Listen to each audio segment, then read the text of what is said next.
Dave Darrin on the Asiatic Station. By H. Irving Hancock. Chapter 1. Two Strangers of Manila. I am delighted to have had the privilege of meeting you, Miss Chapin, said Ensign Dave Darrin, lifting his uniform cap and bowing low at the end of the brief conversation. And my thanks to you, Captain Chapin, for having afforded us the great pleasure. Ensign Dan Dalzell, U.S. Navy, delivered himself in similar fashion. The two young naval officers turned and were about to resume their stroll over the Punta de España, or Spanish Bridge, which, crossing the Pasig River, separates Old Manila from New. Just as suddenly, however, the pair checked their progress to stare across the bridge. On the opposite side, leaning against the rail, stood a Chinaman in rather rich apparel, with a decidedly sinister cast of countenance. "Why is old Burntface staring so hard after Miss Chapin and her brother?" muttered Dalzell. "I'm blessed if I know," returned Dave Darrin. "I've a good mind to cross over and put your question to the Chinaman. I've a greater mind to throw him into the Pasig," growled Dalzell. "I'm not strong on race lines or color, but I don't believe that any yellow man has a right to glare like that at an American girl." Dalzell took a step forward, as though to cross the bridge, but Darrin promptly caught his wrist. "Don't do anything rash, Danny Grin," urged Dave. "Throwing a Chinaman into a river isn't approved by the American government that has been set up in these islands." "Then perhaps I'd better not hoist him over the bridge rail and let him drop into the water," Dan conceded. "But I believe that I will cross over and have a look at him." "Not a bad idea, and certainly not against the law," nodded Ensign Darrin. "Let us follow the Chapins a little way, cross the road, and then come down on the other side so as to meet Mr. Burntface face to face." The nickname that the American pair had given the yellow man was due to a patch of purple skin, of considerable area, under the yellow man's right eye. Had that patch been absent, undoubtedly the Chinaman would not have appeared so sinister. "Odd that a fine girl like Miss Chapin should want to waste her life serving as a missionary in China, isn't it?" asked Dan. "I wouldn't call it wasting her life," Darrin returned. "Neither, you may be sure, does Miss Chapin herself so consider it. To her way of thinking, she is devoting her life to one of the noblest ideals that can animate the human mind. I wouldn't mind so much if she were like the average girl," Dan rambled on, rather vaguely. "But for a stunner like Miss Chapin, such a dainty little piece of exquisite womanhood." "Oh," laughed Dave. "Then it isn't her services that you begrudge the natives of China, but her good looks. Well, anyway," Danny Grin continued rather testily, "I'll wager that Chapin doesn't fully approve of what his sister is doing." Captain Chapin was serving in one of the infantry regiments of the Army line at Manila. Being stationed in the city, Chapin had the good fortune to have his family, consisting of his mother, wife, and two young children, located in a cottage over in Ermita, just beyond the massive stone walls of Old Manila. Miss Lucy Chapin was visiting her brother on her way to China, where a missionary post awaited her. Knowing Captain Chapin from the stirring days of service in Mexico, the two young naval officers, on meeting him here in Manila, the Paris of the East, had been presented to that charming young woman. Crossing the roadway near the Old Manila end of the bridge, Dave and Dan strolled back. In the meantime, Burntface, as Dan had named him, had turned and was heading toward the Escalta, the Broadway of New Manila.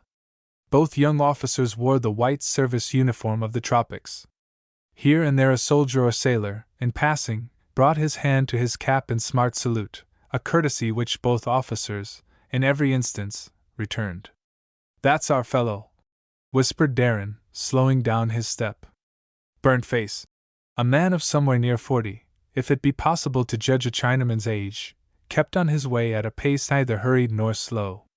3 different times parties of Chinese coolies passed him. On perceiving Burntface, they lowered their eyes to the ground in passing. Near the end of the bridge 2 much better dressed Chinamen passed the yellow man whom the young naval officers were now following. This pair made deferential bows, then moved slightly aside in order not to compel Burntface to step out of his own course. "Our man is a chap of some importance," murmured Darrin. "He may be, to a Chinaman," grunted Danny Grin. Reaching the end of the bridge, the Chinaman paused, then started to cross the street as if to go to the famous Café de Paris. Honk! Honk! A touring car, going at about 12 miles an hour, rolled down out of the nearby Escalta, heading for the bridge. With an agile bound, Burnt-Face leaped back to the sidewalk. "Look at the scowl he's sending after that car," whispered Dalzell. "His lips are moving too," returned Darrin, quietly observant. "If it weren't for the look on his face, I should say that our chap was praying." "In his case," muttered Dalzell, "he's more likely cursing." "But say," Dave went on, "just observe how Burnt-Face continues to glare after that car. Can he have anything against the people in the car?" Dan wondered.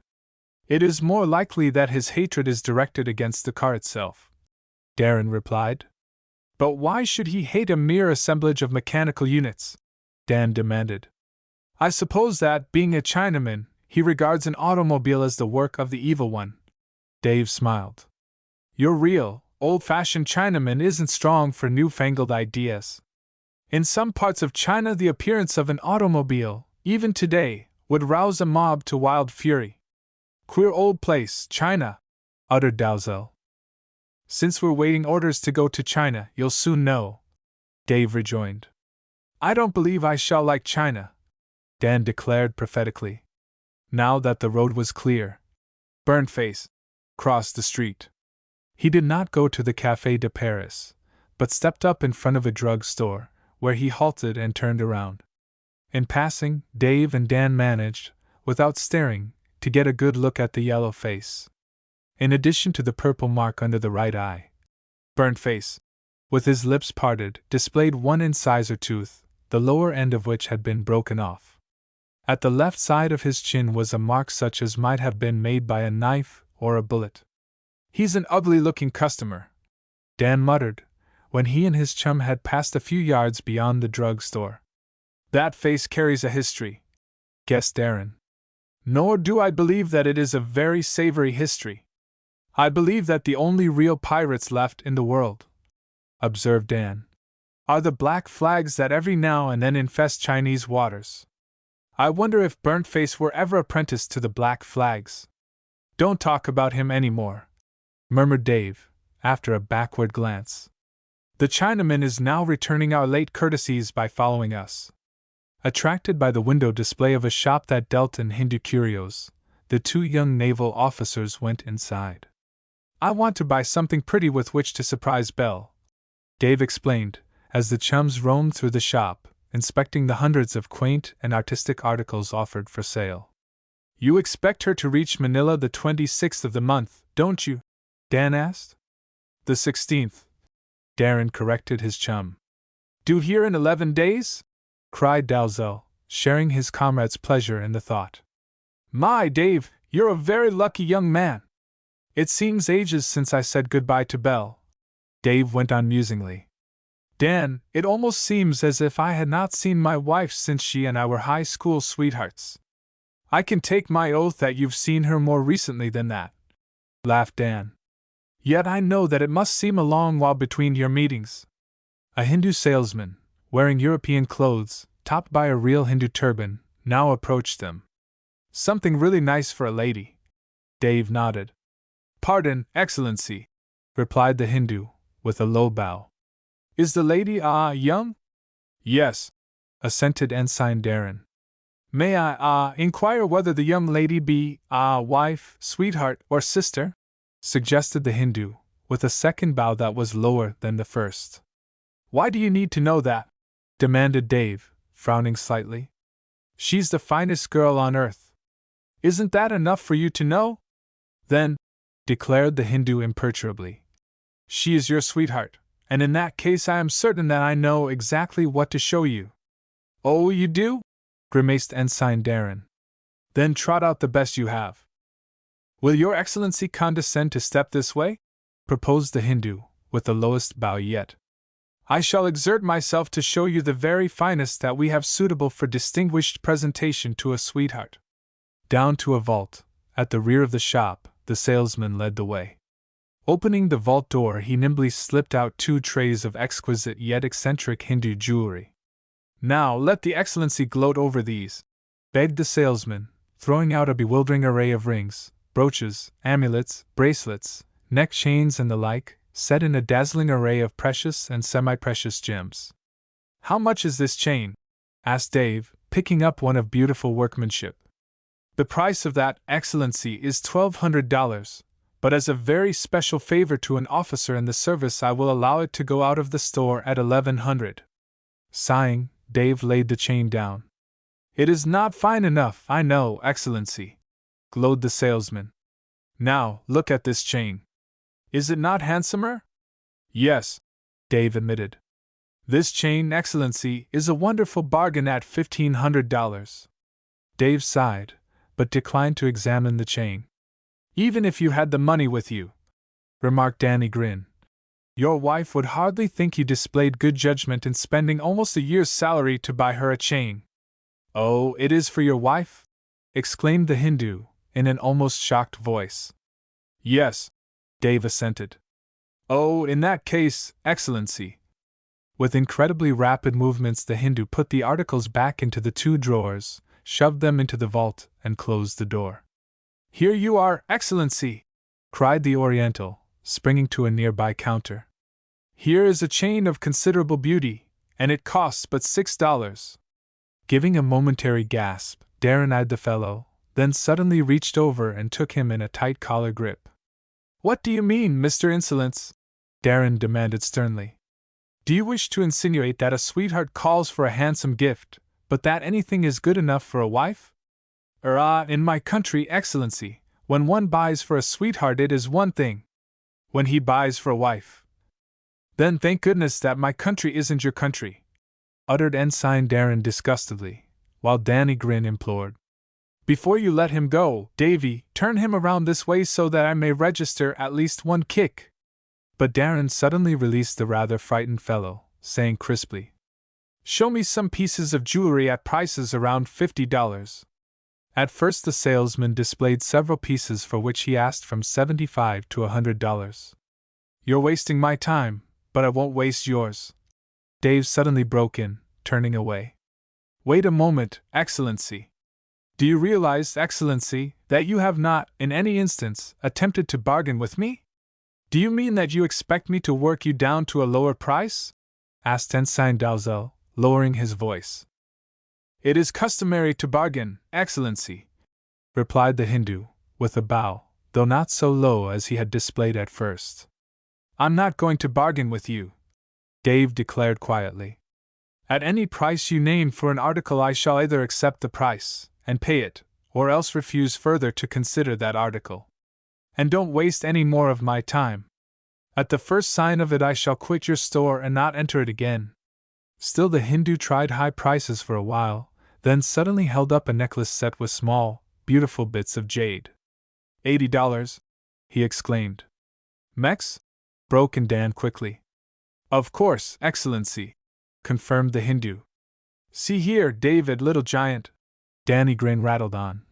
We've been going it a bit blind. We've been thinking of gold, or American dollars, while this man has been talking on the basis of the Mexican silver dollar. In the Philippine Islands the Mexican dollar is still the basis of currency. As this dollar is worth less than half of that amount in gold, the price charged by the Hindu, translated into American money, amounted to less than $40. I'll take it, Dave announced, after a keen inspection of the necklace. Payment was made, and the necklace was placed in a box so small that Ensign Darrin was easily able to drop it into one of his pockets. From the curb outside a pair of glittering, bead-like eyes had peered into the gloom of the store. Dave and Dan left the curio shop, the former feeling happier at thought of the pleasant surprise secured for Belle. Further up the escalto there now appeared a somewhat Americanized Chinese youth, of perhaps 16 years, who soon started indolently on the trail of the strolling naval officers. Where now? Inquired Danny Grin. Have you anything that you wish to do ashore? Dave asked. Nothing. Neither have I, so suppose we go down to the office of the captain of the port. Our launch should be in soon. Suits me, nodded Dan. These two young officers are the same Dave and Dan whose fortunes our readers have followed through many volumes full of exciting adventures and strange incidents. Our readers first met them in the pages of the Grammar School Boys series, in which Darrin and Dalzell appeared as members of that now famous group of 6 schoolboys who were collectively known as Dick and Company, taking that name from their leader, Dick Prescott. Their adventures are further to be found in the High School Boys series, and in the High School Vacation series. At the end of high school days, Dick Prescott and Greg Holmes went to the United States Military Academy at West Point. What there befell the two cadets is set forth in the pages of the West Point series. The professional careers of Tom Reed and Harry Hazleton, once also of Dick and Company, are to be found in the exciting volumes of the Young Engineers series. Dave Darrin and Dan Dalzell, as all our readers are aware, were appointed midshipmen at the United States Naval Academy at Annapolis, and their lives in that famous training school are splendidly depicted in the Annapolis series. The present series, as our readers know, depicts the life of Dave and Dan at sea as young officers. The first volume, Dave Darrin at Vera Cruz, deals with the famous events suggested by the title. In the second volume, Dave Darrin on Mediterranean Service, is told what befell our young friends in their efforts to frustrate an international plot of possibly grave consequence to this country. The third volume, Dave Darrin's South American Cruise, which our readers have lately read, deals with the adventures of the two young naval officers in foiling the outrageous plots of a South American ex-dictator, scheming to get back into power. And now, at last, we find Dave and Dan on the Asiatic Station. Hardly had the naval officers turned out of the Escolta, at the waterfront, when Dan noticed that the sidewalk held at least 50 Chinese. "This is the greatest of American cities, as far as Chinese population goes," smiled Dave. "Manila never has less than 100,000 Chinese residents." Out in the road stood a solitary member of the Chinese population. At a signal from the youth behind the naval officers, he said a few words in guttural undertone. Quickly the Chinese came together, jabbering and crowding the sidewalk. "Gangway!" cried Danny Grin, as he and Dave found themselves pressing through the yellow throng. Slowly, rather indifferently, the Chinese made way for the two naval officers to step through the crowd. Had Dave and Dan gone out into the road to get around this crowd, it would have been at the expense of their dignity in a city where no white man is supposed to allow coolies to block his way. "Gangway!" roared Dalzell. The Americanized Chinese boy was now close beside the naval officers. A small, skinny yellow hand reached out. "I'm sure Belle will be delighted with that necklace," Dave murmured to himself. Alas! That jewel box no longer rested in his pocket, for the yellow boy with the bead-like eyes, at that very instant, had filched the little package. Nor did the picking of the white men's pockets cease at that point. Once through the throng, the two young ensigns were not long in reaching the building in which are situated the offices of the captain of the port. It is opposite this building, on the bank of the Pasig River, where launches from naval vessels and army transports come in and tie up. "Launch not in," announced Danny Grin. "We'll have some minutes to wait," Dave answered. "Let's go over there and get a soda." Over there referred to a little white one-story building, in which plain soda and similar beverages were sold. Dave and Dan stepped inside, calling for soda water and drinking thirstily. "Tastes good," muttered Dan. "Let's have another." So the second soda was ordered, and was finished more slowly. Then Darrin reached into one of his pockets. Soon he explored another pocket. "Why, that's queer," muttered Dave, aloud. "I thought my money—" "Never mind your money, chum," interrupted Dan Dalzell. "I'll pay for." A few seconds later Dan's expression changed to one of great amazement. "Why, where is my money?" he gasped. "Don't look for it," returned Dave. "I don't believe you'll find it.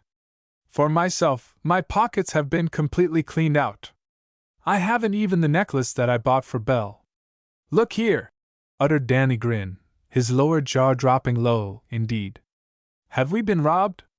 Have our pockets been gone through just as if we were a pair of rubes?"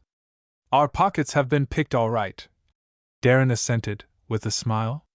Then it was done while we were in that Chinese sidewalk mob, said Dan, quivering with rage. Just wait until I overhaul him, and Dan sprang outside. His good intentions, however, came to naught, for the crowd of Chinese had disappeared. It's a good joke on us, grinned Dave, though not very mirthfully. Oh, is it? Flashed back Danny Grin. Then enjoy yourself. Laugh as heartily as you can. But I've been touched for $240. How much did you lose? $160 and the necklace, confessed Darrin. Say, muttered Ensign Dalzell, another strange look coming into his face as he made another discovery. I wish I could find those yellow-faced thieves. Why? They overlooked something, almost exploded Dalzell. They didn't get my watch. It seems to me that it would be no more than honest to run after them and hand them that, also. Dan held up his gold watch. They left my watch and my clothes, too, nodded Dave. I wonder why, murmured Dalzell.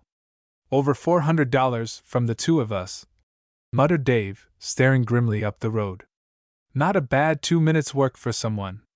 It would make me feel more kindly to the poor fellow if only he'd come back and take my watch and chain, declared Danny Grin. I hate to see a poor thief overlook anything of value. I was wondering, Dave continued, whether it would do any good to complain to the police. On second thought, I believe I shall write the chief of police after I go aboard ship. If there's a regular gang working this part of Manila, then the police ought to know it, but I've no idea that the police would be able to get our money back. That money has been under cover for some minutes, rejoined Dalzell. If you've any loose change you might settle our bill here. I haven't a cent, Darrin confessed. But the proprietor of the little shop begged the young gentleman to forget the little bit of small change that they owed him. This both Dan and Dave refused to do, promising to pay him the next time they came ashore. No sooner did they step outside than they were confronted by a well-dressed, tall young man under 30. I hope you'll pardon me, said this stranger, with a rather decided English accent, but I couldn't possibly help overhearing your conversation inside. For that reason I know that you have had the misfortune to be robbed of your money by Chinese thieves. Now, no offense intended, I assure you, could I be of any manner of use to you? Pembroke is my name, you know, Pembroke of Heathshire, England. I'm on my way around the world. Now, if between one gentleman and two others you know, I could be of any. The Englishman paused, as if embarrassed. It was plain that he was trying to offer a loan of money. I think I understand you, Mr. Pembroke, Ensign Darrin replied, with a grateful smile. It is extremely kind in you, but the robbery has left us embarrassed only for a moment. Both of us have funds deposited with the paymaster on board ship, and after we go aboard it is only a matter of asking for what we need. You're not annoyed, I trust, murmured Pembroke apologetically. No, profoundly glad to find such faith in human nature as you have displayed, smiled Ensign Darrin. Oh, I don't trust the whole blooming human race, declared Mr. Pembroke gravely. I'm not such a simpleton as that. But I know that good old Uncle Sam's officers are gentlemen, and between gentlemen, you know, there is and should be a lot of jolly confidence. In the easiest way in the world, Mr. Pembroke was now sauntering along with the two young Americans. Do you know much about the Chinese? Dave inquired. Not enough to make me like 'em a precious lot, replied Pembroke. I wish I could understand their lingo, muttered Dalzell. And I'm positively proud that I don't, glowed Mr. Pembroke. They had halted at the water's edge, now, Dan turning his eyes in the direction of the breakwater to see if he could make out the launch for which he and his chum waited. Here comes a fuzzy boat, announced Dalzell at last. But it's not ours. Just as it happens, the craft is a Frenchman. Pembroke cast a glance at the approaching launch, then went on chatting with Darrin. Presently the launch ran in alongside, a middle-aged French officer stepping up on the jetty not 50 feet from where Dave and his companion stood. The Frenchman started rather visibly when his gaze rested on Pembroke. Dave noticed that. And Pembroke saw the Frenchman, for one fleeting instant. Then the Englishman turned his back squarely, while the French naval officer, holding himself very erect, and with a frown on his face, returned the courteous salute of the young American officers. "Do you know that gentleman, Mr. Pembroke?" Dave asked quietly. "Never saw him before," declared Mr. Pembroke coldly. "That's odd," reflected Dave. "If faces are books, and if glances may be read, I should have said that the Frenchman didn't like our very courteous Englishman." The French officer was now passing out of sight. "I see our launch," called out Danny Grin. "I say, Mr. Darrin, by the way," spoke up the Englishman. "What is your ship?" "The gunboat Castoga," Darrin answered. "Then, if you don't mind, I'm going to do myself the honor, some afternoon in the near future, of going out to your ship and calling on you. I find it very dull here in Manila, you know, and I shall be glad to see more of you both. We shall undoubtedly meet at one of the clubs ashore." Dave smiled back steadily into the other's eyes. "In that case, I'll try to introduce you to our commanding officer, and I've no doubt that he'll be glad to extend you a cordial invitation to come aboard." A few moments later, the launch from the Castoga came gliding in at the jetty.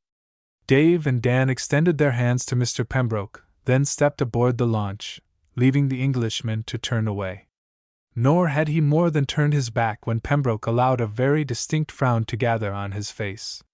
In front of the office of the captain of the port, Pembroke came face to face with the same French naval officer. The two men regarded each other stolidly and passed on without speaking. Chapter 2: The Tragedy of the Bay. Chapter 2: The Tragedy of the Bay. "Why did you turn the Englishman down so hard?" asked Danny Grin, as he and Dave sat at the stern of the launch that sped down the river and then out to the naval anchorage in the bay. "I didn't," Darrin replied. "You shut off his proposal to visit us on board." "Dan, didn't you notice the look that French naval officer gave Pembroke?" "No." "Perhaps you noticed how stiffly the Frenchman stepped away after returning our salutes?" "I saw that," said Dan, "and wondered at it. I think the French officer was trying to flag to us an intimation that Pembroke isn't one who would pass inspection in naval circles." "No?" gasped Danny Grin, looking genuinely astonished. "It never struck me that way. He had the appearance and the manners of a gentleman." "So has many an international confidence man," Dave rejoined. "I don't know a blessed thing against Pembroke, and perhaps the Frenchman doesn't either. Unless I can find out something definite about the Englishman, I hardly care to be the one to introduce him to our little wardroom crowd." "I see," nodded Dalzell thoughtfully. "You're right, Dave. One can't be too careful about his introductions, nor can one very well receive callers on board ship without making them known to the other wardroom fellows." After the 3 battleships on which our young naval officers had served, the Castoga did seem small by comparison, although she was a gunboat of comfortable dimensions, with an ample wardroom for the number of officers carried, and with all the ordinary provisions for comfort afloat. With a crew of 130 sailors supplemented by a detachment of 30 Marines, with a large enough crew in the engineers department, and with 9 officers, including a surgeon and a paymaster's clerk, in addition to 3 engineer officers, the Castoga carried a businesslike complement. Lieutenant Commander Tuthill was the commanding officer, with Lieutenant Warden as executive officer. The 4 watch officers were all ensigns. After reporting their return to the officer of the deck, Dave and Dan went promptly to their quarters. Here, after bathing, they dressed for dinner, which was due to be served in less than half an hour. At table, later, Dave told the tale of the robbery that afternoon. Dan added the tale of their meeting with Pembroke, and of that Englishman's offer to loan them money. "What kind of fellow is that Pembroke?" asked Lieutenant Warden. Dave described the Englishman, adding, questioningly, "Do you know him, sir, or know of him?" "No," replied Mr. Warden. "I thought that Pembroke must be known to a French naval officer who passed us," continued Darrin, and related that incident, too. "The Frenchman's shrug was nothing against the Englishman," remarked Lieutenant Warden. "It might have been merely instinctive aversion, or it might mean merely that the Frenchman and the Englishman had a dispute in the past, at this or some other port. Otherwise it would be odd indeed to see a Frenchman turn the cold shoulder on an Englishman when their countrymen are standing shoulder to shoulder on the long battle lines in Europe." Surely, if the French officer knew Pembroke to be a gentleman, he would have rushed up and gripped Pembroke's hand just out of a sentimental feeling for the strong bonds of friendship between France and England in these dark days in Europe. Nodded Dan understandingly. Pembroke wanted to come on board, sir. Ensign Darrin went on. But I couldn't help feeling that, before inviting him, I would like to know more about him. Caution of that sort is never amiss. Nodded the executive officer thoughtfully. By the way, you don't imagine that there could have been any connection between the thieving Chinese and Mr. Pembroke, do you? Why, I hadn't thought of it in that way, Ensign Darrin confessed. There isn't usually, is there, much connection between a thief who robs you and a man who offers to lend you a little money? There might be easily, said Mr. Warden. Our last half hour on shore was a puzzle altogether. Dave went on, after a short pause. First, we followed that burnt-faced Chinaman.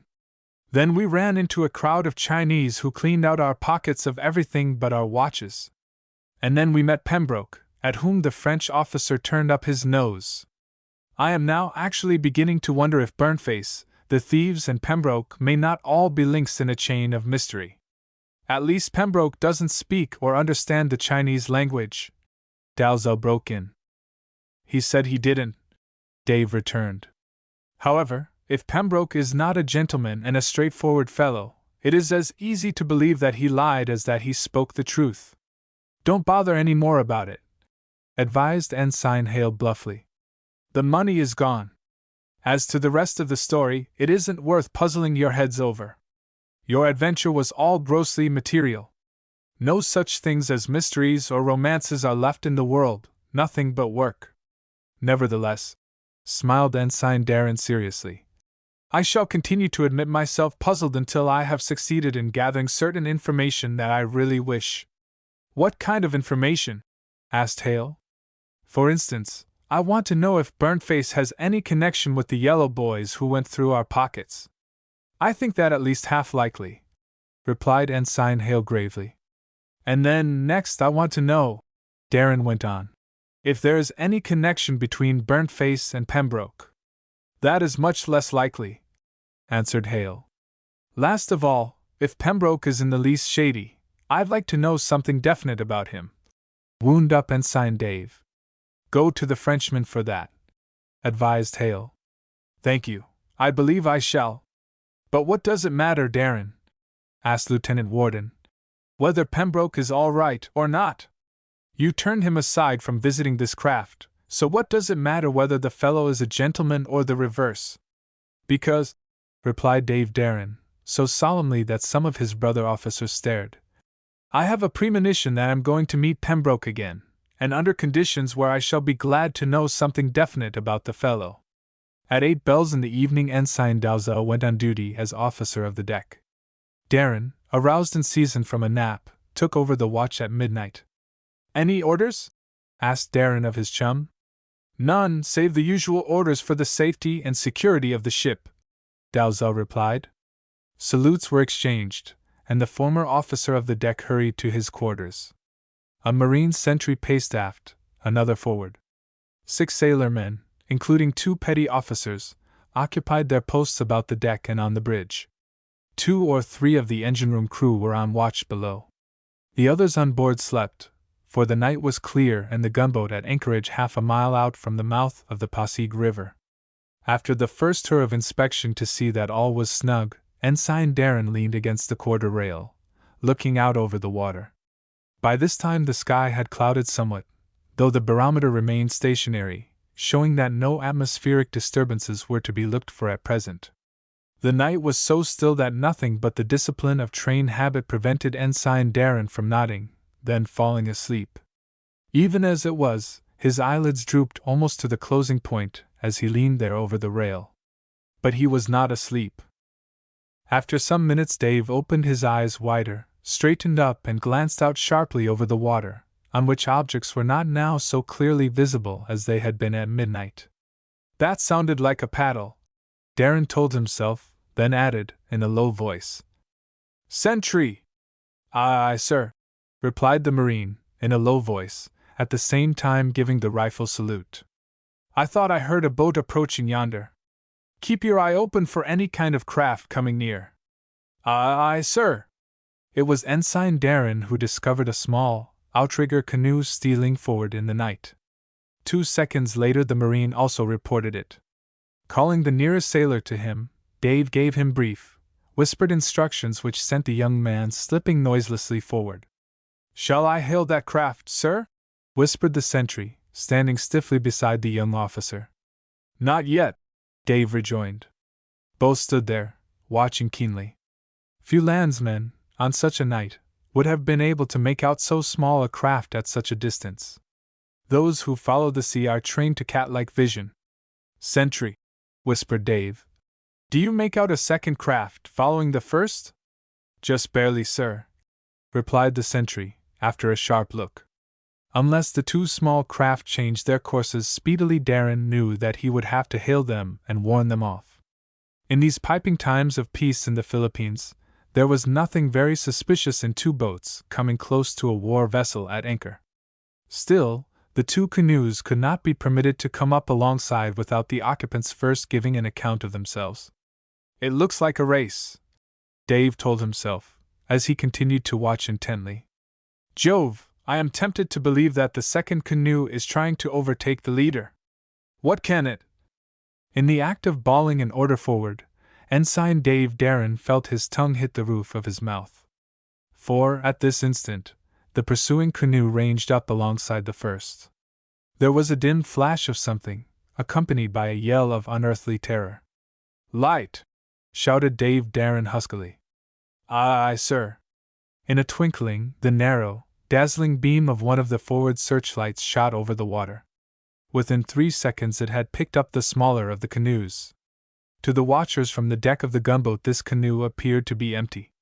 Then the light shifted enough to pick up the second, larger canoe, now darting shoreward under the impetus of 2 powerful paddlers. Ahoy there, shorebound boat! Yelled Ensign Darrin lustily. Lay to and give an account of yourselves. The challenged canoe moved on so rapidly as to call for the constant shifting of the searchlight's beam.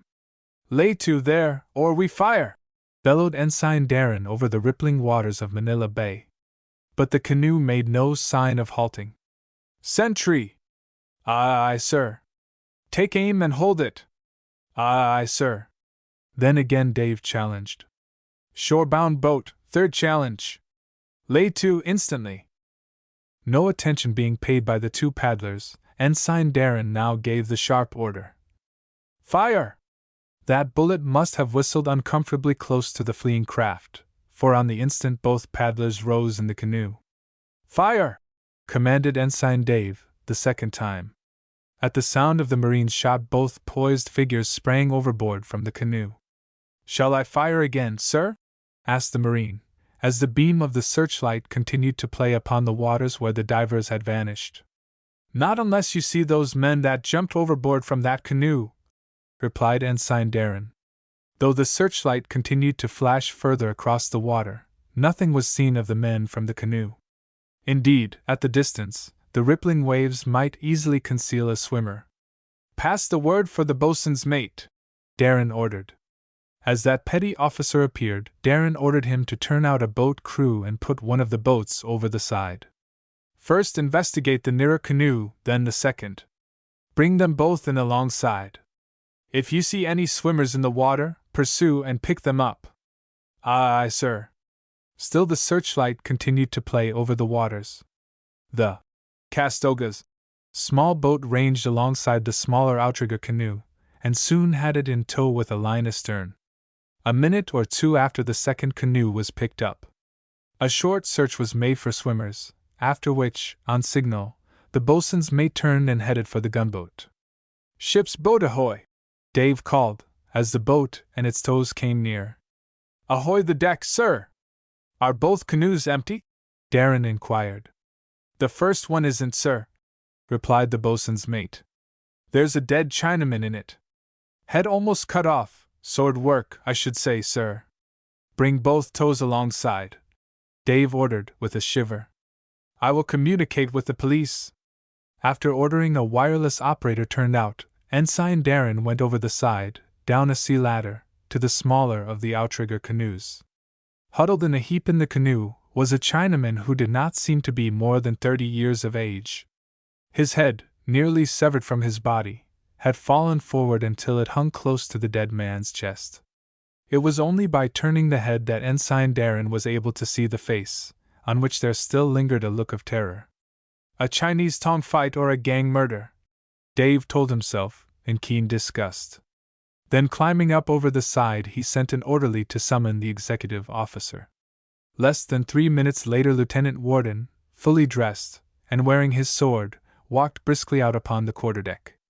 The executive officer listened intently while Ensign Darrin made his report with conciseness. "I'll take a look at the body," said Mr. Warden, and went down over the side. He came up again, horror written in every line of his face. "A cowardly killing, Ensign Darrin," declared the executive officer. "Notify the Manila police by wireless." "Aye, sir." "Call me again if I am needed." "Aye, sir." The instant Darrin had saluted and Mr. Warden had turned on his heel, Dave, under a light just inside the superstructure, wrote a few words which he signed in his official capacity as officer of the deck. This was sent forward to the waiting wireless operator, who sent the message to a military station on shore, whence the message was telephoned to police headquarters. Within 3 minutes the wireless operator ran aft, saluting, and reported, "A police launch will put off immediately, and come out, sir." 15 minutes later a motor launch, flying the police ensign, ranged up alongside the Castoga. An American official, accompanied by 4 Filipino policemen, came on board. Dave at once narrated what had happened, after which the American police official inspected both canoes and looked at the huddled yellow body. "This will require investigation, sir," declared the police official. "I shall tow both canoes ashore, and then the force will get busy." "Don't you wish to send a wireless ashore, urging the police to look out for 2 swimmers who are likely to attempt to land?" suggested Dave. "An excellent idea," replied the police official, and wrote out a dispatch which Ensign Darrin sent to the wireless operator forward. After that the launch chugged away with the 2 canoes in tow. 20 minutes later a wireless message was received aboard the Castoga, and immediately the operator brought it aft. "Native policeman Rafita," Ensign Darrin read, "reports that a Chinese swimmer was observed by him to land. The Chinaman reported that his skiff had upset. Native policeman, not being suspicious, reports that he allowed swimmer to proceed on his way. Swimmer is to be identified by a fire mark on the right cheek under eye." "Burnt face," gasped Ensign Dave, recoiling slightly. "Then it seems that I was not quit of that fellow when I turned my back on him on the Escalta this afternoon. In what fiendish business can Burnt Face be engaged?" Chapter 3 Mr. Pembroke Breaks In. Chapter 3 Mr. Pembroke Breaks In. On the next day, the Manila police had little of interest to add to the account of the night tragedy on Manila Bay. Searching the city, and especially the Chinese quarters, the police had been unable to find any yellow man answering to the description of Burnt Face. Very likely many of the Chinese residents of the city knew the man who was sought, but Chinamen habitually mind their own business, even to the extent of withholding important information from the police. So within 2 or 3 days the chase was all but forgotten. The Chinese, Tongs, are secret societies that commit killings in all parts of the globe where their people are to be found, and the death of an unknown Chinaman does not provoke the police anywhere to any great zeal in finding the slayer. Then the Castoga, which, for reasons known only to the higher naval authorities, had been anchored half a mile from the mouth of the Pasig, was ordered to new anchorage off the naval station at Cavite. On board, the officers had ceased to speak of the strange Chinese tragedy of the night. Dave and Dan had well nigh ceased to think about it. One afternoon the French gunboat, Revanche, received visitors. Ensigns Darrin, Dalzell, and Hale were requested to represent the Castoga, and did so, going over in the launch. On board the French boat they found a sprinkling of English and Japanese naval officers. There were also a few officers from the United States Army. Our American friends were introduced to all present whom they had not previously known. Half an hour later Darrin was inspecting the Revanche's lifeboat equipment under the escort of Lieutenant Brun, of the French Navy, when a superior officer appeared on deck. It was the same officer who had appeared on shore to exhibit such marked disapproval of Mr. Pembroke. "There's an officer over there to whom I wish you would introduce me," Dave said to the lieutenant. "With great pleasure," replied Brun, "as soon as our turn comes. That is Commander Bertrand, commanding the Revanche. All the gentlemen present will be introduced to him now. If you don't mind," Dave added quickly in French, "I shall be glad to wait until the last, as I should like to have a few words with your commander." A group had gathered around Commander Bertrand, who, all smiles and goodwill, played the host to perfection. At last Lieutenant Brun led Dave over to be introduced. The introduction accomplished, Brun moved away a short distance. After the first few polite exchanges had been made on both sides, Dave asked, "Would you object, sir, to telling me whether you know a Mr. Pembroke, an Englishman?" "I know that it is a well-known English name," replied Commander Bertrand, "but personally I know no Englishman of that name.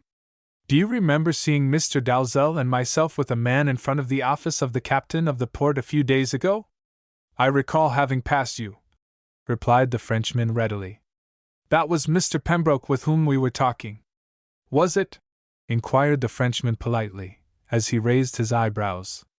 "Then perhaps I was in error. I felt that I had seen the man before, but at that time his name was Rogers. May I inquire, sir, if you know this man Rogers?" Commander Bertrand shrugged his shoulders slightly as he asked, "Is he a friend of yours, Monsieur Darrin?" "No, but he had presented himself to Mr. Dalzell and me, and then had offered to do us a service." "I do not believe that I would trust him," replied the Frenchman. "I cannot say, positively, that Monsieur Rogers and Monsieur Pembroke are one and the same man, but this I can assure you, that Monsieur Rogers is far from being an honest man." Further than that, the French officer seemed disinclined to discuss the subject. After a brief chat on other topics, Dave thanked the French commander courteously and moved away. In less than 2 minutes, however, Dave found a chance to impart this information briefly to Danny Grin. "Pembroke looks like a good one to dodge," declared Ensign Dalzell. "I don't know," returned Dave Darrin. "It all hinges on whether he is really the chap who once called himself Rogers. Commander Bertrand declined to be positive that they are one and the same, though for himself, he seems to believe it. However, we are not likely to see Pembroke again. He has made no effort to force himself upon us." Not long after that the launch called, and the Castogas visiting officers started to return to their own craft. "There is someone waving to us," declared Dave, staring across the water at the occupants of a small motorboat. "Why, it looks like Captain Chapin," returned Dalzell.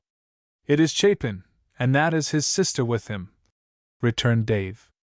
"See, she is standing up in the bow to wave her handkerchief to us. Chapin ought not to allow her to stand up in the bow of such a narrow craft," said Danny Grin. "It's a risky pose for anyone but a veteran sailor. It's dangerous. She—" "By Jove!" burst from Darrin. "There she goes, overboard!" For a rolling wave, catching the small motorboat under the bow, had rocked the little craft. Miss Chapin was seen to stagger wildly and then plunge overboard. "They've stopped!" cried Dan. "She doesn't come up either!" "Boatswain's mate!" rang out Ensign Darrin's voice sharply to the naval launch alongside. "Put over there at once! Run astern of the motorboat's position!" "Aye, sir!" And the naval launch swung briskly around. "I beg your pardon, Hale, for forgetting that you are ranking officer here," Dave apologized, keeping his gaze out over the water. "There's no apology needed," returned Ensign Hale. "Our only need is to reach the spot as quickly as possible." The motorboat had stopped. Captain Chapin, at the first realization of the incident, had leaped up, and now stood scanning the water for the first glimpse of his sister when she would rise to the surface. So great was the excitement on the naval launch that neither Dave nor Dan really noticed it when another man aboard the motorboat rose more slowly, showing his head for the first time above the gunwale. As the motorboat put about on her course, both Captain Chapin and this other man dived overboard. "I wonder if they see Miss Chapin yet?" muttered Dave, as the naval launch raced to the scene. It was speedily apparent that Miss Chapin had not yet been found, for both hatless swimmers swam about uncertainly, going down head first, from time to time, as though to explore the water near the surface. Then the naval launch plunged into the scene. From it dived 3 ensigns and 2 sailors aboard who were not engaged with the handling of the craft. With 7 expert swimmers now in the water, Miss Lucy Chapin stood an excellent chance of being found. Hardly had the Navy men dived when Captain Chapin's male companion swam with long overhand strokes away from the rest. "I see her!" shouted this swimmer, and dived. "He has her!" panted Dalzell. "Hooray!" Instantly 6 swimmers turned and swam toward the rescuer, who now appeared on the surface supporting a woman's head on his shoulder. "Good work!" "Fine!" cheered Dave. Captain Chapin was the first to reach his sister's rescuer. "Is Lucy dead?" cried Chapin anxiously, when he beheld his sister's white face. "Stunned," replied the rescuer. "I think she must have been struck on the head by the boat as it passed her." Silently the other swimmers turned in behind the young woman, her rescuer and brother. "Better bring Miss Chapin to the Castoga's boat, Captain," Dave called. "It's larger. We'll take her directly to the gunboat and have the surgeon attend her." The boatswain's mate ran the naval launch up within easy distance, and Miss Chapin was lifted aboard. On one of the cushions Miss Chapin was laid, while all gathered about her anxiously. "Make the Castoga with all speed," ordered Ensign Hale. "The young lady must have prompt attention."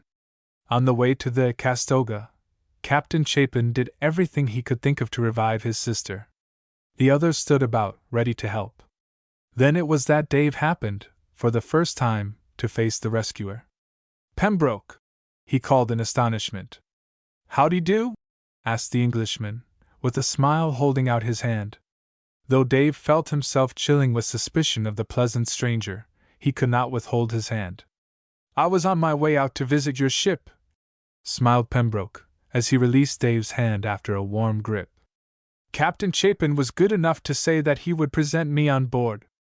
And glad indeed I am that I undertook to do so," exclaimed Chapin. "If it hadn't been for you, Pembroke, I am afraid my sister would have been lost." Pembroke was now engaged in shaking hands with Dalzell, who felt obliged to present him to Ensign Hale. "A splendid rescue, that," said Hale warmly. The gunboat's launch was now speedily alongside the Castoga, the motor boat, a small craft that carried passengers on the bay for hire, following at slower speed. "We've a half-drowned young lady on board, who needs the surgeon's attention," called Hale, between his hands, just before the launch ran alongside. Miss Chapin was immediately taken on board, and carried to the quarters of the executive officer, where she was laid in a bunk. Only her brother and the surgeon remained with her. Dave felt obliged to introduce Pembroke to his brother officers. The Englishmen proceeded to make their acquaintance with evident delight. 5 minutes later the executive officer recovered his presence of mind sufficiently to send ashore to Cavita for dry garments of a size suitable for Miss Chapin's use. In an hour or two that young lady, revived and attired in dry clothing, was brought on deck on her brother's arm. She was weak, but out of danger. "We came out in order to make a call aboard," Captain Chapin explained to the officers under the quarterdeck awning. "But we had no idea we were going to make such a sensational visit. I fancy that women are always nuisances aboard naval craft," smiled Miss Chapin, whereupon the assembled officers promptly assured her that women were nothing of the sort. In the meantime the 3 officers who had leaped over into the bay had had time to change their clothing. It became a merry party on deck. Up to Mr. Warden stepped a messenger, saluting. "The Lieutenant Commander's compliments, sir, and will the executive officer report to the Lieutenant Commander at once?" "Immediately," replied Lieutenant Warden, returning the salute, taking his brief adieu by merely raising his uniform cap before he left the party. 10 minutes later Lieutenant Warden stepped briskly on deck. He paused long enough to say something in an undertone to the officer of the deck, who smartly passed the word for a messenger. "I am sorry to announce," said the executive officer, approaching the group of officers who surrounded Miss Chapin, That our pleasant days in Manila are ended for the present. I should say so, cried Captain Chapin. There goes your recall flag to the masthead. Right, replied Mr. Warden crisply. Our sailing orders have just been wireless from shore. We sail at 7 this evening, if our few men on shore leave can be recalled in that time. Mr. Hale, you are to take the launch and go ashore after the leave men. Very good, sir, replied that ensign, saluting, next raising his cap to Miss Chapin and hastening away. Leaving, are you? Asked Pembroke, in a tone of regret. And what is your destination? China, rejoined Lieutenant Warden tersely. The Englishman's face changed expression. Not, he stammered. Not for the Nunkiang River, replied the executive officer. Dave Darrin and Dan Dalzell were the only ones present who caught the strange, fleeting look that passed over the face of Pembroke. Why can this Englishman object to our going to the Nunkiang River? Ensign Darrin wondered. What interest can he take in any mission of ours there? Chapter 4. The Landing Party at Nuping. Chapter 4. The Landing Party at Nuping. That ought to hold the pirates for a little while, declared Danny Grin, his good-natured face looking unusually grim. I think it will, replied Dave, halting before his cabin door. Dan Dalzell, if my face is as dirty as yours, I shouldn't care to walk up Main Street in my native town. Go in and look at yourself, scoffed Dalzell. It's fully as dirty, called Dave, from the interior of his cabin, surveying himself in the glass. But it was as honorable dirt as any man may have on his face, the grime of powder smoke as it blew back when the gunboat's 5-inch guns had been swung open at the breach. For the Castoga, intercepted by wireless on the way to the Nunkiang, had been sent to Hong Kong by an official order from Washington. The threatened troubles along the Nunkiang had quieted down to such an extent that cautious officials in Washington dreaded lest Chinese sensibilities should be wounded by the sending of a gunboat up the river. So, day after day, the Castoga had lain in the mountain-bordered harbor at Hong Kong. Then came the word one day that the Chinese rebels in the district around the city of Nuping, on the Nunkiang River, had again become troublesome, and that the American mission buildings at Nuping were threatened.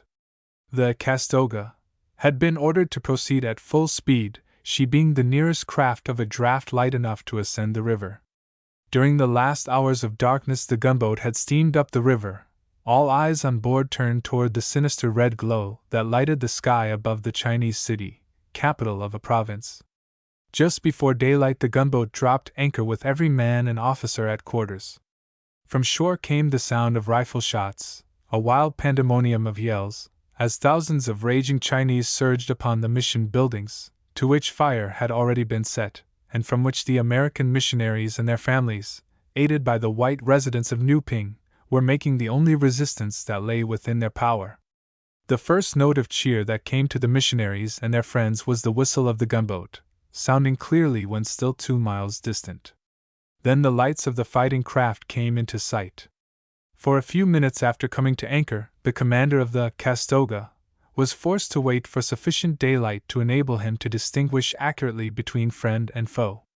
At the side of the gunboat a launch and 4 cutters waited, to carry a landing party, if the sending ashore of men should prove to be necessary.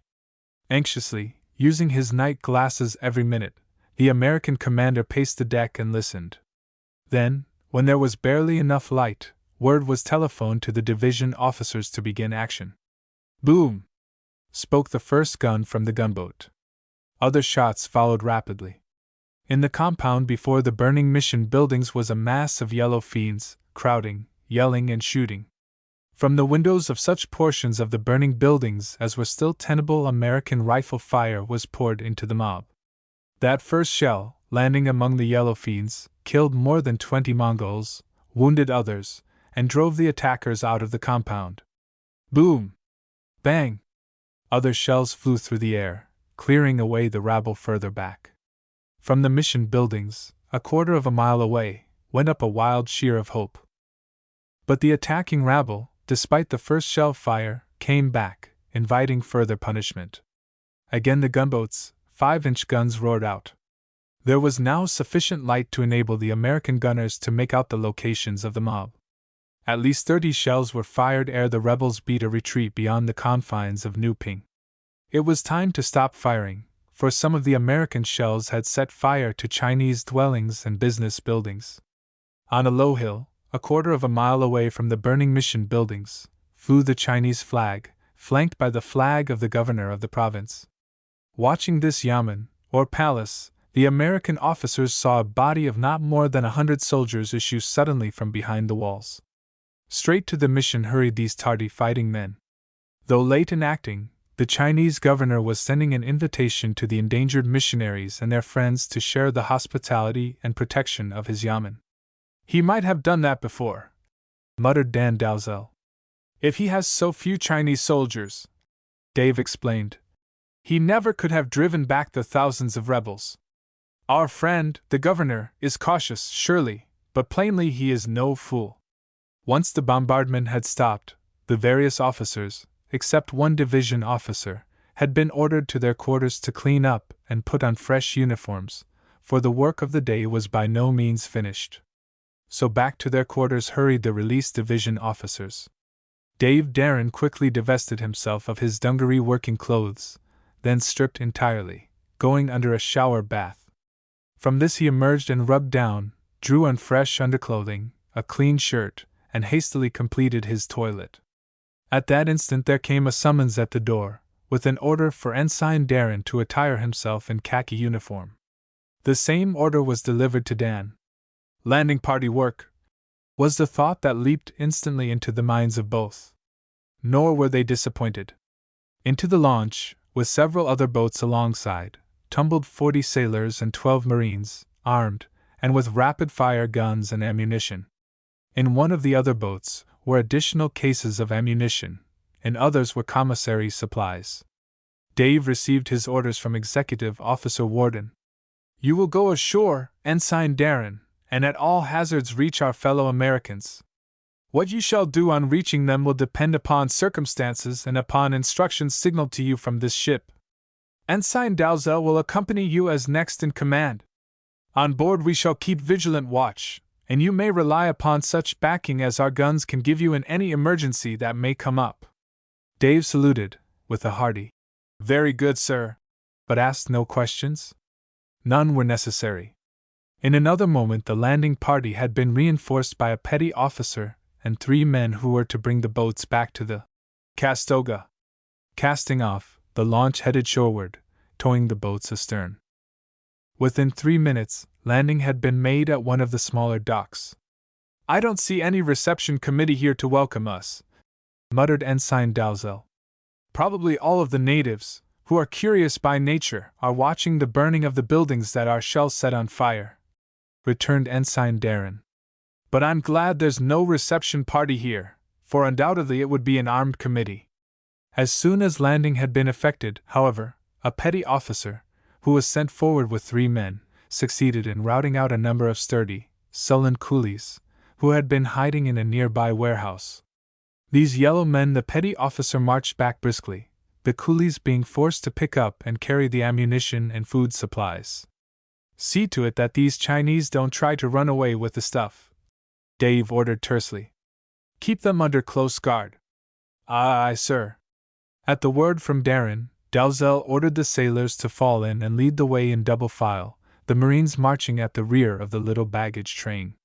"Straight to the yamen," commanded Darrin, as he gave Dan the forward order, then fell back to keep an eye over the conduct of the porters.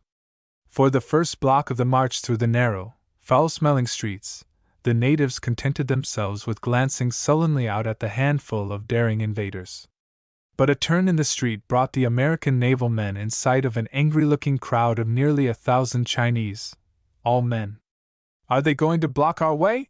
whispered Dan, marching quietly on when Dave hastened to his side. "They are not," Darrin answered bluntly, "though they may try to. No one is going to block us today until we have used all our ammunition. That has the good old Yankee sound," grinned Dalzell. Seeing that the sullen crowd was massing, Ensign Darrin went forward, hastening in advance of his little column. "Is there any one here who speaks English?" Dave called pleasantly, above the dead hush of that stolid Chinese crowd. There was no answer. All right then, smiled Ensign Darrin. I shall have to talk to you by sign language. Make way, please! Drawing his sword, he signed to the Chinese to make way for his command to pass. Still no response. Ensign Dan, marching his men on, came up to Dave's side. Column halt! Ensign Darrin called promptly. Order arms! Draw bayonets! Fix bayonets! With a rattling of steel, accompanied by many grins, sailors and marines alike obeyed. Once more I call upon you to make way! Called Dave, striding forward and endeavoring to wave the crowd aside by gestures with his sword. Still nobody moved. Ensign Dalzell rapped out the sharp order. Form 2 platoons extending across the street in close order. Give promptly the order to charge. As he gave this command, Darrin stepped back, placing himself at the extreme right of the first short platoon. Charge bayonets! Ordered Dan. Dave led the men forward, Dalzell remaining behind with the remainder of the little command. Finding the points of the bayonets at their breasts, the Chinese gave utterance to cries of fright. There was a backward surge. Halt! Cried Dave, just in time to prevent some of the Chinese from feeling cold American steel. Steady! Forward march! Hep, hep, hep! Emphasizing the speed of the step with his hep, hep, Dave now continued his squad at a brisk walk, giving the yellow natives time to make their retreat without trampling one another. At the next corner, the Chinese surged off at right angles in two directions. I guess we'll find the rest of the way clear enough, smiled Ensign Dave, again forming his men in double file and falling back to Dan's side. The Mongols had me scared. I was afraid I'd have to order the men to load and fire. Would you have done that? Asked Dalzell. Why not? Asked Dave, with a shrug of his shoulders. There are American women up at the Yamen, and they are still in peril. My orders are to reach the Yamen, and I propose to do it if it be possible. If any yellow men try to block our way, they will do so at their own risk. I'll charge or fire into any crowd or force that blocks our way. Good! Chuckled Ensign Dan. I like the sound of that talk. Down by the riverfront, save for the warehouses, the buildings were of the meanest, flimsy affairs of bamboo, with cheaply lacquered facings, windows of oiled paper and floors of earth. Now, however, the little naval column began to pass through a better part of the city. Here the houses were of wood, substantially built, and of pagoda or tent patterns. Not a few of these dwellings were surrounded by compounds, or yards, enclosed by high stone walls. And then, at last, in the heart of the city, the column came out upon the low hillside on which was the great square surrounding the governor's yamen. None in front opposed Darrin's command, but a crowd that must have numbered 2,000 followed close at the heels of the detachment. Going to halt in the center of the square? Dan inquired in a low tone. No, rejoined Ensign Dave. I shall march up to the main gate in the compound wall. And then? Inquired Dalzell. I shall demand to be admitted to the American refugees. And if you are refused? Pressed Dan. That will be the governor's worry, replied Dave quietly. Chapter 5. Sin Fu has his doubts. Chapter 5. Sin Fu has his doubts. It was a gray stone wall, some 12 feet high, that surrounded the compound of the yamen. Sentries in the uniform of Chinese soldiery were pacing the top of this formidable rampart. Over the walls could be seen the strange, gracefully arched red and yellow roofs of the several large and the few small buildings of the yamen. Under the gray walls, on the outside, crouched a few mangy-looking beggars. Men and women of this type always loiter outside of every yamen, trusting to the occasional generosity of the high official who resides within, for in China every mandarin, governor and other high official must always be a good deal of an almsgiver. Not even the sight of the heavily armed little American column stirred these beggars beyond the most ordinary exhibition of curiosity. Put the column to the right oblique, and go over to that gate, directed Dave, pointing with his drawn sword. A moment later the command, Halt! Rang out. From the ramparts above 3 Chinese soldiers gazed down stolidly. Striding forward to the gong that hung before the gate, Ensign Darrin struck it loudly 3 times. A minute passed without answer. Dave sounded thrice again. Another minute passed. "Confound those fellows inside," muttered Dave to his chum. "I've heard, before this, that the Chinese official tries to show his contempt for Western barbarians by making them await his pleasure." Glancing down his line, Darrin noted a sailor who was well known for his physical powers. "Henshaw!" summoned Dave crisply. Leaving the ranks, Seaman Henshaw stepped briskly forward, saluting respectfully. "Henshaw, do you think you could play a loud tune on this gong?" "Aye, sir." "How long do you think you could keep that tune going?" "An hour anyway, sir." "Can you play that gong like a bass drum?" "Like a whole drum corps, sir," answered Seaman Henshaw, with just the suspicion of a grin. "Then fall to, Henshaw." Picking up the fancifully carved stick, Seaman Henshaw faced the 3-foot gong. Bang! Crash! Zim! Zum! Smash! It was a lusty tattoo that Seaman Henshaw beat upon that resounding metal. The noise could have been heard a mile away. Dave afterwards learned that every sound was distinctly heard on board the gunboat. Bim! Bam! Whang! After a full minute of it, Seaman Henshaw looked as if he were still enjoying his task. Several of the men in the waiting column had grounded their rifle butts that they might hold at least one hand to an ear to shut out the din. On the wall overhead, the Chinese sentries moved uneasily away from close quarters. Crash! Zam! Bing! That gong rang forth as, it is safe to say, it had not done before in centuries, for Henshaw was a young giant and proud of his muscle and endurance. Zim! Zim! Zam! The racket was more than ears could endure for a long stretch. At about the end of the 3rd minute, the double gates were thrown suddenly open. In the open gateway stood at least a score of armed soldiers, at their head a young Chinaman, tall, well-dressed and of rather commanding appearance. Instantly Ensign Darrin pressed Henshaw's unemployed arm. With a final crash, the pounding of the gong died out. "His Excellency, the Governor, demands to know why this din is being made at this gate," declared the tall young Chinaman, in a haughty voice, but in excellent English. "It is my way of announcing my call," Dave replied. "Who are you?" "Ensign Darrin, United States Navy, very much at your service, sir," Dave replied. "And now, sir, I have the honor to request that you, also, announce your name and position here." "Since I serve His Excellency the Governor, that is enough for you to know," replied the Chinaman. "However, I will state that my name is Sin Fu. I am Under Secretary to His Excellency, and, as such, I have come to bring word to you that it is His Excellency's pleasure that you depart from this neighborhood and return to your vessel." "I am very sorry, Mr. Sin Fu," Dave responded, "but it is impossible for me to make my call on a proxy. I must see His Excellency in person." "I am very sorry," replied the secretary, speaking in a tone of cold contempt.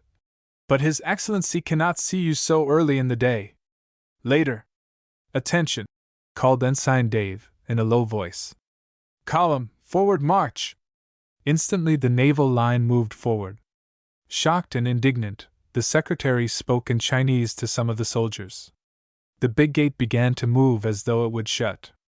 "At the double quick! Charge!" shouted Dave Darrin, leaping forward, brandishing his sword.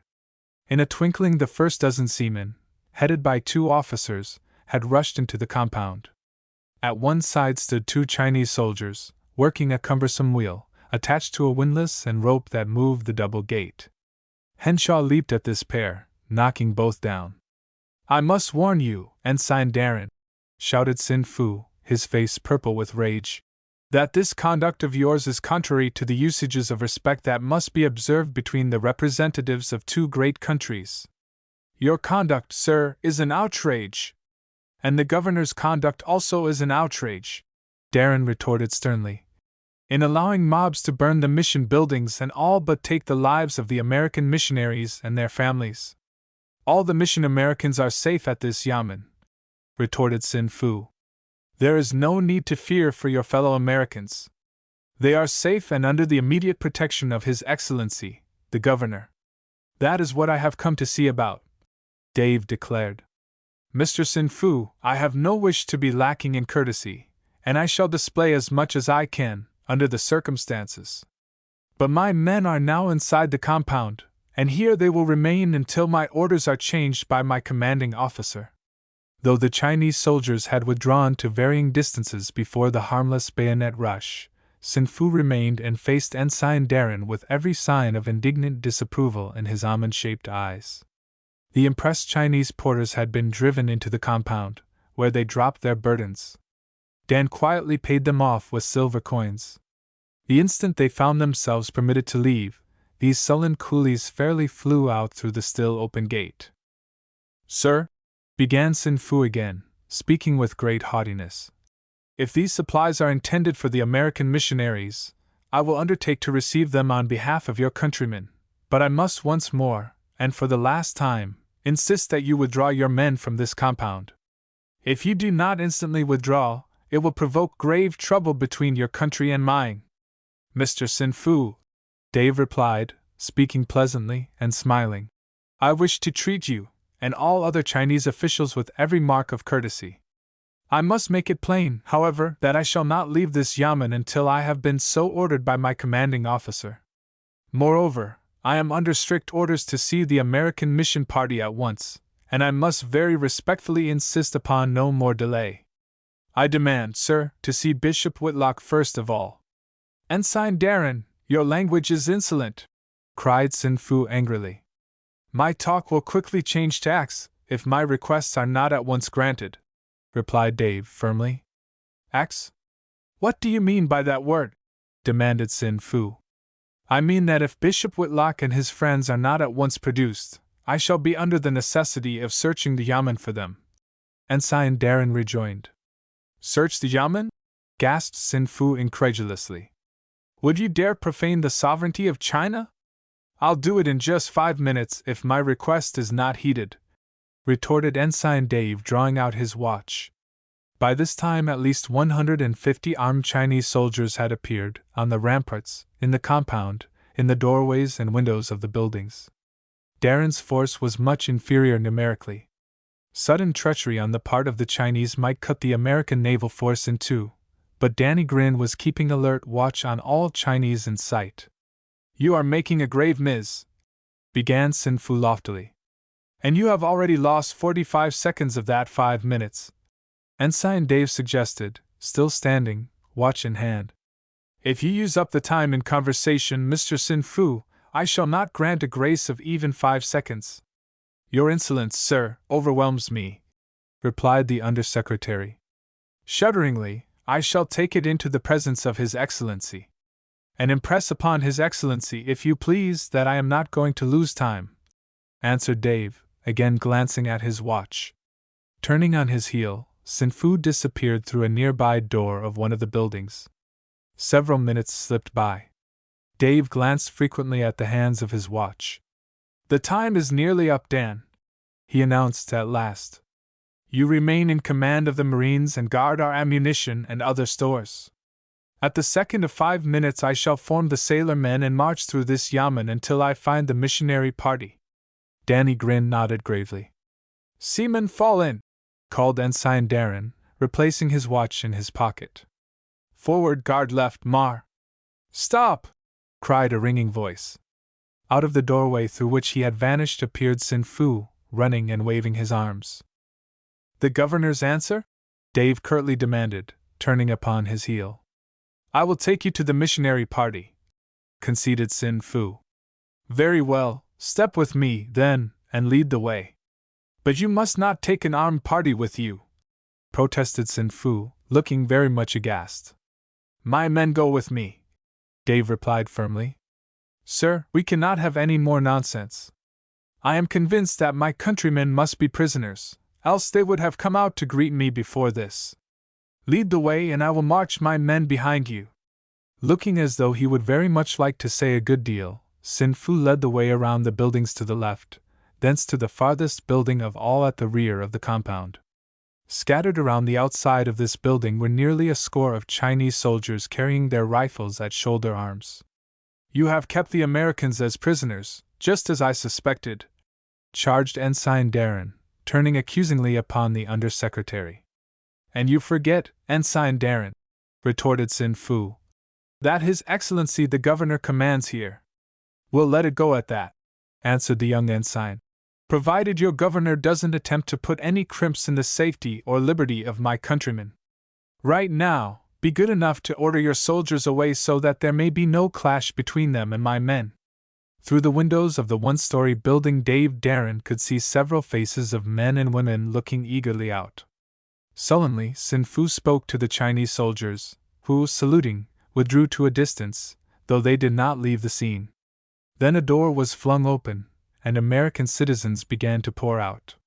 Darting through the foremost of the throng was one handsome young American woman, who, holding her arms outstretched, while eager tears of gladness glistened in her eyes, cried, "Dave!"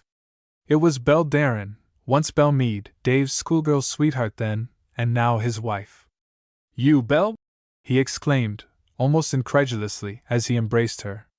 "I thought you were in Manila, awaiting word when and where to join me. I couldn't wait any longer to join you, so I came up in the last steamer from Manila, and transferred to a river boat at the foot of the river. Aren't you glad to see me?" "Glad indeed." Dave embraced her again. But he was on duty, and most urgent duty at that. Even further conversation with his beloved wife must wait until he had rightful leisure. Then his eye fell upon another in the little throng. "You here, Mr. Pembroke?" Ensign Darrin inquired. "Yes," confessed the Englishman. "I'm a bit of a rover, you know. Never know where I shall be next. And Mr. Pembroke has been extremely kind in helping me on the journey," Belle added brightly. "Mr. Pembroke told me that he had met you in Manila." Though Dave bowed courteously, he couldn't help feeling dislike of this smooth-talking Pembroke. The latter was an Englishman, then, unless he was serving his country in this part of the world. Why wasn't the fellow at home, doing his bit of military service for Britain? He was young enough, and able-bodied, and England was calling all her younger men to the colors. To Darrin's mind it was a sheer confession of disgrace for Pembroke to admit that he was merely touring the world at a time when England was demanding service on the battlefield from every young Briton who was not otherwise engaged in serving his country. "When you have time, Mr. Darrin, I'll claim just a word of greeting," said a soft voice, and a gloved hand was held out to Dave. "So you came through also, Miss Chapin?" Dave inquired, as he took Lucy Chapin's hand. "I'm glad to see you, but sorry you're here," rejoined Dave. "Why sorry to see me here?" inquired Miss Chapin. "Aren't we now under the protection of the American Navy? Every sailor-man on the Castoga will die willingly in defense of this party," Darrin told her. "But the trouble may easily assume such proportions that our little force will prove wholly inadequate." Then, glancing swiftly over the missionary party, the young naval officer added, "Will someone kindly introduce me to Bishop Whitlock?" As Dave had expected, it was one of the three white-haired men of the party who now pressed forward. "Mrs. Darrin introduced her husband to the bishop. "You reached us not a bit too early," the bishop assured Dave. "You were practically prisoners in the yamen, sir?" Dave asked. "Almost, I fear, though we refused to give up our arms. Even now 7 of our men are inside keeping guard over our weapons." "How many rifles do you have?" Dave asked. 32, answered the bishop promptly. "The American residents of the city flocked to our defense." "From what I saw from the ship's deck," rejoined Darrin, "all I can say is that you presented a magnificent front with only 32 rifles. As I have but 52 naval rifles with me, that makes up a total force of only 84 rifles." "Can't we get through to the waterfront?" inquired Belle. "For you are going to take us to the Castoga, are you not?" "If we can safely get there," Dave replied. "And now I must drop everything else until I have communicated with the gunboat." "Bishop, did you lose any of your party?" "None of the white members," replied the missionary. "Our 16 Chinese converts at the mission insisted on taking care of themselves. Whether any of them has been killed, I do not know. I must get a signalman up on the walls," Dave continued. "Bishop, will you kindly see, sir, that your party follows my men? I am going to the other side of the compound." As soon as Belle Darrin caught sight of her old school friend, Danny Grin, she hurried forward to greet him. Out of the main building of the yamen came Sin Fu, with sullen, offended face and stately tread. "Sir," called Dave, "I must put a signalman up on the ramparts." "Since you take everything into your own hands," replied the secretary coldly, "you do not need His Excellency's permission. Yet I am charged to say that all you do here is against the protest of His Excellency, and complaint will be made to your government." "I am sorry, sir, to seem to show discourtesy," Ensign Dave replied, "but all that I do here is under general instructions from the highest representative of my government in these waters." With that, Dave called a signalman to him, gave him a message, and directed 6 other sailors to climb, with the signalman, the inside steps that led to the rampart. No sooner had the signalman, in the lead, gained the rampart, than a 5-inch gun on the Castoga boomed out. "Ensign Darrin, sir," bawled down the signalman lustily. "I think you will be glad to be up here, to see what is going on." Dropping Belle's hand, which he had just taken, Ensign Dave darted up the steps, uttering, on reaching the top of the stone wall, an exclamation of dismay. "Ensign Dalzell!" he shouted, beckoning the summons to his brother officer. Chapter 6. Heckling His Excellency. Chapter 6. Heckling His Excellency. "Jupiter!" gasped Dan, as he reached Dave's side. Boom! Bang! 2 shots were fired almost together from the Castoga's forward guns. "The rebels are returning from the suburbs," Dave exclaimed. "And even the nearby houses are emptying themselves of hundreds of other armed men. There must be 1,000,000 of them, in all," said Danny Grin briefly. "But I reckon we can thrash 'em all." "We'll have to, or go under," was Dave's brief retort. "There cannot be a doubt that the armed multitude intends to attack the yamen." In the meantime, Signalman Ross was sending the message that Dave had given him. Now a signalman on the gunboat wigwagged back. "Do not attempt to leave yamen with your party until you receive orders so to do." "I'm glad of that command," Dave muttered to his subordinate. "I wouldn't care to risk any of our American women by trying to take them through such a rabble as I see advancing." Again some of the Castoga's guns spoke. The shell fire was doing some execution in the ranks of the oncoming rebels, though not enough to halt their march.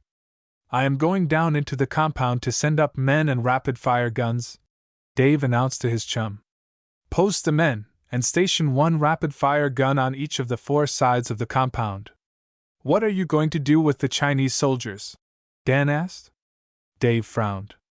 "I don't know," he said. "This is the governor's yamen, and these are his troops. I don't believe we can trust them, but on the other hand, have we any right to drive the soldiers out? And would they go peaceably, or would they open fire and put the women in danger?" "Ask the captain by signal," Dan advised. "Ask him yourself, signing my name, Dan. Whatever we do, the rapid-fire guns can't be placed on these walls a moment too soon." Hustling below, Dave ordered up the sailors and all but 4 of the Marines. Each man, as he went, carried up a case of 1,000 cartridges, either for the rapid-fire guns or for the infantry rifles. "You men in charge of the stores," Dave ordered. "Keep the Chinese away from our property. Don't let any of the yellow men touch the stores. Shoot before you permit that, and shoot promptly and to kill." Then Darrin turned his attention to the missionary party. Of the 32 men who carried rifles, he sent 20 to the ramparts, while he directed the other 12 to stand guard over the women. Having made these dispositions of his command, Ensign Darrin again raced up to the top of the wall. "There's the answer just coming from the gunboat," Dan informed him. So Dave, shading his eyes with one hand, picked up this message from the Castoga. "Ensign Darrin, you will need to exercise great caution as to what you do in the yamen, as only the presence of imperiled missionary party justifies presence of your command there at all. Better consult with the governor." "That's just what I'll do," Dave uttered grimly. "That governor chap has been keeping himself mighty well out of sight. Now it's time for me to see him, and he must show up and take some little hand in affairs that are going on in his city and province." "Shall I allow more Chinese soldiers up here on the wall?" asked Ensign Dalzell. "Here they come." That was, indeed, only too true. Very quietly, under their own officers, some 160 of the governor's troops had formed in 4 detachments, going to the walls at the 4 sides of the compound and starting up the steps. I don't know whether we can stop them, and I don't know that they won't be willing to fight with us and for us, returned Darrin, perplexedly. I'll follow the commander's orders and see the governor at once. Running down, and darting across the compound, Dave halted before the principal door of the main building, the door Sin Fu had used. Knocking lustily with the hilt of his sword, Dave did not wait more than 30 seconds. Then reports from 2 more of the gunboat's guns decided him. He seized the latch, trying to force the door, but only to find that barrier locked. Open! Ordered Dave, in his loudest quarterdeck voice. Open! He waited another 30 seconds, but no one inside obeyed. Open! He shouted, or I shall order my men to batter the door down. Inside, instantly, he heard the murmur of voices. Well? Demanded the irate young officer. Will you open, or do you wish the door battered down? Preceded by a rattling of bolt chains, the great door was thrown open. Into the doorway breach stepped Sin Fu, calmly disdainful.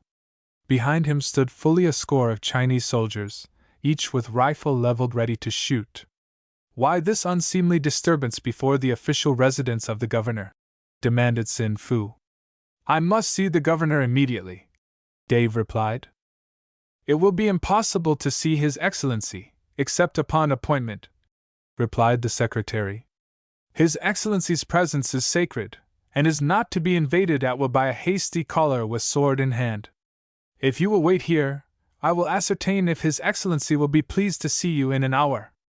If he keeps me waiting 2 minutes, Ensign Dave retorted, I shall search this building for him.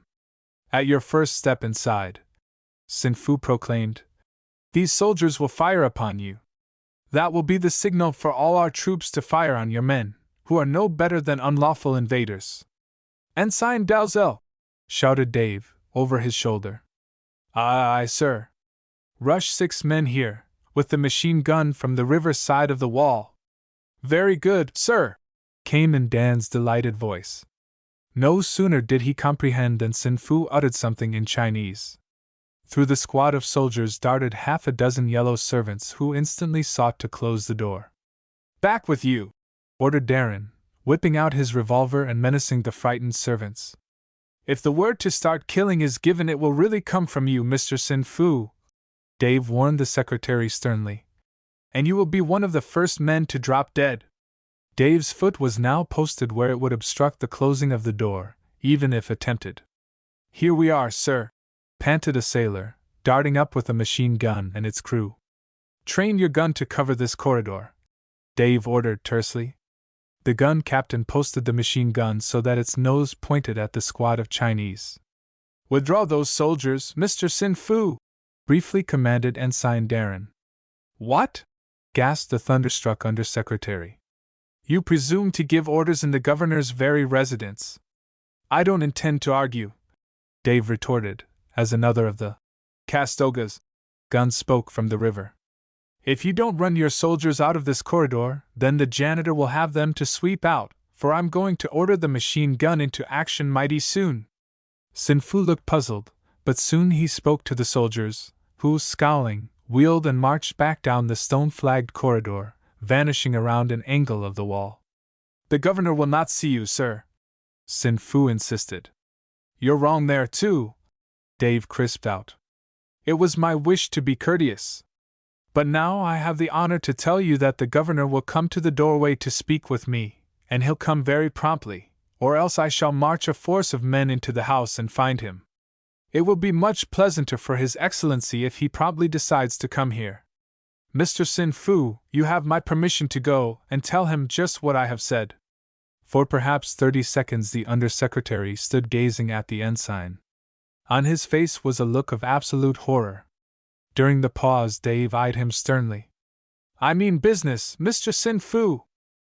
Ensign Darrin, though it be at the cost of my head, which I can ill afford to spare, murmured Sin Fu brokenly. I shall undertake to bear to His Excellency's shocked ears your most outrageous message. Turning to his sailors, who were grinning discreetly, Dave Darrin observed softly, "I think that will put motion into the governor's feet, if anything will." Looking frequently at his watch, Ensign Dave waited a full 2 minutes. "Come on, men," he ordered. "We'll start through the premises. This isn't the time even to wait for governors." Some 10 yards down the corridor, Darrin had led his handful of men when Sin Fu's shocked voice rang out. "Halt! Stop! Outraged as His Excellency feels, he is coming to listen for himself to your impertinence." "Halt!" ordered Dave, in a low tone. Again the machine gun was set up. But this time no delay was attempted. The same score of soldiers marched around the angle, halted and formed on either side of the corridor. Next came Sin Fu, with tablet, ink and writing brush, while a servant carried a small table. Behind them came 5 more officials, then one whom, from his elaborate Chinese costume, Darrin took to be the governor. After that personage came several other men. Suddenly Dave Darrin started perceptibly. Among the governor's followers, richly dressed, was none other than Mr. Burntface, lately of Manila. "Now, what the mischief can Burntface be doing here?" Darrin gasped inwardly. "And by the same token, what was he really doing in Manila? Step out and get 2 or 3 of the missionaries who understand Chinese," Dave ordered in a low voice to the sailor nearest him. Striking his hands together for silence, the Chinese governor sank down upon a richly carved chair which a Yamen servant placed for him. Then he addressed Sin Fu in Chinese. "His Excellency demands to know the meaning of this extraordinary conduct," translated the Undersecretary. "Ask His Excellency if he is aware that the city is now alive with rioters?" requested Dave. There was some conversation in Chinese, after which Sin Fu replied, "His Excellency says that his troops are upon the walls of the Yamen ramparts."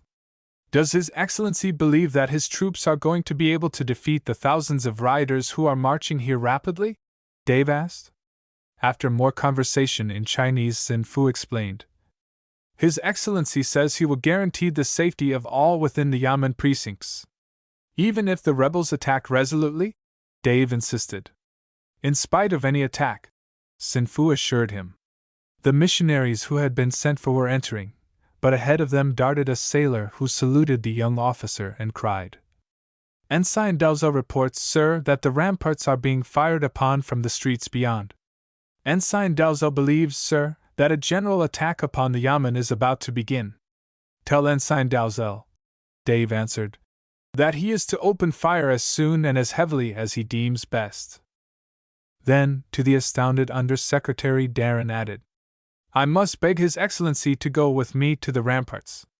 "He cannot, will not," protested Sin Fu. "He must," declared Dave Darrin firmly. Chapter 7, Bell has some tips. Chapter 7, Bell has some tips. Whatever Sin Fu said, it was spoken in an undertone. Near His Excellency there was movement among the members of his retinue. In another instant the governor had vanished around the angle in the wall. "Grab that burnt-faced chap," whispered Dave, to 2 of his sailors. "Hurry him along to the ramparts, but don't be rough with him unless you have to be." Then up to Sin Fu, in the same twinkling, stepped Ensign Darrin. "Sir, I am sorry, but I haven't time to waste on formal speech. Since your governor has run away, you must go with me to the ramparts."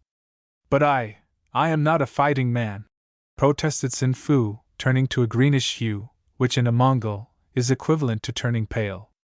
"I believe you," assented Darrin. "And you won't be very much of any sort of man, unless you make up your mind to do instantly what I wish of you. Come!" Nodding to a sailor to escort the Undersecretary, Dave and 2 of his men brought up the rear and rushed out into the open. Left alone without command, the governor's score of soldiers, lined up against the walls, after a bewildered pause shuffled off in the wake of their departed chief. Rack. On the rampart at the west of the compound a squad of sailors had opened fire on a party of Chinese who were firing from the shelter of the nearest houses. Dan ran over to them, and stood behind his marksman before Darrin succeeded in reaching the top of the steps nearest to the firing party. At the outer edge of the rampart was a low wall of stone some 2 feet in thickness. On the flat floor behind this the sailors had thrown themselves, aiming their rifles over the parapet. Behind them Danny Grin, sword in hand, took position, pointing out some of the places of concealment of yellow snipers. "They've opened fire, sir," reported Dalzell, saluting as his chum came up. "So I see," nodded Ensign Dave. "Men, don't shoot too hastily. Try to plant every bullet where it will be most effective." "Aye, sir," came the hearty chorus. "Crrrack." Half a dozen of the missionaries who had joined the sailors on this part of the rampart were proving their manhood by doing careful, deliberate work with their rifles. While under other circumstances these men of the cloth would have preferred not to take a hand in such an affair as this, the danger that threatened a score of American women completely changed their viewpoint. "These mission men and the other American residents are going to make as good fighting material as you can get out of untrained men," Dave remarked to Dan, in a low voice. Suddenly the Castoga took a lively hand in the affair again, her guns belching forth shells. "Why, they're landing shells in the ruins of the mission settlement," declared Danny Grin. "What on earth can that be for?" "I can't guess," answered Dave, training his glass on the mission ruins. "Look! There are Chinamen, with shovels, running away. Have they been trying to entrench there?"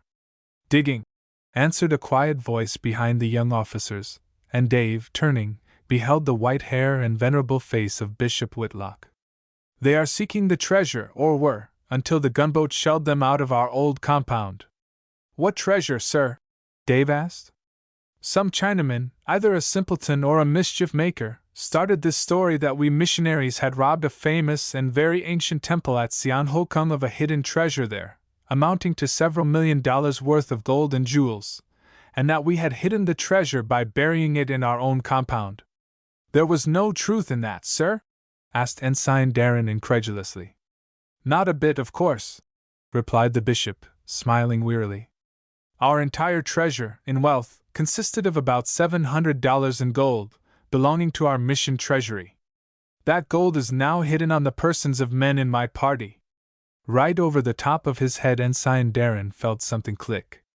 Then, conscious that something had happened, he turned to see his cap, shot from his head, sailing down into the compound. A Marine below picked it up and ran up the steps to hand it to his commander. Belle Darrin saw the hat shot away, for in the compound below, she had stood watching her husband closely. She gave a slight start, but showed no other sign of fear. A moment later a number of bullets swept over the rampart top. Dave, Dan, and the bishop were the only ones standing there.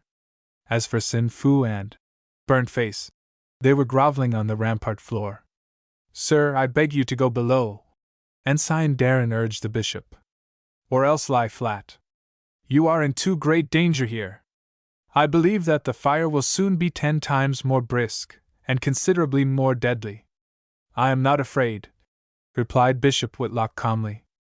"If my eyes were younger and keener I would handle a rifle, but I fear that I would waste too many cartridges."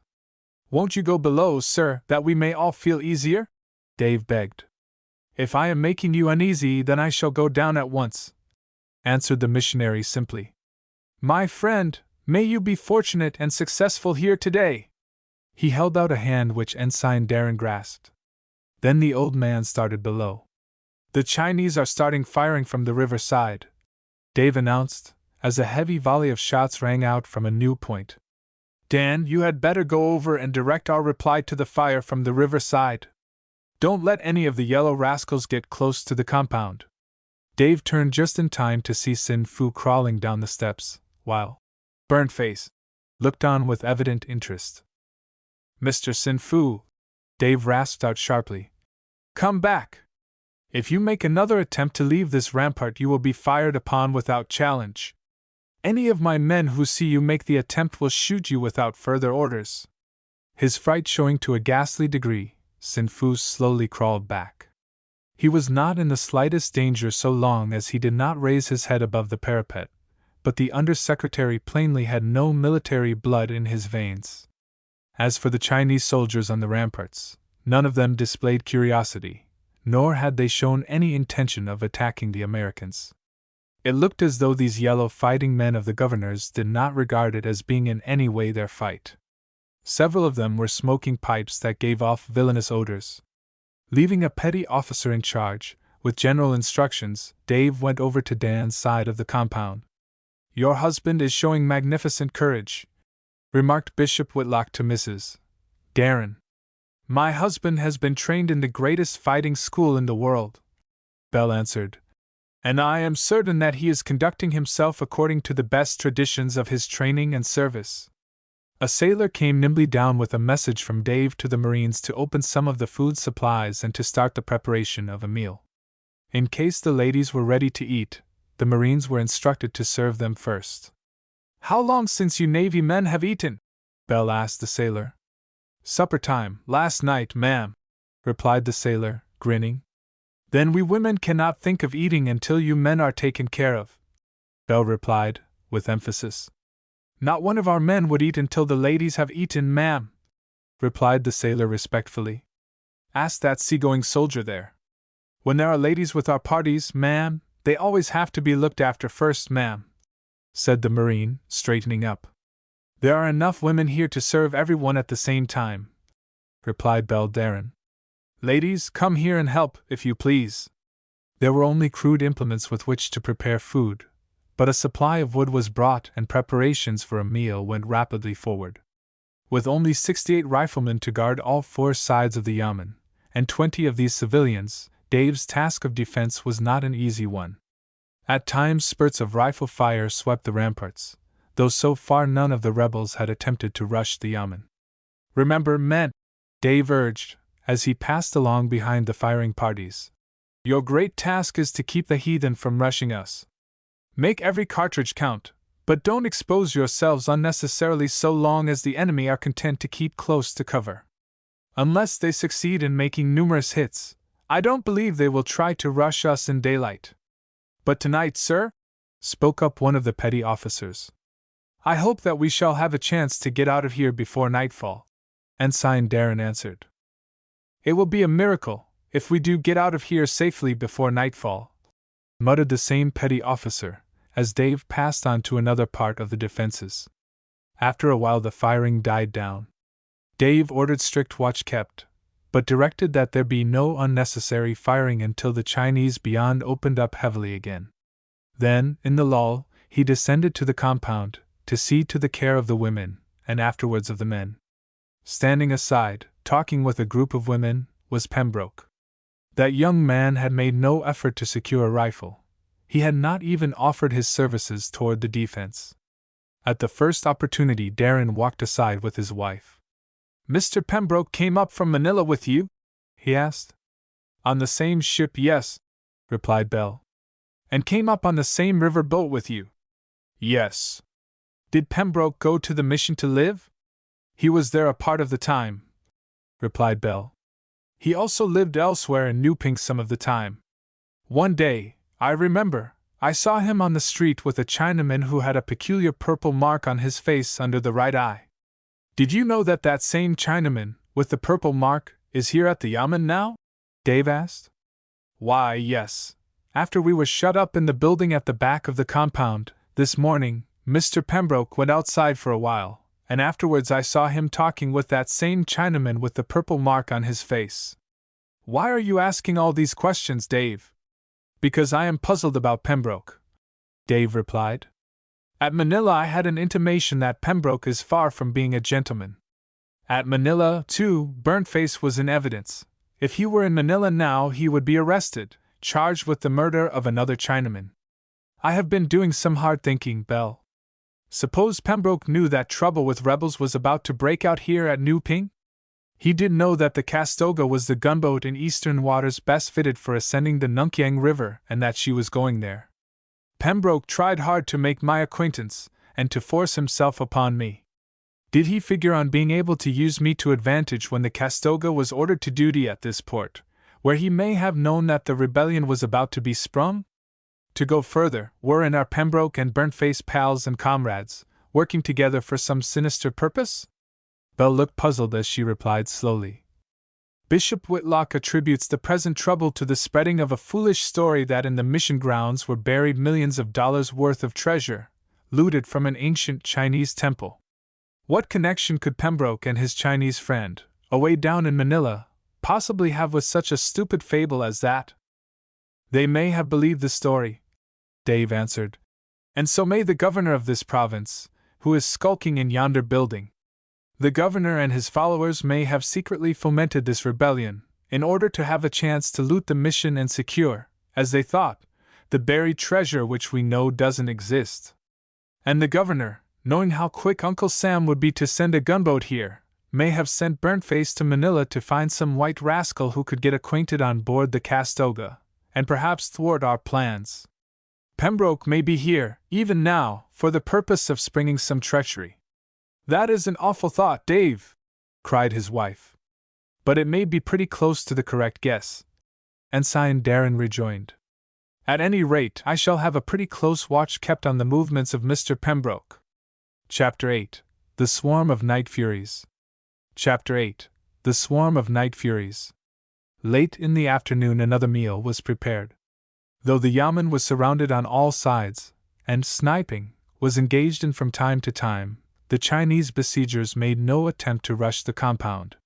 Toward the end of the afternoon Dave carried on some vigorous signal talk with his commanding officer aboard the Castoga. It does not look safe for you to risk bringing party through to river, came the message from the gunboat. Do you think you can hold the yamen through the night? Think I can hold yamen through the night, Dave signaled back. If you sanction my using extreme measures at need, I may have to put the Chinese soldiers on the other side of the gate before dark comes on. Do so, if absolutely necessary, came the part approval. If you wish, I will try to get 30 more men through to you. Cannot spare more without crippling ship.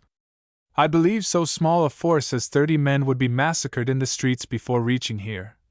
Dave signaled back. Would advise against your trying to send small reinforcements. And trying by wireless, signaled the gunboat, to pick up other naval vessel along the coast. If I establish such communication, will endeavor to have at least 100 additional men sent up, even if they have to ascend river in motor launches. Think if you can hold on until tomorrow, I can send substantial reinforcements. We'll hold out through the night, if we have to keep shooting every minute, Darrin signaled his commanding officer. Have you plenty of ammunition? Came the query. Yes, Dick signaled back. Have been firing cautiously. Just before dark came on the gunboat signaled. Good luck through the night. Thank you. Ensign Dave caused to be signaled back. After a conference with Dan and Bishop Whitlock, Dave decided upon bold measures. Toward every party of Chinese soldiers, on the ramparts or in the compound, went, all at once, small parties of sailors. In a twinkling, and almost without protest, the sailors seized the rifles of the yellow soldiery. Formed the governor's troops in the compound, was the order that Darrin suddenly bawled forth. What are you about to do? Demanded Sin Fu from the rampart. We are about to gag you, Mr. Sin Fu, if you open your mouth again, came the young ensign's stern answer. Quickly the native troops were formed below. Dan, in the meantime, massed a strong force and 2 machine guns on the rampart over the main gate. At a signal the gates were thrown open. The blinking, unresponsive yellow soldiers were driven forth, and the gate shut fast on them. Dan's precautions overhead had been taken in case the armed multitude beyond should attempt to rush when the gate was opened. But Dave put through the whole maneuver successfully. Leaving a guard of only 7 men on a side, and massing his 56 other fighting men, Dave marched up to the governor's yamen.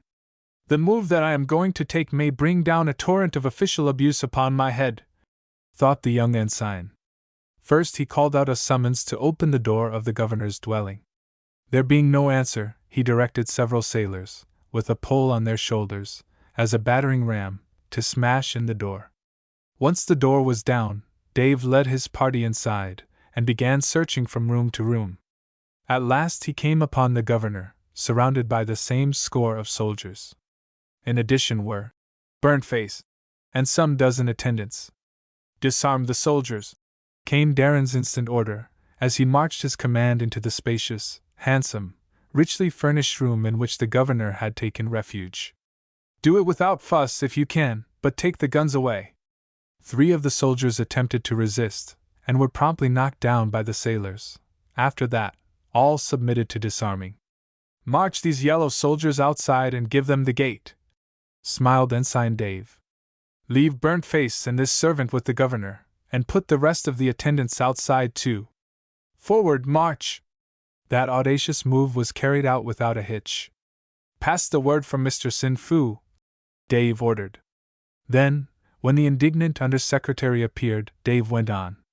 Mr. Sin Fu, kindly assure His Excellency that we have acted in the only way possible, and that we mean no harm to him, unless he should make such action necessary.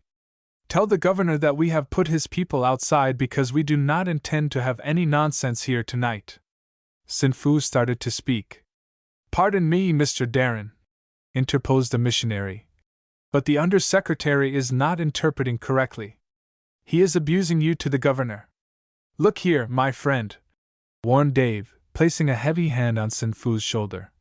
Either you play fairly, or you will find yourself in more trouble than one poor undersecretary can be expected to handle easily. Tell His Excellency just what I said. Governor Taipiu listened in silence. Nor did he offer any comment when Sin Fu had ceased speaking. Does His Excellency understand? Dave asked. He does, replied Sin Fu. Yes, nodded the missionary who had interposed. His Excellency will be required to remain in the open with us tonight, Darrin continued. We must have him where we can easily keep both eyes on him. I beg your pardon, Mr. Darrin, said one of the missionaries, approaching. Do you think it will be prudent to have lights in the compound tonight? It will be much better to have them, Dave replied, provided that no glow from them is reflected toward the ramparts. Any light behind our men, that showed them more distinctly to the enemy, would imperil our safety. But lights in one point at least in the grounds would be advantageous, as such illumination would tend to make the women less afraid. It's human nature, you know, sir, to be more afraid in the dark, and we must give every possible thought to the feelings of the women on such a trying night as I fear this is going to be. Thanking him, the missionary hurried away, beckoning to 3 other men to follow him. These soon returned, bearing armfuls of Chinese paper lanterns. Cords were tied from tree to tree in the center of the compound, and from these lighted paper lanterns were soon dangling. In and out of the lighted area passed the women and other non-combatants, strolling about. That looks like a glimpse out of a pretty picture, said Dave to his brother officer, as the two stood on the river side of the ramparts. Especially with the glow that the lanterns cast on a background of picturesque Chinese buildings. Danny Grin agreed. Then he turned to gaze into the darkness beyond, adding, David, little giant, we shall have very little to do with pretty pictures tonight. The nightmares of war will claim the greater part of our attention. One group of women there was that did not appear. They comprised the women of the governor's family, who, with the children of the yamen, had taken refuge in one of the larger buildings. They were not required to come out into the open. Sir, I think I see figures advancing, whispered a sailor, gliding up to Ensign Darrin. In an instant Dave threw up his night glass. You're right, he answered in a low tone. Pass the word to the men at the machine gun to be ready. Stepping quickly down the little line on the river side of the wall, Dave gave whispered instructions to the men to lie low and to await the order to fire. Then, motionless as a tree, Darrin stood for fully 2 minutes, with the glass at his eyes. Ready! He called at last in a low but penetrating voice. Aim! Fire! As the volley crashed out, Danny Grin raced around to the west rampart, to look for signs of a Chinese advance against that side. Hundreds of Mongols had stolen forward on the river side. Instead of checking these, the brisk American fire brought thousands of others swarming from the streets and buildings. Keep that machine gun going, shouted Darrin in the ear of the machine gun captain. Make it hot, my men! We want to get as many of the yellow fiends this time as possible. The more bloody they find this charge, the more careful they will be through the rest of the night. To add to the din, Danny Grin had ordered the machine gun on the west side to fire, directing also his riflemen to fire only as sharpshooters. Rightly judging that the attack on two sides might be only a feint to draw attention away from the biggest movement of all on the southern side, Darrin darted around to that point, traveling on the rampart. Nor had he been there 2 minutes before the howls of thousands of infuriated yellow men sounded on the open ground before the wall. "Pump that machine gun!" Dave ordered sharply to the men at the gun. "Riflemen! Fire at will, and shoot as straight as you know how!" This latter order he repeated as he darted along the line. "Here, my friend, you get down! Lie behind the parapet, don't expose yourself in that fashion," Dave ordered, pushing down a sailor who had knelt on the parapet instead of lying behind it. "I wanted to get a better aim, sir," replied the young sailorman, upturning a face full of enthusiasm. "And you want to show your sand, too?" nodded Dave appreciatively. "None doubts your courage, my man, but the fighting man who exposes himself needlessly draws just that much more fire toward comrades close to him. Remember that, and keep down." Plunk! Plunk! Dave was just in time to see the tops of 2 ladders planted against the stone ramparts by yellow men under the walls. "Look out, men!" he yelled. "The Chinks are trying to plant ladders and scale the walls. Beat 'em back, or we are gone!" A yellow face appeared at the top of one of the ladders. Like a flash ensign, Darrin bounded forward, bringing down his sword on the left shoulder of the yellow man. Then, without a moment's further thought, Darrin seized the top of the ladder, giving it a mighty push that sent it toppling to the ground below. In a moment he had sent the second ladder, with 3 men on its rungs, after the first. Drawing his revolver, and throwing himself across the parapet, Ensign Dave emptied 10 shots into a mass of yellow humanity at the foot of the wall. Some of the sailors followed his example. But now it seemed as though nothing would daunt the desperate, rat-like courage of the Mongols. All along the 4 sides of the rampart, light bamboo ladders were set up. Hundreds of yellow assailants rushed up these ladders. "Prepare to repel boarders!" lustily howled one sailorman, as he sprang forward, clubbing 3 Chinese in succession over the head. But it looked as if the American force must be overwhelmed, for with fiendish fury the yellow swarms toiled up and fought at the edge of the parapets. Chapter 9: The Traitor of the Yamen. Chapter 9: The Traitor of the Yamen. How they ever came through the next 15 minutes was afterwards a mystery to Dave and Dan. They were in the thick of that frantic, deadly scramble for possession of the ramparts. As fast as Chinese assailants fell, they were instantly replaced by others. When Dave's revolver was not barking, his sword was in action, and his arms fairly ached with the labor of pushing away ladder after ladder. Hardly one of Dave's men was less occupied. Many of the Chinese had dropped the rifle for the long spear, or else for the keen, 2-edged sword. American blood flowed in that quarter of an hour. Boom! Out of the darkness came a trail of fire. Bang! A shell from the Castoga exploded among the nearest buildings on the river side beyond the Yamen compound. In another moment flames were leaping upward from a flimsy house in which a shell had exploded. Boom! Other shells began dropping about, on 3 sides of the compound. Soon a score of native houses were in flames, the light showing to the marksmen on the parapets just where to find their yellow assailants. But no shell was fired over the Yamen. Plainly the Castoga's gunners feared that they might drop a shell into the compound itself. On 3 sides the flames of the conflagration made the surroundings nearly as bright as in daytime. The men on the ramparts could now see excellently, and aim accordingly. At the same time the attack by ladders ceased, for now the laddermen were too plainly visible and could be killed with ease. "Great work, that done by the shells!"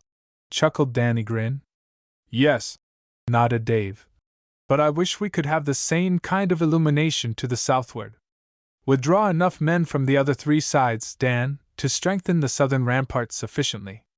The machine guns barking out anew, and with increased deadliness, the thousands of fanatical Chinese, now finding themselves too much in the spotlight, soon withdrew to a distance. From the darkness on the farther sides of the fires, however, they still kept up a sniping fire. "Watch from the south wall, Dan," urged Ensign Darrin. "I'm going down into the compound to see how it fares with our wounded." Throughout the deadly assault by the ladder men no American had been killed, but several had been wounded. Many were the jackies, who, binding handkerchiefs over their wounds, stubbornly remained at their posts. In the circle of light under the paper lanterns, Dave found a medical missionary, assisted by some of the women, attending to the wounded. 5 sailors, 2 marines, and 3 missionaries comprised the list of the more severely wounded. All were cheerful, however, and none seemed in danger from his wounds. Not until Dave had gone the rounds did Belle step forward.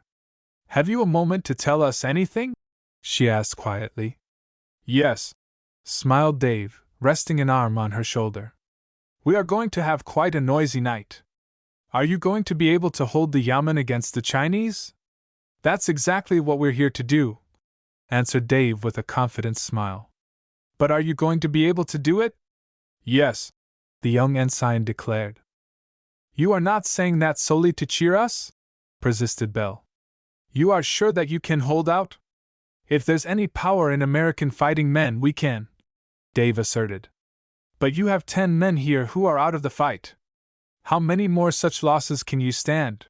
Belle demanded calmly. "If the Castoga keeps on setting fires around us, I don't believe we shall have to stand many more losses," Dave assured her, and glanced past his wife at the other women who had gathered about them. "Then," pursued Miss Chapin, taking up the questioning, "you don't consider that there is any likelihood of our being overwhelmed?" "It is possible, but I firmly believe that we are going to be able to hold off the enemy all through the night," said Darrin.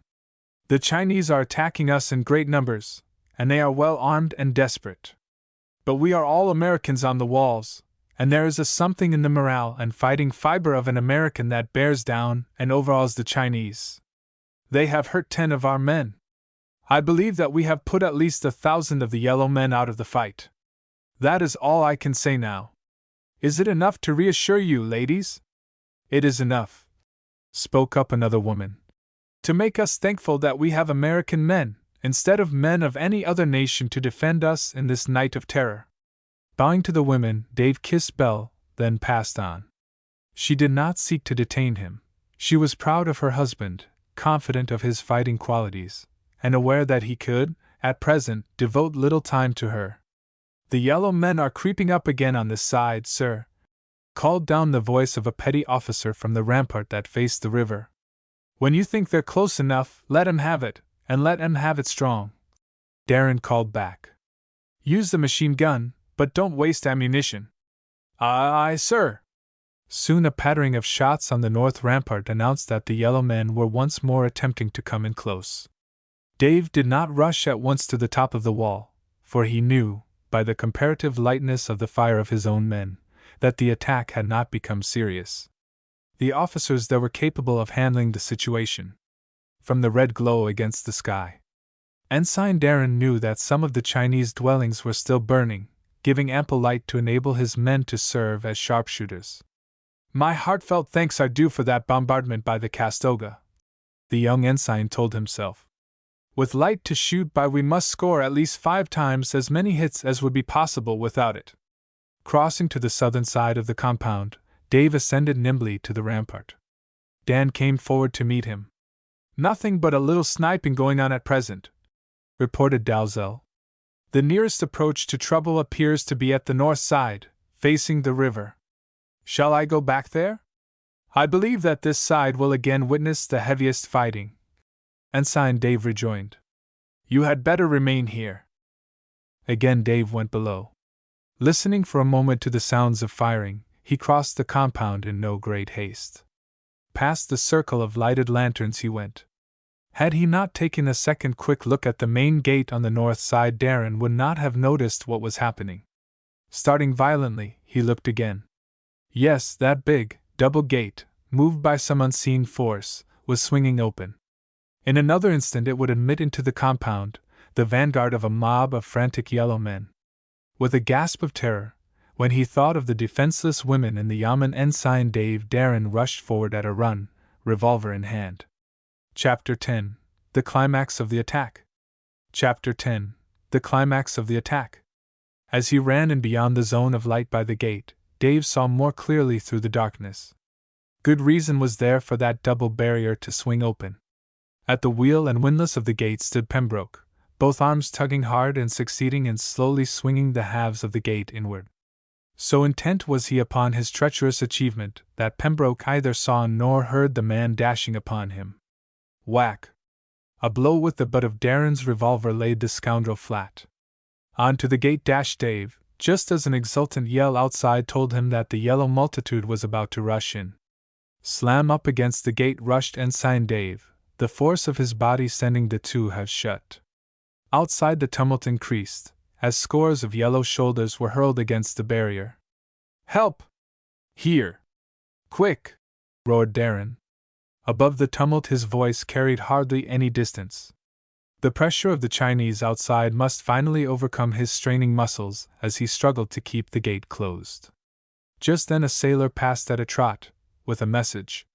Hearing Dave yelling for assistance, he looked at the gate and made out the figure of his officer there, trying to hold off the multitude.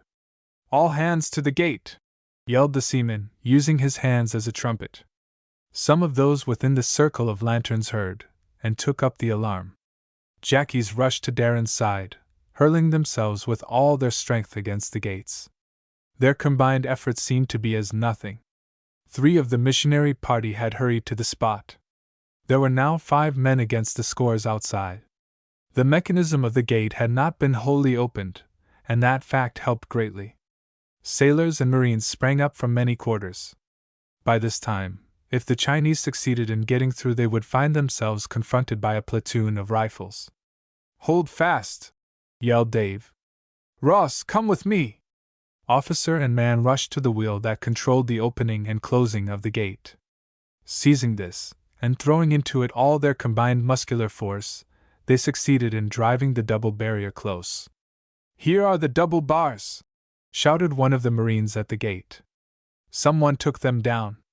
Up went the bars, which were now made fast in place, and once more the gate was securely closed. Placing a whistle to his lips, Dave ran along the wall. Even above the babble of voices the shrill note of the whistle was heard. "Aye, sir!" bawled down a petty officer overhead. "Turn your marksmen loose on that rabble before the gate. Use the machine gun, too. Make it as deadly for the scoundrels as you know how. Up to the ramparts, you men at the gate, and fire on the mob." Chinese yells of battle changed to groans of pain as the American firing rattled out more heavily than at any other time that day. From the river came the broad white beam of the Castoga's searchlight. Boom! A shell dropped in the rear of the multitude and more houses were in flames, lighting up the scene. "Hammer them as they run!" breathed Ensign Darrin fervently. "Keep it up as long as you can see anyone to shoot at." Boom! The Castoga took a further hand, by dropping one shrapnel shell, and then a second, among the seething, yellow rebels revealed by the searchlight. Within 2 minutes the great open space had been cleared, save for the bodies of several hundred killed and wounded. "The searchlight is sending a signal, sir," spoke up one of the men. There on the rampart, Dave read these words as they were signaled in the code. "Good work, Darrin and all hands! Give our commanding officer 3 times 3, and do it with a will!" shouted Ensign Dave. "Our shipmates will hear it." And hear it they must have, for no sooner had the cheering on the rampart ended when a distant, yet distinct sound of cheering drifted in from the river. "How many have you on your casualty list?" was signaled by the searchlight. "7 of my men and 3 missionaries," answered the signalman, as he stood wigwagging, using a Chinese lantern hastily appropriated for that purpose. "None killed. All women safe." Fast as he was with his wigwagging, the signalman was glad when he had finished his work, for such a storm of bullets sang by him that none could understand how he escaped with his life. Not until now did Darrin have time to think of Pembroke. "I must get that blackguard," he muttered, running down into the compound. At first Dave could not locate the fellow. At last, however, he sighted him, half hiding against a part of the wall where the gloom was most pronounced. "Well, sir?" demanded the young officer, striding up to the man who held a handkerchief against his injured scalp. "Was it you who struck me down?"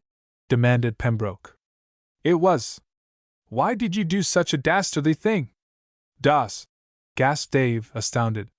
See here, fellow, don't you believe that I knew what you were up to? I was trying to close the gate, which some of the scoundrels outside had partly succeeded in opening, Pembroke asserted stoutly. You lie, retorted Ensign Darrin, staring sternly into the Englishman's eyes. You were opening the gate. The direction in which you were swinging the wheel proved that. And I struck you down. You are wronging me fearfully, Darrin, Pembroke protested, with a strong attempt at injured dignity. Then I'm going to injure you still more outrageously, Darrin retorted, for I'm going to place you in arrest. Moreover, if I live to get to the Castoga, you are going out there with me as a prisoner. Darrin, you must be joking, stammered the fellow. No, I am not, Rogers. Dave watched for the effect of that shot. At mention of the name, Pembroke turned more pallid. What do you mean by using that name when addressing me? He stammered. Because it's your right name, Dave retorted. You used that name before you ever used the name of Pembroke. Rogers, you are under arrest. Walk on ahead of me, straight to the circle of the lanterns. Don't attempt to trifle with me, for my patience was never so short as it is now. March! Surely, you are not going to humiliate me before all the ladies, protested the prisoner. Warned by the light in Ensign Dave's eyes, he started forward. That's exactly what I'm going to do, snapped Darrin. I'm going to expose you so fully that you'll get no recognition save that of scorn. Darrin, one of these days you're going to pay a big penalty in regrets and apologies, the prisoner warned him. Fiddlesticks, uttered Dave disgustedly. Marching the fellow up under the light of the lanterns, Dave found several women eyeing him strangely. Why, is Mr. Pembroke a prisoner? Cried Lucy Chapin. He is, Miss Chapin, Dave assured her. But surely he can have done nothing. All he did, Miss Chapin, was to try to open the main gate of the compound wall and let in the Chinese rabble. I caught him in the act, but beyond knocking him down, I did not have time to attend further to him just then. On the fellow's head you will observe the cut made by the butt of my revolver when I struck him down. It seems so impossible to believe, murmured Miss Chapin. And Mr. Pembroke, ladies, is also the rogue who once went under the name of Rogers. Further, I am convinced that this Pembroke, or Rogers, has been in league with the governor of New Ping, and with the governor's underlings.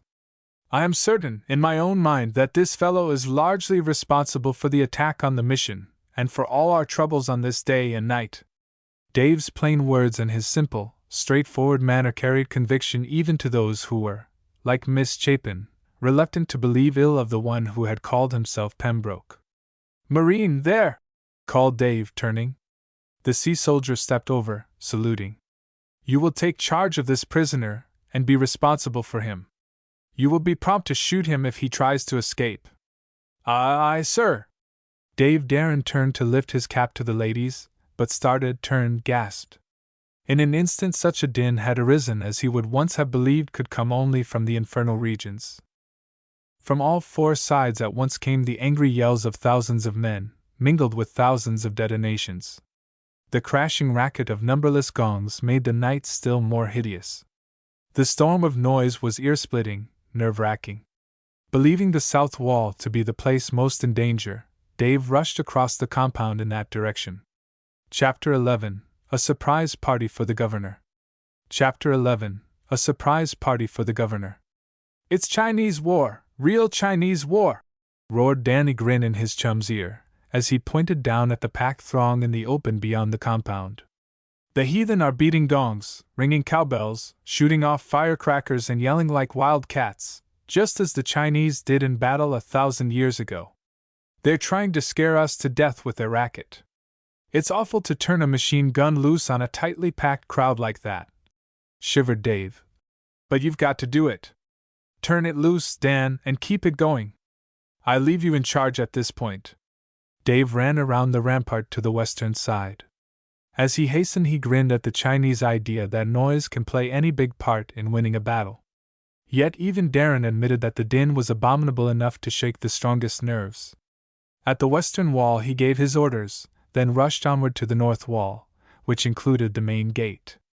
As he ran, he noted again a low, stone building which he had several times passed in the compound. The roof was not high, and suggested that it covered merely a cellar underneath. Dan believed that, if the fanaticism of the approaching multitudes were to last a few minutes longer, the rabble would be able, despite the most desperate resistance by the Americans, to sweep up over the walls and massacre every white man and woman in the Yamen.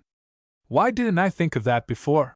Darrin asked himself, looking down at the low-arched stone building. That must be the governor's magazine. I wonder if it holds any ammunition? Descending at a run, Dave strode over to a place where, under a separate fringe of lighted lanterns, sat the governor of New Ping. At one side, eyes downcast, Sin Fu and Burnt-Face sat. Mr. Sin Fu, Dave began. That is a magazine over there, isn't it? Not glancing up, the undersecretary addressed the governor in humble tones. Yes, it is a magazine, answered the undersecretary at last. Is there any powder stored there? Again Sin Fu addressed the governor. His Excellency is not certain whether there is powder there or not, replied the interpreter. Hand me the key, commanded Dave. I will look for myself. At this there was more prolonged conversation between Sin Fu and his august though at present dejected chief. Hand me the key, Ensign Darrin insisted brusquely, or I shall take other measures. Only a few words passed in Chinese this time. Even that had to be shouted, for the clamor beyond the walls was indescribable, and the roar of machine guns and the rattle of navy rifles was all but deafening. Sin Fu, fumbling under his own long robes, produced a massive bronze key. Good enough, said Dave, provided this be the right key. Then, turning to one of the sailors, who had come down into the compound on an errand, Dave asked, You have an electric searchlight with you, haven't you? Aye, sir. Then come with me, on the jump. Both hastened over to the low building that Dave had imagined to be the magazine. The key fitted, the lock yielded easily. Officer and man stepped inside. Powder! Gasped the sailor-man. Looks like 200 kegs of it here, sir. Hand me the light and force open one of the barrels, Dave directed. In a few moments the head of one of the barrels had been sprung. Taking a handful of powder outside, Dave placed it on a sheet of paper from one of his pockets, and touched a lighted match to one corner of the paper. When the traveling flame reached the powder there was a bright flash, accompanied by a puff of smoke. That powder is excellent, remarked Darrin. Aye, sir, assented the seaman. Are you thinking, sir, of using any of this stuff to plant among the heathen outside? Only in case they succeed in getting into the compound, the young ensign replied coolly. I am going to ask the ladies if they prefer to group themselves around this building. Then, at the last moment, if all our forces are driven away from the ramparts, we can fall back on this magazine. When we see that the Chinese are bound to overwhelm us, a match dropped in a powder train here will save all of the women from Chinese torture. What do you think of the idea, Samson? All in the day's work for men of the Navy, and the best thing, I reckon, sir, for the ladies under the circumstances, answered the seaman. I believe that will be the general opinion, answered Dave. Samson, you know how to stack this thing so that a flash of light in a powder train will set off the whole magazine? Aye, sir. May I leave you here and depend upon you to fix the mine so that it will go up in the air at my order? You may, sir. Thank you, Samson, replied Dave Darrin, gripping the sailor's hand hard. You're the right shade of blue, and a real man of the Navy. The same to yourself, sir, thank you, rejoined Samson, taking back his electric lamp and going inside the magazine. Dave ran over to the spot where the women had gathered. Ladies, he announced, gazing straight at each in turn, I have an unpleasant announcement to make. From the look of things, our men are presently going to be driven back from the ramparts. Then the yellow hordes will swarm over into this compound. If we are vanquished, have you any idea of the horrors of Chinese torture that will be inflicted upon you by the yellow fiends? Some of the older missionary women shuddered, turning their eyes heavenward, as though in agitated prayer. My wife is among you, Dave went on, speaking as softly as he could and make himself heard above the din of combat. What I am going to offer you is the best, under the circumstances, that I can wish for her. That is, at the instant when hope must be finally abandoned, instant death. In the magazine there is a heavy stock of powder. One of my men is now laying a powder train which, when touched off, will explode the magazine. In my opinion, when all hope has gone, the wisest thing for all of you is to be near enough to die in the big upheaval of the exploding magazine. Do you agree with me that this will be the best step to take when there is no other hope of escaping from the Chinese furies? Under such circumstances I will trust you to know what is best to be done, said Dave Darrin, resting a hand on her young husband's arm. Come, then, begged Dave. He led the way. By twos and threes the other women followed, though some of them faltered.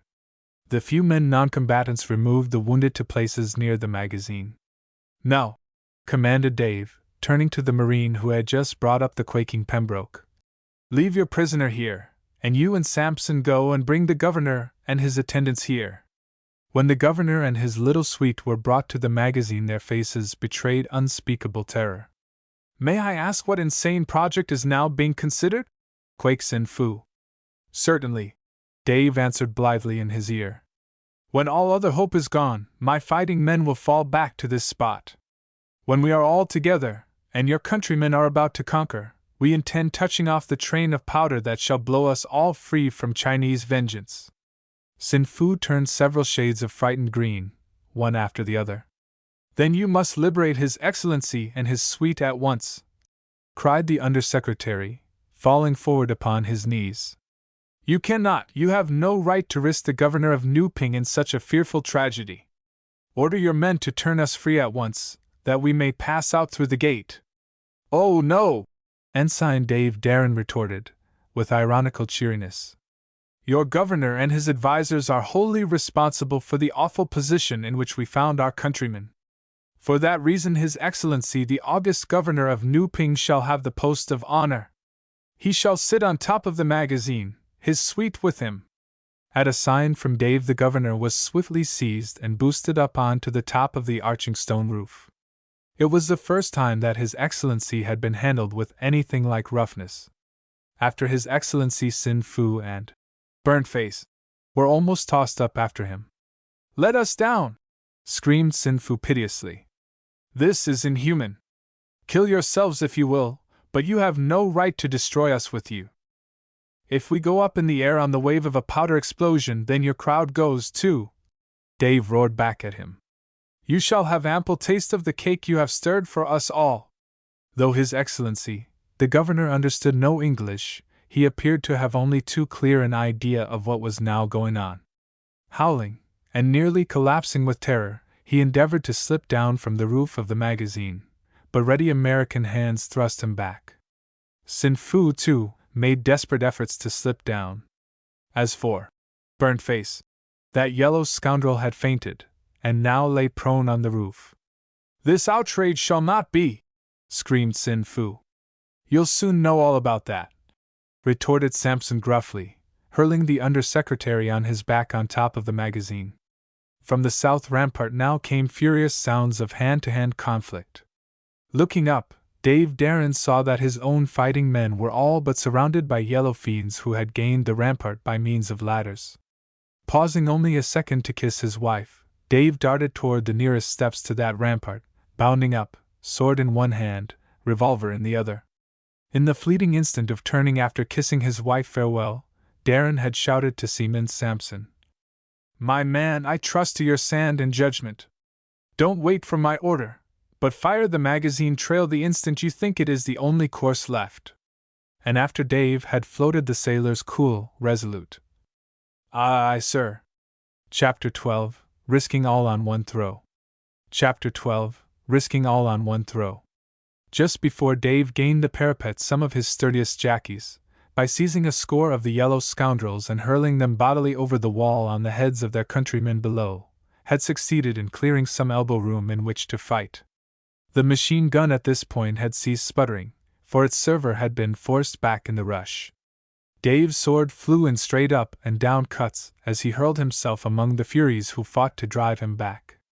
Thrice he parried spear thrusts that otherwise would have spitted him. Rallying around him the strongest of his fighting men, Ensign Darrin drove the yellow men back for an instant. "Tune up the machine gun," Dave bellowed. "We must rake this multitude again if we would have a single chance to win."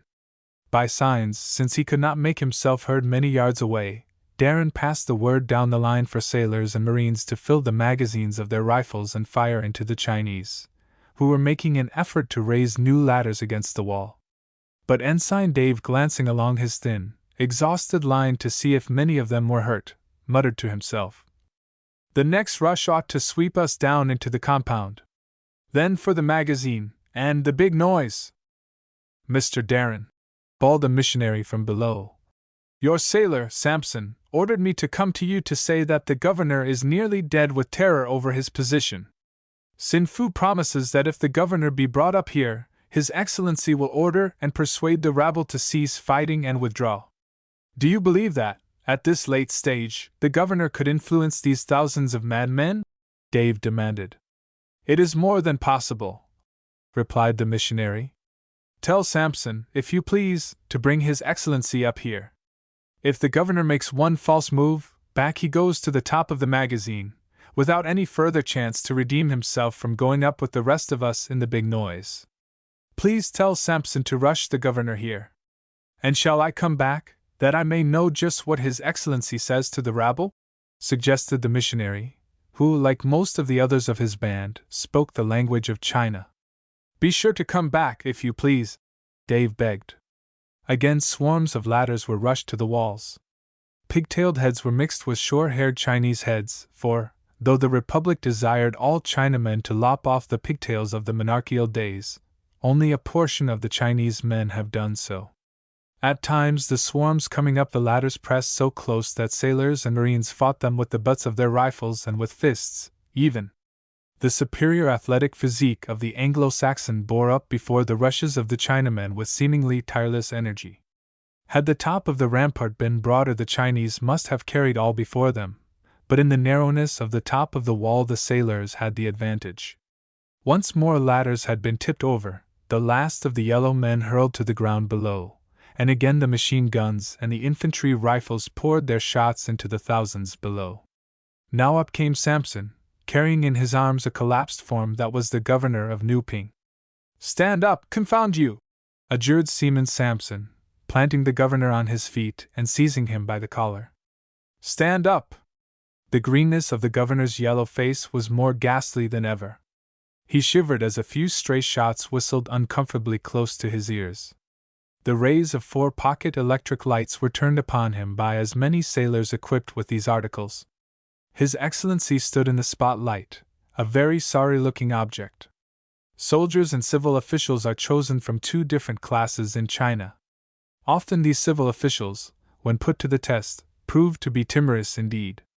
"Tell him to secure silence and make his speech," Dave requested of the missionary.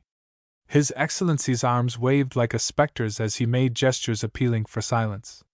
Within 30 seconds the signs of his success with his own people began to appear. Gradually motion stopped in the multitude. Some of the more lowly among the Chinese fighters, out beyond the thick of the rabble, even fell upon their knees. The peril seemingly passed, the governor became steadier. He was a ruler speaking to obedient masses, or at least so it appeared. Then, in a voice husky at first, but gradually gaining in strength, His Excellency began to speak to his subjects, for such they really were. As his speech continued, his voice became louder and more authoritative. Dave glanced inquiringly at the missionary, who nodded back as much as to say that the governor was making a speech along right lines. Indeed, the speech must have had signal effect, for low murmurs ran in all directions through the lately fighting rabble, and by degrees the last efforts at fighting died out on all sides of the compound. "As soon as the right moment comes," whispered Dave, "please tell him to order all the people a mile away from this part of the city." In an undertone the missionary repeated in Chinese. Then, after a few moments, the movement backward began. A visible tremor of rearward motion passed through the throngs. In silence the Chinese had heard the closing words of their governor, and now no crowd of thousands could have been more noiseless. "Take His Excellency below again," Dave commanded Sampson. He is too valuable an asset to lose just yet. Put him on top of the powder magazine. Our missionary friends will assure His Excellency that he is in not the least danger unless the attack is begun again." Having seen these orders carried out, Ensign Darrin hurried back to the circle of lanterns. "Ladies, I am glad to be able to say that I think our danger is nearly over," he announced. "We have a few more wounded to bring down from the walls. After these men have had attention, I think we shall be ready to take up the march to the river, and soon after that I believe that you will all be safe on board the Castoga. Don't rub your eyes or pinch yourselves to see if it all be true. I believe the bad dream is ended." Then Dave sought out Sin Fu and Burnface. "Come with me to the governor," he directed, for while the speech from the rampart was being made, these two underlings had somehow managed to slip away from their perilous place on top of the magazine. "You are not going to offer us violence, are you?" asked Sin Fu fearfully. "Not unless you do something to merit it," was Darrin's response. "I have other uses in view for you." Securing the services of the same missionary, Dave directed him to ask the governor if he would trust Sin Fu and Burnface to go out into the city and carry to the people His Excellency's will that no attack be made upon the Americans when they started for the river front. The governor replied that his two secretaries were the very ones to carry his orders to his people. "So that fellow is a secretary to the governor also?" asked Darrin, pointing to Burnface. "He is the governor's secretary," replied the missionary. "Sin Fu is the undersecretary, who, that he might deal with Englishmen and Americans, was educated in England. Warn the governor that if his secretaries play him false, and we are attacked, then His Excellency will surely lose his life," Dave requested. "His Excellency is satisfied that his secretaries will serve him faithfully, and keep his life secure," the missionary declared. The governor himself spoke to Burnface and Sin Fu, after which both bowed low. "Now you two may turn yourselves out into the street," Dave announced. "We will let you pass through the gates. See to it that you circulate well, and that you impress upon the people their governor's wishes. Otherwise, His Excellency will sail sky-high on a keg of powder, you may be sure of that." To Ensign Dave's intense amazement, both Burnface and Sin Fu bowed very low before him. Next, they threw themselves upon their knees before the governor, who addressed them briefly, but earnestly. When the secretaries rose, Dave called a petty officer to take them to the gate and to vouch for their right to pass out. In the meantime, the wounded were being attended. Nearly all of the unhurt defenders still remained upon the ramparts, though the great open spaces below were devoid of any signs of a hostile populace.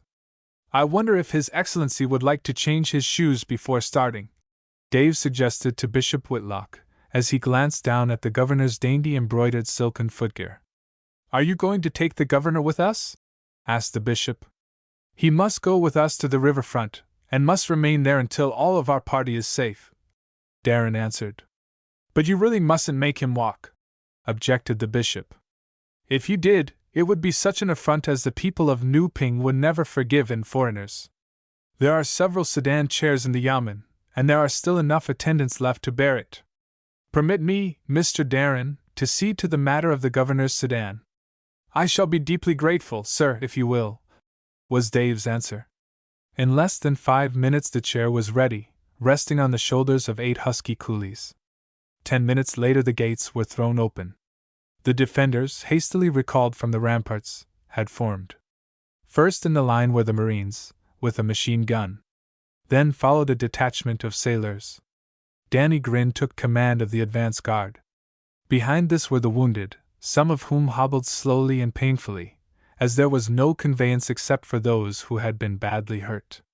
After the wounded came the women, in a body, and behind them, the governor in his sedan chair.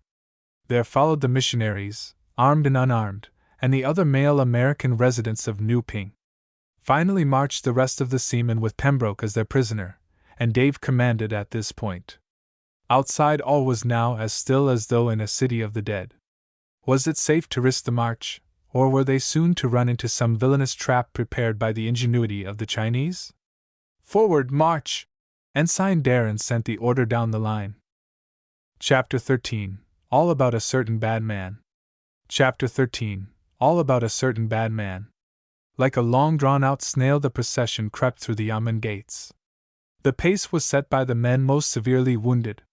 Was it safe to leave the yamen while multitudes were yet abroad in the city, and those multitudes angry over the shedding of Chinese blood? How many Chinese had fallen in the fight Darrin had no means of estimating. He had seen many fall, but dead and wounded alike had been promptly carried away by their own countrymen. That the city of Nuping was in a ferment of anger there could be no doubt. Yet the governor, who had professed that morning to be unable to stem the revolution, had, by a few words, sent the fighting throngs back in the dead of night. Last of all in the line walked Dave, in as uncomfortable a frame of mind as he had ever known. If his little party should be attacked and overwhelmed, and the women killed, he had made up his mind that he would make no effort to outlive the disaster. Death would be preferable. There was still one other who knew less of comfort than any in the procession.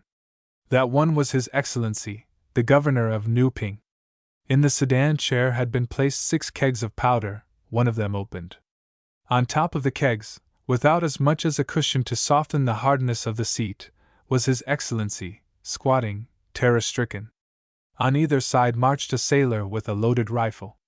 Also beside the sedan marched Sailorman Sampson, with a package of loose powder and a piece of slow match found at the yamen. Seaman Sampson had his orders, with a considerable amount of discretionary power added, all of which was known to the governor with the greenish-yellow face. As the line swung into the street on the way to the river, Danny Grin and 2 seamen trod softly ahead, alert for any surprises that might be met, particularly at street corners. Not a sound was heard from natives, however, save for the occasional groans of the greenish-yellow governor, who, at that moment, was more fully posted on the feeling of absolute terror than was any other man in China. No move was made on the part of the natives to stop the progress of the Americans. The party soon reached the wharf at the riverfront. Now, with the women out on the wharf, Dalzell hastily drew up new lines of defense, pointing cityward, while Dave, with flashlight and whistle, managed to attract attention from the deck of the Castoga, and to flash the signal to the watch officer.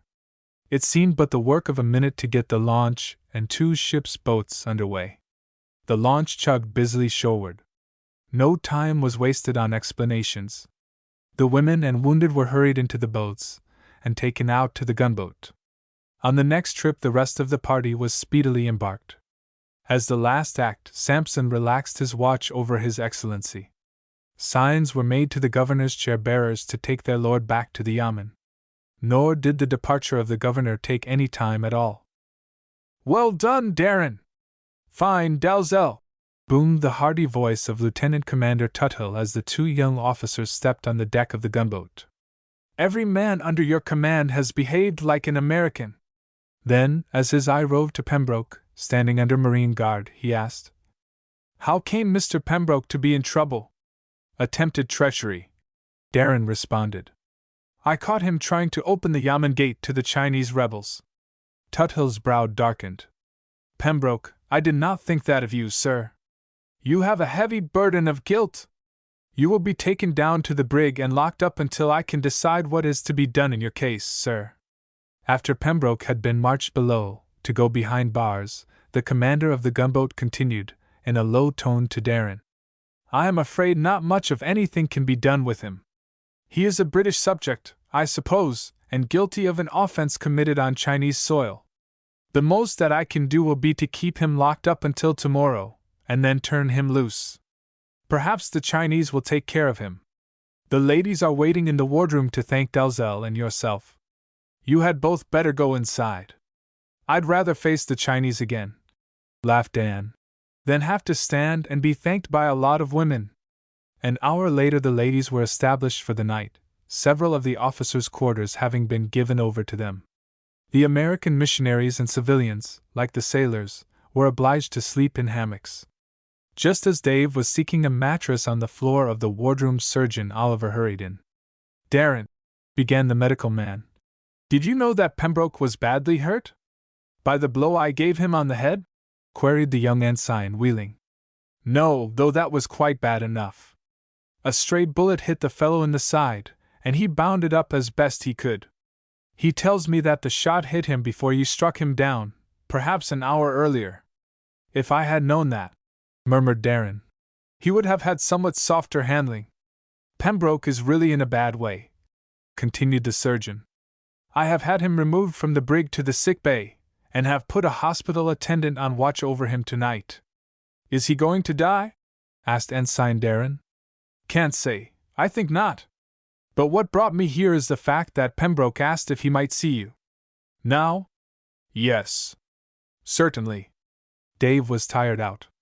Danny Grin was already sound asleep on a mattress on the floor. Darrin had been yawning heavily, but now the call of humanity appealed to him.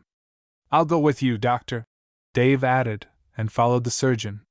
In a bunk down in the sick bay, Pembroke tossed uneasily, his face a bright red. Here is Mr. Darrin, Pembroke, announced the medical officer. You'll think I had a jolly large amount of nerve to send for you, murmured the stricken man, holding out a hand. Under the circumstances, Darrin did not hesitate to take the hand.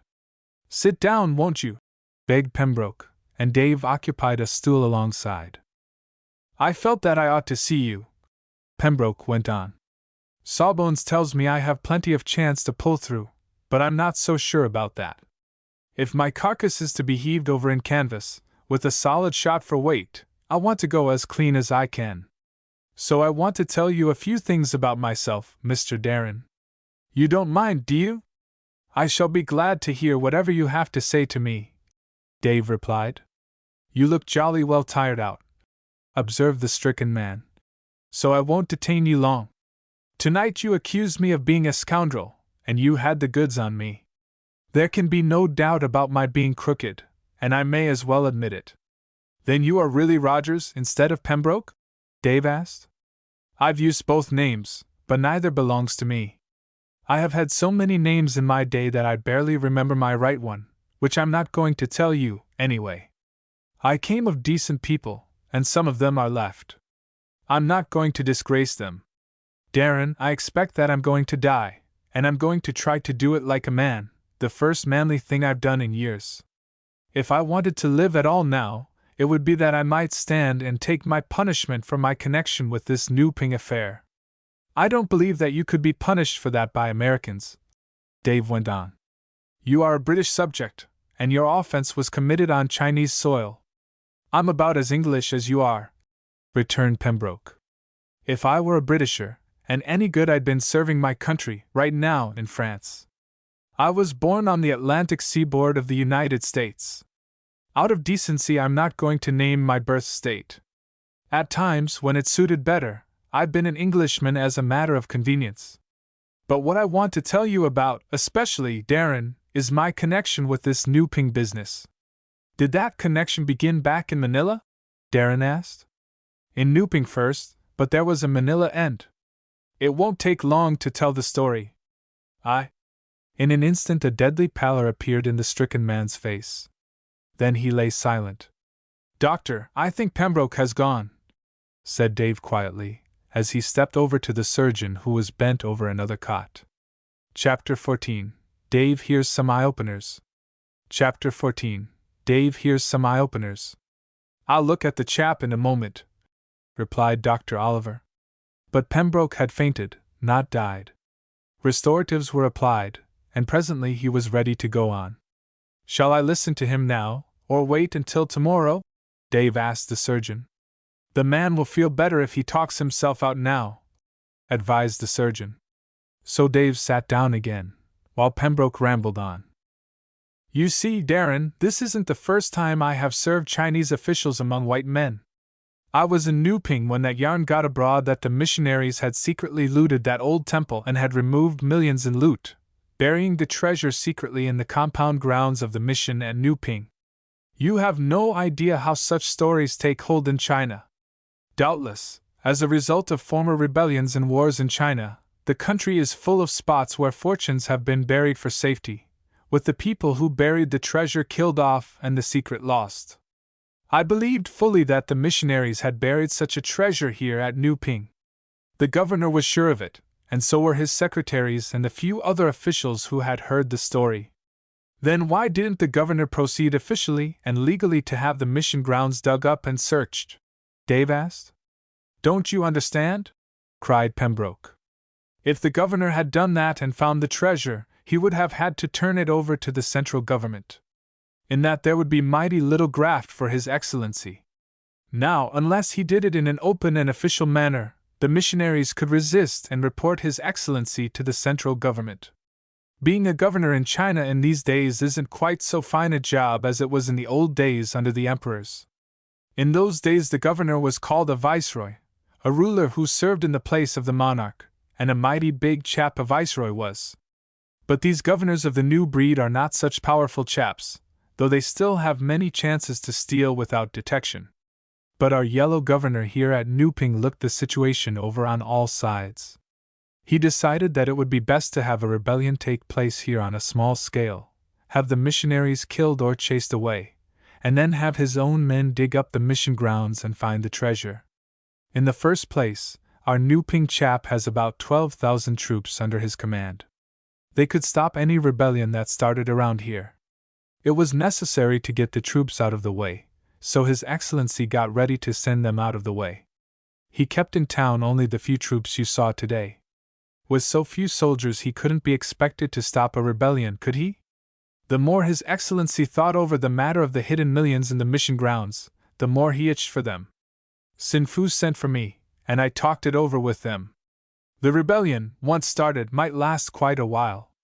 We looked over the American fleet in Asiatic waters and decided that the Castoga was the only naval craft of light enough draft to come up the Nunkiang River to this point. His Excellency wanted to take time for a leisurely rebellion, but knew that this gunboat would be sent up here at the first murmurs of trouble. So he sent me to Manila to look over this craft, and if possible, to cripple or sink her. Sink this gunboat? Asked Dave in amazement. Yes. Pembroke nodded. It struck His Excellency as being worthwhile, in case his rebellion here should last long enough. But how could you sink the Castoga? Not such a difficult thing, if I got myself liked by the officers aboard, Pembroke replied. Some afternoon I could put off and come aboard, carrying a suitcase. I could have asked you, or any other officer, to let me leave my case in his cabin overnight, couldn't I? Yes, Dave said. But how sink the boat? If the suitcase contained the right contents, and if those contents went off in the dead of night, it would be easy, wouldn't it? Asked Pembroke, flushing. And you would have done such a thing as that? Gasped Ensign Dave. I would have done it, at that time, Pembroke confessed. Darrin, drifting through the Orient as I have done for some years, and always needing money, as I did, a fellow gets so he will do many things that he would hardly do in the good old hometown. Dave shuddered. His Excellency's secretary, Pembroke went on, but Darrin interrupted to ask. The burnt-faced chap? Yes. He went to Manila with me to see that I stuck to my job, and that I didn't misapply too much of the expense money that I carried. I want to ask you something, Pembroke. Dave broke in quietly. Do you know anything about the Chinaman who was slain almost alongside this craft one night in Manila? A good deal, the stricken man admitted. He was a Christian convert, and the fellow overheard the secretary and myself talking of our plans. In trying to get away, the eavesdropper made noise enough so that we pursued him. He escaped us, but we felt that he had to be found. Now, that Chinese convert, like most poor and simple people of his race, did not think of going to the police. He was bound to reason toward more direct procedure. My accomplice felt that the convert would try to warn the commander of the threatened gunboat. That was what he did. He put off alone, at night, to paddle out to the Castoga. My accomplice and another Chinese pursued, and well, you know what was done with the sword. Dave looked up from a deep reverie as Pembroke finished. As he did so, he noticed that the surgeon and a hospital man had been listening in the shadow beyond. Witnesses to such a rehearsal were necessary, so Darrin did not object. But tell me one thing, Dave asked presently. In Manila I saw Burnt-Face look after Miss Chapin with a look amounting to hatred. Why should that have been? Because, in the first place, the fellow hates all Christians, and missionaries in especial. Miss Chapin is a missionary, More, she is engaged to wed the Rev. Mr. Barstow, of the party that you rescued. Now, he and the Rev. Mr. Barstow have been at odds for some time, and the Chinaman hates the missionary most sincerely. Probably the secretary knew that Miss Chapin is engaged to Mr. Barstow. Why did you come up with the party with which Miss Chapin and my wife traveled? Asked Dave. Because it was the quickest way to get to New Ping, Pembroke admitted. And my own reason for coming back here was to get my own share of the loot which, until today, I really believed existed in the mission grounds. Now I think you know all. Aye. You are very tired, I can see that, said Ensign Darrin quietly. I am greatly obliged to you for what you have told me, for it has cleared up many points that had puzzled me. You think me a villain, an utter scoundrel, don't you? Asked Pembroke.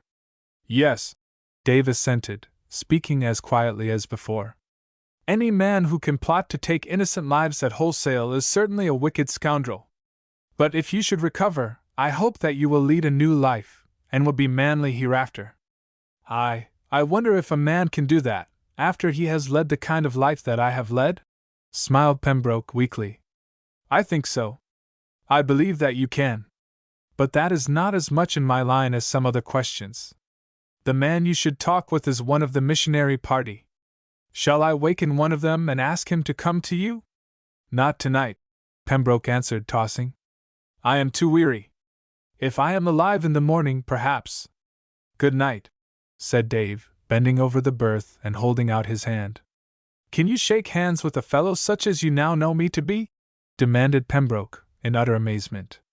Not with the fellow you have been, but with the man I hope you're going to be, Dave answered. Good night, Pembroke. Good night, Darrin. Chapter 15. When the flagship was sighted. Chapter 15. When the flagship was sighted. In the morning, when Darrin and his chum came on deck, the sun was shining brightly over New Ping. Perhaps 100 of the smaller houses of the place had been burned by the fires started by the gunboat's shells the night before, but in a whole city full of small Chinese houses the loss was not especially noticeable. You wouldn't want to land over yonder today, Darrin, smiled Lieutenant Warden, when Ensign Dave saluted him on deck. Why not, sir? Soon after daylight the governor's troops marched into the city. As nearly as we could estimate the strength of the force from this deck, there are about 12,000 of the troops, and with them are 3 batteries of field artillery. Are the batteries strong enough to be used against this craft? The batteries might be able to give us a good bit of trouble to handle, but there is no danger of their being employed. It would cost the governor his head to turn his troops against us, for that would be an official act of his, and a violation of China's peace with us. Of course, the pretended riot and rebellion of the populace was carried out by the governor's secret orders, but we could never prove that. His Excellency will be questioned by the Chinese government, but he can claim that the rebellion started when his troops were in another part of the province. The governor will promise Pekin to punish the ringleaders of the rebellion. He will then proceed to try and behead a few of his political enemies, and Pekin will be satisfied. That will close the incident. A messenger came briskly up, with word calling the executive officer into the presence of his commander. Pembroke's confession, which Dave and the witnesses had promptly reported to the lieutenant commander the night before, was the talk of the officers this morning. The wounded man was said to be in somewhat better condition. All of the wounded sailors, marines and civilians were reported as being in no danger of dying from the injuries received in the spirited fighting of the day before. Dave's eyes caught sight of Belle the instant she stepped on deck. He hurried to her, looking her over closely to see how she had stood the excitement and terrors of the day before. Do you think I shall ever be able to qualify as a naval man's wife? Belle asked, laughing. You won't have to qualify, Dave assured her. You've already passed all the necessary tests. There were times yesterday when I was dreadfully afraid, shuddered Belle. Then you have mastered the necessary secret of how to conceal your fears, Darrin assured her. There was many a time yesterday when I, too, was badly scared. You! Cried Belle, gazing at her husband in astonishment. Yes, smiled Dave. Did I betray myself? You are jesting, Belle declared. I saw you often, in the worst of the fighting, and your courage and endurance were magnificent. Not once did you show any sign of faltering. Nonetheless, I had my moments of scare, Darrin assured her. You surely are jesting, asserted Belle. Not a bit of it, my dear. Every man who has to fight and who is honest about it will admit that he is often badly scared.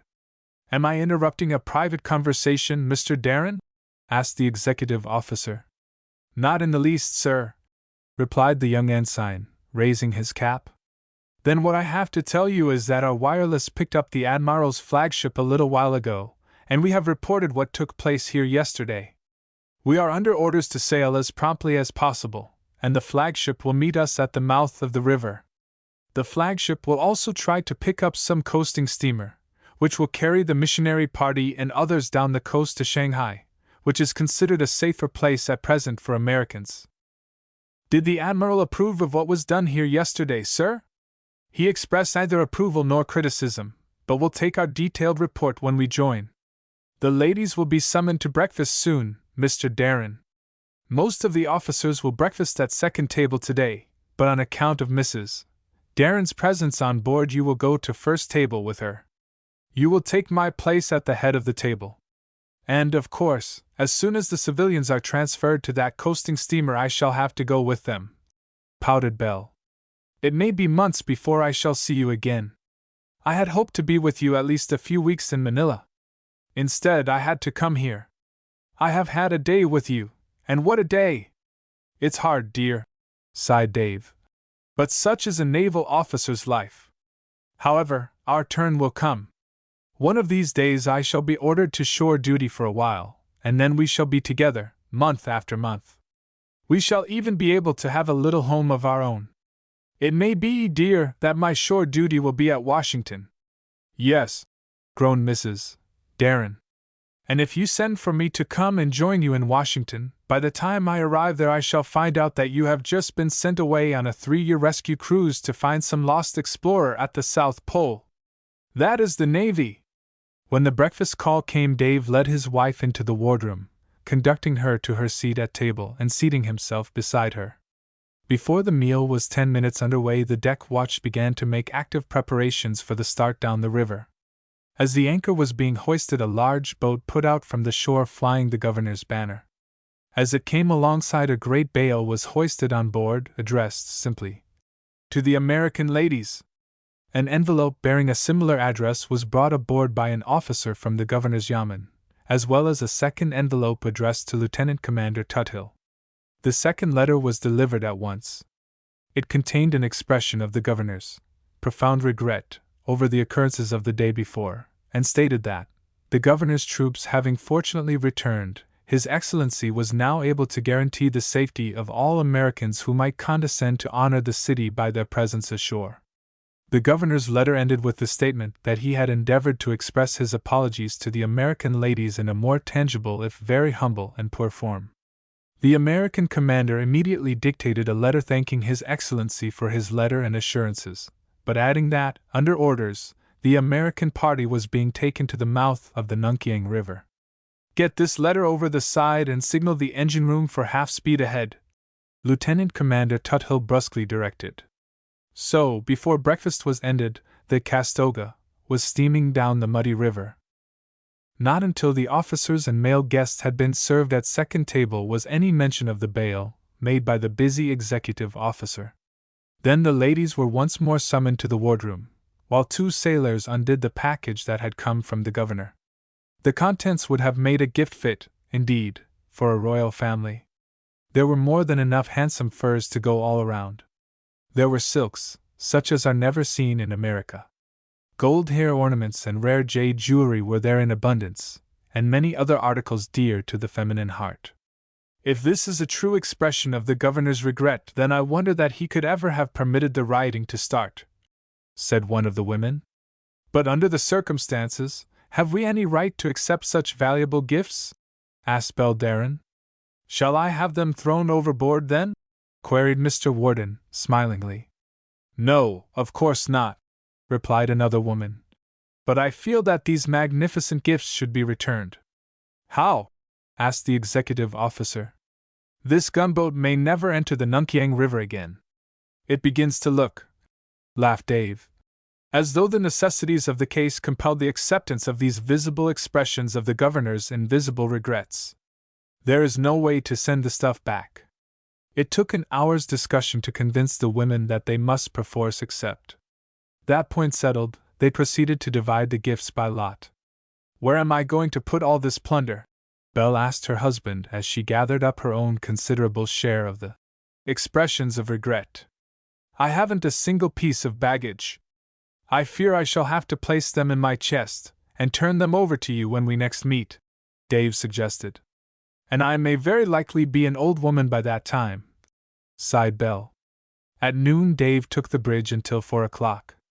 It was just before his watch was finished that the mouth of the river was made. 2 miles offshore the flagship could be seen, steaming back and forth. A quarter of a mile away a small ocean-going steamer followed a similar course. And I won't have a chance to cry on my husband's shoulder for a few moments, Belle complained, tragically, to another woman. He's stuck away up forward on the bridge. Your husband will be off duty in 10 minutes, Lieutenant Warden assured her. He will have command of the launch that transfers the party to the coasting vessel. In the Navy the smallest favors look like great ones, Belle observed to herself. Watch changed just before the gunboat ran up behind the stern of the flagship. Relieved of his duty on the bridge, Dave received his further orders and immediately called the launch crew to quarters. Launched and brought alongside, the motor boat was quickly filled with the refugees. Dave gave the order to cast off, then sat down beside Belle. Their time was altogether too short. The halted coasting steamer received the refugees on board, Dave, too, going up over the side. In the instant that he and Belle clung together she whispered, "Shall I go to Yokohama and await the chance to join you?" "That will be a fine idea, little girl," cried Dave.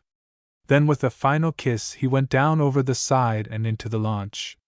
Cast off. Make back to the gunboat. The coastwise steamer was already sounding her hoarse whistle and moving under slow way. Once in the launch, Ensign Darrin stood up and waved his cap at the lonely little figure standing by the stern rail on the afterdeck of the steamship. Until the launch rounded up under the Castogas, Quarter Dave waved his cap frequently. Through the mist that lay over his eyes he could barely see the answering fluttering of white on the deck of the southbound steamship. "Let the crew remain in the launch," came from the officer of the deck. "Ensign Darrin will report to the executive officer. Lieutenant Commander Tuthill and Ensigns Darrin and Dalzell are ordered aboard the flagship," announced the executive officer. "Mr. Darrin, you will make the necessary change in uniform." Hastening to his quarters, Dave changed to full dress uniform for which the regulations now called. He girded on his dress belt, with his dress sword, and drew on white gloves. Then he gained the deck, saluting and reporting to the commander of the gunboat. "We shall be called upon to make our report, Mr. Darrin, of the Nuping affair. It is a good thing that we can do so with clear consciences," smiled the lieutenant commander. "The admiral may not approve of all that I did to His Excellency, the governor," remarked Ensign Dave. "I think he will," replied the commanding officer. "In my opinion, at least, you made the best possible use of your discretion." "Thank you, sir." Soon the 3 officers from the gunboat found themselves on the quarterdeck of the battleship Katahdin, flagship of the Asiatic fleet. Captain Tucker received them, and then remarked, "I have orders to conduct you at once to Admiral Branch." The admiral gave the 3 visiting officers pleasant if formal greeting. "This is my report, sir, in writing, of the affair at Nuping," declared Lieutenant Commander Tuthill, passing over a bulky official envelope. "Quite so," observed Admiral Branch. "I will read it at once." For more than 5 minutes the 3 officers remained seated, and in silence, while the admiral slowly turned the pages of the report. From time to time the fleet commander frowned. Dave, noting this, wondered to what features of his conduct in Nuping Admiral Branch most objected. "Dave is surely going to catch it," reflected Dan Dalzell uneasily.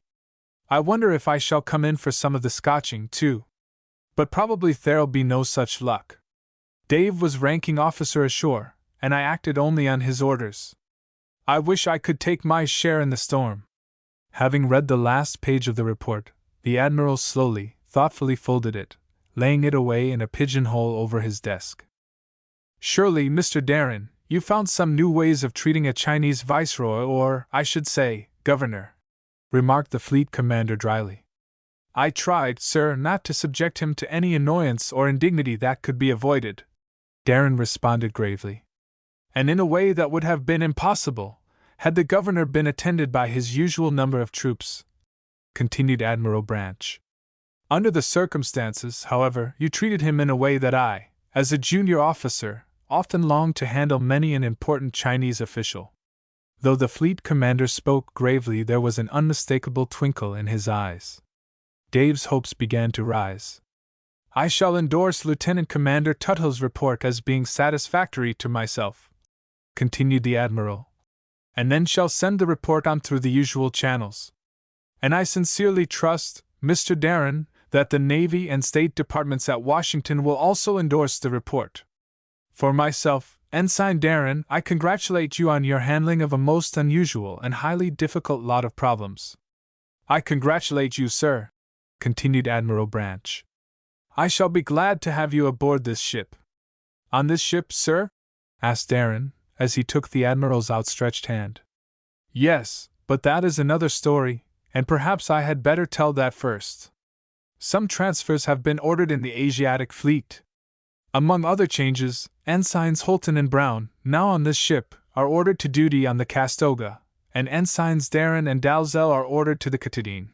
I fancy, gentlemen, turning to the two younger officers present, that very likely you have seen as much as you wish of China for the present, so you will be glad to know that this ship is ordered to Japan, and that we shall likely be there for 2 months or more.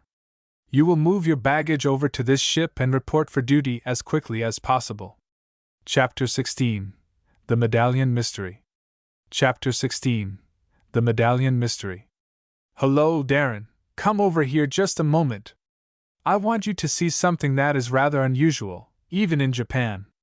Two young men, who had just entered the American Club in Tokyo, turned when this hail to one of them was heard. The hail came from a group in which sat 4 Americans, 1 Englishman and 3 young Japanese. The latter 3 were in the uniforms of lieutenants of the Emperor's infantry.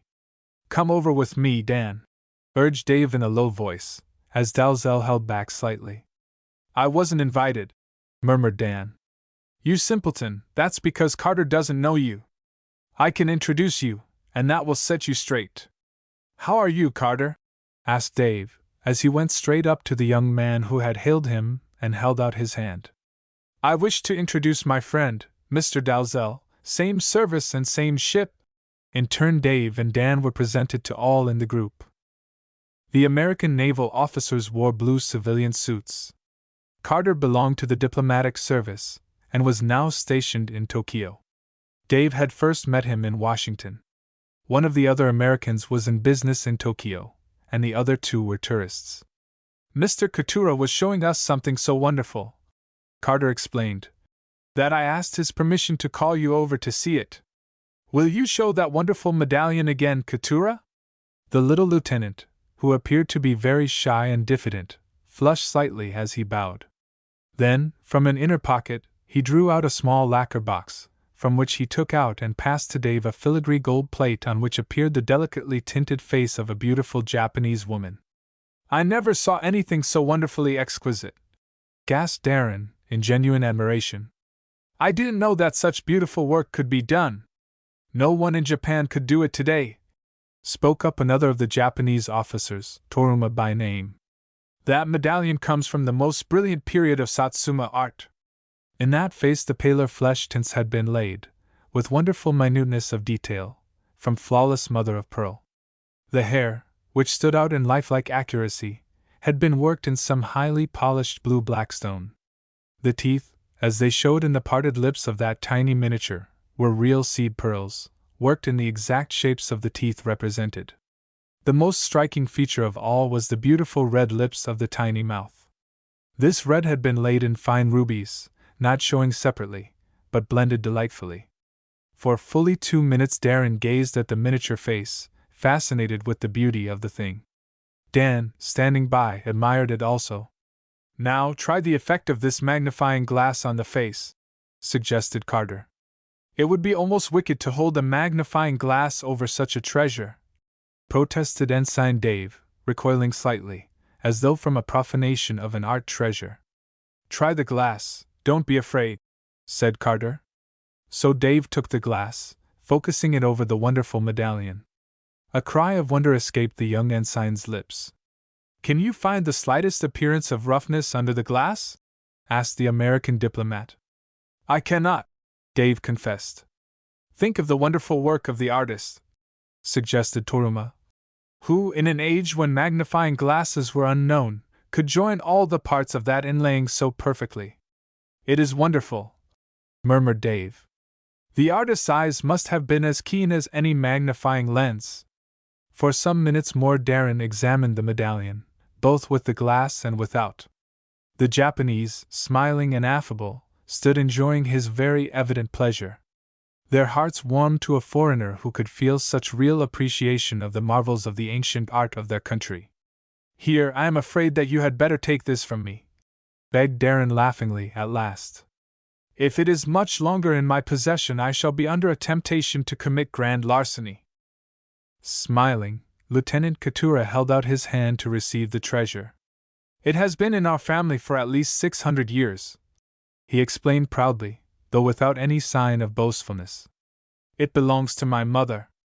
I should think you would be afraid of its being stolen, suggested Dave. Ordinarily it is kept in the Okagawa Bank, in our family vault, explained the little lieutenant. Once Mr. Carter saw the medallion, at our home, and today he begged me to bring it here to show to some of his friends. I am glad to have been honored with an opportunity to give you pleasure by the sight of it. But surely you don't carry such a treasure loosely in your pocket like that, Dave almost protested. Why not? Smiled Katura. Are you not afraid of its being stolen? Darrin went on. Not likely, declared the little lieutenant. I am able to defend myself, and I shall have my friends with me on my trip back to the Okagawa Bank. But pickpockets might brush against you in a crowd, and take it from you, Dave hinted. They will not have that chance, smiled Katura. From here to the bank my friends and I will go in jinrickshaws. As the tiffin, luncheon, hour drew near, the club rooms began to fill. There were, perhaps, 100 newcomers. You'll come to our table, Darrin? Asked Mr. Carter. I thank you, and under any other circumstances I would, Dave answered. My wife will be expecting me at the hotel. She and I have not had many opportunities to lunch together since I entered the service. So I shall have to be going along soon. You'll stay, Dalzell? Asked the diplomat. Dan decided that he would. The Japanese officers were invited to remain, but replied that they had duties claiming their attention. So Dave left with Lieutenants Katura, Toruma, and Hata. In the main corridor these departing ones found themselves somewhat delayed, owing to the press of the crowd about one of the coat rooms. At last they got through. A Japanese attendant, saluting the 3 officers of his own country, ran nimbly to the end of the porch, striking his hands together, and summoning 3 jinrickshaw men, who raced up to the steps. Farewell, for an hour or 2, at least, American brother-in-arms, cried Toruma, the most talkative of the 3 Japanese. Friendly salutes were exchanged, and the Japanese trio were rushed away. Dave's jinrickshaw came around. In appearance it was an exaggerated baby carriage, with shafts, between which a stout Japanese coolie played the part of a horse. These curious little street vehicles are comfortable, and the seasoned coolie in the shafts often displays great speed. The slowest he is allowed to travel on short journeys, when he has a fare in his rickshaw, is 5 miles an hour. To the Imperial Hotel, said Dave briefly. That was all that was needed. The human horse in the shafts would do the rest. In a few minutes Dave arrived at the big, handsome Imperial Hotel. This hostelry, famous among travelers in the East, is an imposing white pile, built originally by the Japanese government, that travelers might be sure of having a stopping place as comfortable as any in the lands from which they came.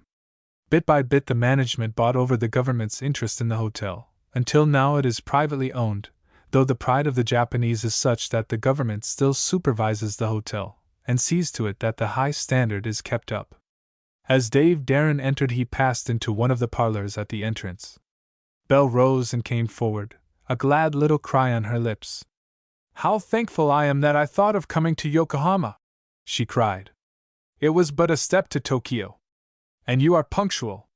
It is one of the virtues, or vices, of an officer and a gentleman."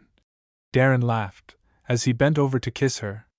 "And now are you ready for tiffin, dear?" "I shall be as soon as I have made my toilet," Dave replied. "May I have your indulgence that long?" "Certainly." Going below, Ensign Darrin washed off the dust of his forenoon's wanderings, smoothed back his hair, and with a final look in the glass drew on his coat and started above. Dave was now in about the middle of a 3 weeks' leave, which Dalzell had taken at the same time. In the Navy service an officer does not have, regularly, 1 day in every 7 on which he is free from toil. He is on duty, day and night, 7 days a week. By way of leisure he is allowed a certain portion of every month, when practicable, in the way of leave. When an officer has no especial use for leave, he often allows it to accumulate, and then later on secures a long enough leave to use up his privileges in the way of absence from duty. So Dave was now on a 3 weeks' leave, a vacation, it would be called in civil life. Several other officers from the Kutadine were in either Yokohama or Tokyo. The former city, only a few miles from the latter, is the port of entry for the Japanese capital. In the harbor at Yokohama the American flagship now lay. Up to the present Darrin had devoted most of his waking time to escorting Belle through the bewildering Japanese shops, to Aino Park, to the Japanese theaters, to the famous temples, and all the other sights that attract tourists. But this forenoon Darrin had spent in going about Tokyo, meeting a few of the people whom he had known in other parts of the world. There was Lieutenant Anstey, one of Dick Prescott's West Point chums, now on duty at the American Embassy. There were naval officers, and 2 or 3 men in the diplomatic service. Dave had even called at the Japanese Navy Department to shake hands with 2 Japanese officers whom he had met in Europe. These latter 2 were absent, and Dave, leaving cards, had promised to return in the afternoon. "You are going to be busy this afternoon?" Belle asked as they sat at tiffin. "I shall have to make 2 or 3 calls, but I shall come back to you as early as I can." 2 or 3 times it was on the tip of Darrin's tongue to tell his wife of the wonderful medallion he had seen that morning. In each case some remark or question of Mrs. Darrin's had prevented. In the meantime, Lieutenant Katura, on entering the Okagawa Bank, had made an amazing and frightful discovery. The lacquer box, containing the priceless Satsuma medallion, was not in any of his pockets. The young lieutenant's grief was most frantic. In vain Toruma and Hot tried to comfort him. An hour after Ensign Darrin had left the Imperial Hotel, on his way to the Navy Department and elsewhere, Belle Darrin, going up to their rooms, found a little package and a note lying on a table in the middle of their parlor. Scenting some loving surprise from her husband, Belle, womanlike, opened the package first, disclosing a small lacquer box. In the box she found the same medallion that had so fascinated her young husband that forenoon. "Oh, oh, oh!" cried the delighted girl, in as many notes of happiness. Then, still eager, she laid down the medallion and tore open the envelope. On a sheet of heavy paper she read, "Dear Mrs. Darrin, this comes to your hand from one who is a stranger to you, but who is a most devoted friend of your husband. He has admired the pretty trinket which comes with this note, and I know that he had it in mind that he would dearly love to hand it to you. I am taking the liberty, as your husband's friend, of pleasing Ensign Darrin, the dearest fellow in the world. But I am going to ask of you a very unusual favor. Fearing that your husband might have the extreme delicacy to insist upon returning this bauble, I am going to ask you not to mention receipt of it until tomorrow. By that time the sender, as your husband will know, will be too far away for the immediate return of this trifle. By the time that he can communicate with me again, I trust that he will have agreed to give me the great pleasure of making him happier through the knowledge that his wife possesses a treasure that I know he wished to secure for her. With every best assurance. Signed X. Polemkin. This strange note dropped from Belle's fingers to the table. There was a clouded look in her eyes. She did not even turn for another glance at the priceless medallion. Secrets from my husband? She murmured, pouting. I don't believe I can do a thing like that. No, it wouldn't be right. As soon as Dave returns, I must show him this medallion and the note. Perhaps, in her heart, Belle hoped that Dave would tell her that circumstances were such that she might properly keep the gift so strangely sent. Be that as it might, Belle Darrin had no notion of keeping any secret that might mean a wound to her gallant young husband's trusting heart. I shall see what Dave says, murmured Belle, as she turned away from the table. Chapter 17. Dave Faces the Human Tempest. Chapter 17. Dave Faces the Human Tempest. Lieutenant Katura stood in the long counting room of the Okagawa Bank, a film of despair over his eyes, while Toruma and Hata, their words exhausted, looked on helplessly. Just then a young man, perhaps an American, well-dressed, keen, hustling and alert, bustled up to them. Will you pardon my addressing you? He asked. I was at the American Club, and from the look on your face, sir, I fear that you may have been made the butt of too rough a piece of work. What do you mean, sir? Hastily asked Lieutenant Toruma, for Katura seemed incapable of speaking.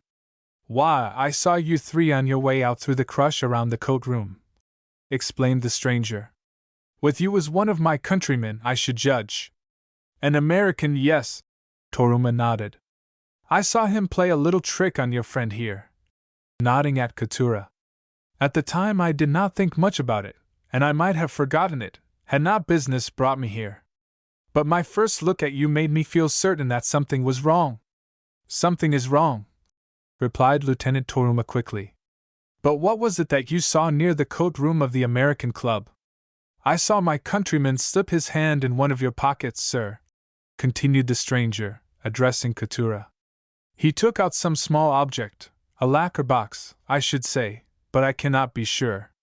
It was a lacquer box, cried Katura, a fierce light leaping to his eyes, while his face, first paling, next turned to a deep red hue. It is a lacquer box that I have just missed. And Mr. Darrin remarked that he felt much tempted to steal it, broke in Lieutenant Hata. Be still, Hot, please, begged Katura, recovering his own dignity. Mr. Darrin is an American officer and a gentleman, not a thief. I trust I haven't intruded, and that I haven't made any trouble. The stranger went on hastily. But you appeared to me to be in so much trouble that, as a gentleman, I felt I must speak to you. And I thank you from the bottom of my heart, sir, cried Katura, his eyes once more gleaming fiercely, despite the gentleness of his words. It was probably all a joke. The stranger smiled. But I am glad if I have been able to save you from any anguish of mind. Of course you will see my countryman. Baron, did you say his name is? I know that I may rely upon you all not to bring me into the matter. You may depend upon us for the courtesy that is due to one gentleman from others, promised Lieutenant Toruma. Then, as their informant left them, the three Japanese held swift, sorrowful conference. Of course we must go to the hotel at once and see Mr. Darrin, proposed Toruma. I feel that it will be necessary, bowed Katura. But let none of my friends suspect that it was more than a joke. An American officer and gentleman could not be an intentional thief. Even as a joke it was in very, very bad taste, declared Lieutenant Hata slowly and gravely. Say not so, urged Katura. Let us say nothing, and suspect or accuse no gentleman. But let us go to the Imperial Hotel as fast as possible, urged Lieutenant Toruma. By all means, agreed Hata. So Katura, who was sorrowful and dazed, felt thankful that he had loyal friends with him to do his thinking for him at this moment. Not many minutes were needed for reaching the Imperial. 3 little Japanese officers, with smiling faces, entered and went to the desk in the hotel office. We desire to see Mr. Darrin of the American Navy, declared Toruma, speaking in Japanese to the clerk, who was a fellow countryman. I regret much to say that Mr. Darrin is out, replied the clerk. Then may we do ourselves the honor of waiting until your guest returns? Asked Hata. Officers of His Majesty the Emperor will confer distinction upon this poor hotel by deigning to wait, replied the clerk. So the 3 Japanese officers walked into a parlor, where they took seats, knowing that they would be notified when Ensign Darrin reappeared at the hotel. At about this time, Belle, who had been absent from her rooms for a few moments, was looking diligently for the note that had accompanied the lacquer box. I closed and locked the door when I went out, so I can't understand what has happened to that note, mused Belle Darrin perplexedly, as she hunted about the room. The medallion itself still lay on the table, but to that the young wife now paid no heed. So much did the disappearance of the note perplex her that Belle spent some minutes in the vain search for it. At last, a perplexed frown on her face, she again picked up the lacquer box and stood gazing at the exquisite, precious medallion. Below, Dave entered the hotel. He passed quickly through, going to the stairs. Not immediately did he go to his apartment. First of all, he turned down a corridor on the 2nd floor to speak to Lieutenant Barbes from the Katadine. But the clerk, who saw Dave pass through the lobby, himself stepped into the parlor where the 3 Japanese lieutenants waited. Bowing very low, the clerk informed them that Mr. Darrin had returned and had gone to his apartment. The number of that apartment? Cried Toruma. The clerk gave the number, forgetting to add that Mrs. Darrin was also there. Nor did the Japanese officers remember that Dave was married. So, Toruma leading the way, the 3 filed up the stairs, sought the apartment, and knocked on the door. Inside, Belle, the lacquer box in her hand, and supposing that it was a servant who had knocked, stepped over to open the door. And there she stood in the doorway, the lacquer box in her hand, the medallion plainly showing. The eyes of the 3 young officers immediately turned toward that priceless heirloom. Not a betraying sign came to their faces. "1,000 pardons, madam," begged Toruma. "We have knocked at the wrong door. We sought the apartment of Mr. Darrin." "Then you have found the right door," smiled Belle. "I am Mrs. Darrin. Unfortunately, my husband is out. We were wrongly informed that he had returned," apologized Toruma, bowing low. "We crave 1,000 pardons, and hasten to withdraw." "Shall I tell Mr. Darrin who called?"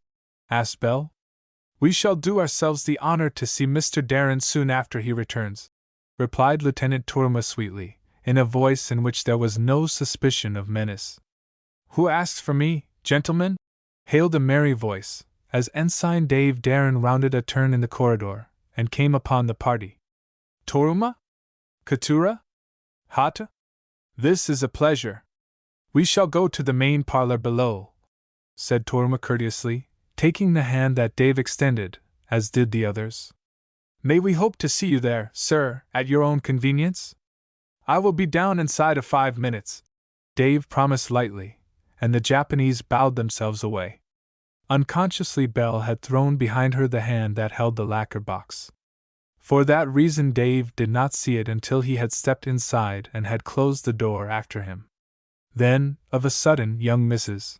Darrin remembered her surprise, and held forward the box in such a way as to display the medallion lying in it. "I have something strange, Dave dear, to tell you about this," she announced. With an astonished cry, Dave caught up the box. "Why, it must be, the heirloom that Katura showed me at the American Club this morning," he uttered. "Mr. Katura's?" echoed Belle. "Yes." "And so he came here and offered it to you?" "Belle, my dear, we cannot accept such." "Oh, do you think it could have been Mr. Katura who sent it to me?" the young wife asked. "Send it to you? Don't you know who gave it to you?" Ensign Darrin asked, in amazement. "Didn't he hand it to you just now?" "Oh, no, indeed!" Belle exclaimed. "Listen, Dave." Thereupon Mrs.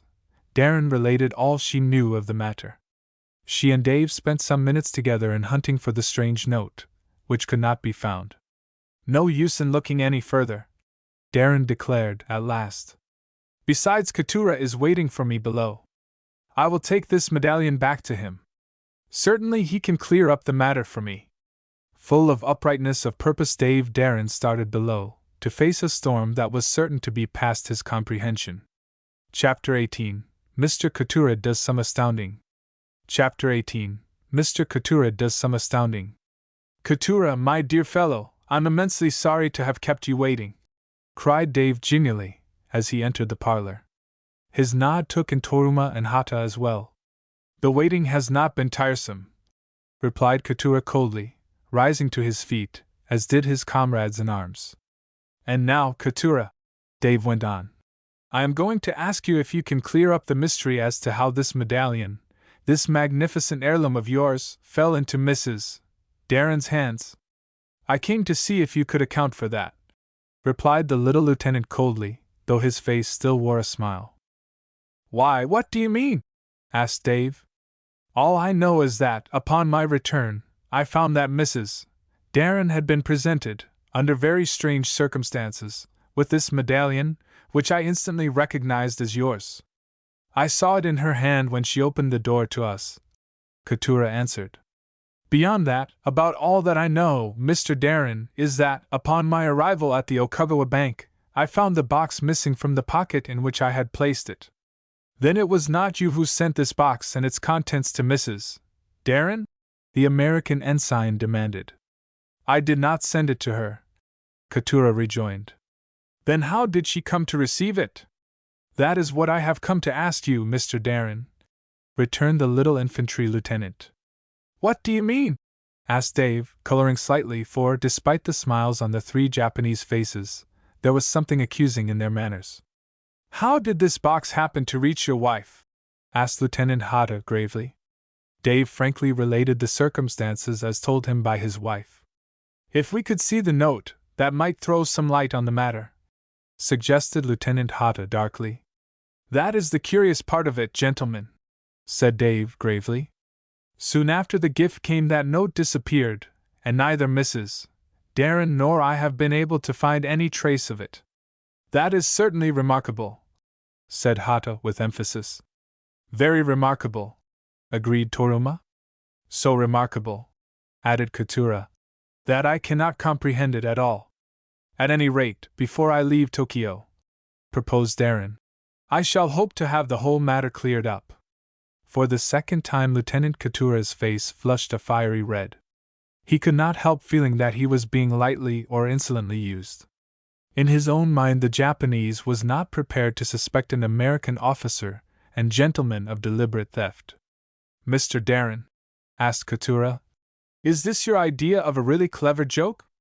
What do you mean, sir? Demanded Dave Darrin, flushing in turn. Can you realize, sir, how I must have felt? The little lieutenant went on. When my mother permitted me to take this medallion from the bank vault to show it to American friends, and then I returned to the bank to find that the heirloom was missing from my pocket? I have told you all that I know about the matter, Ensign Dave insisted with dignity. Is that not enough? No, sir, it is not, replied Lieutenant Katura firmly. I trust you will pardon me when I say that it was all a very stupid joke. Joke? Gasped Dave. Do you mean? He paused, unwilling to finish the sentence, for it seemed to him that this angry little Japanese had suddenly thrown a doubt around Mrs. Darrin's word. You have no further explanation to offer me? Asked Katura frigidly.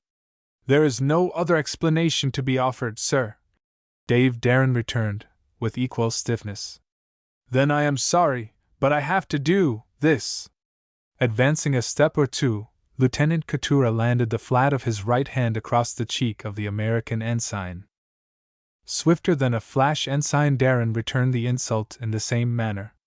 That is enough of this, between gentlemen, exclaimed Lieutenant Toruma, leaping between the two angry young officers. Hata followed, saying, Quite enough. The rest, remarked Toruma, can be settled in a much different fashion. Dave cooled down a bit, realizing that he had sustained himself by returning the insult in the same form in which it had been delivered. Unless he were struck again, he did not propose to discredit himself by brawling in the parlor of a hotel.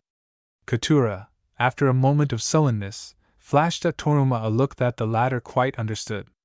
Have you any idea, Mr. Darrin, Toruma asked, when I shall be fortunate enough to find Mr. Dalzell in? Probably at about 5:30, Dave answered. He will wish to dress, and we dine at 6.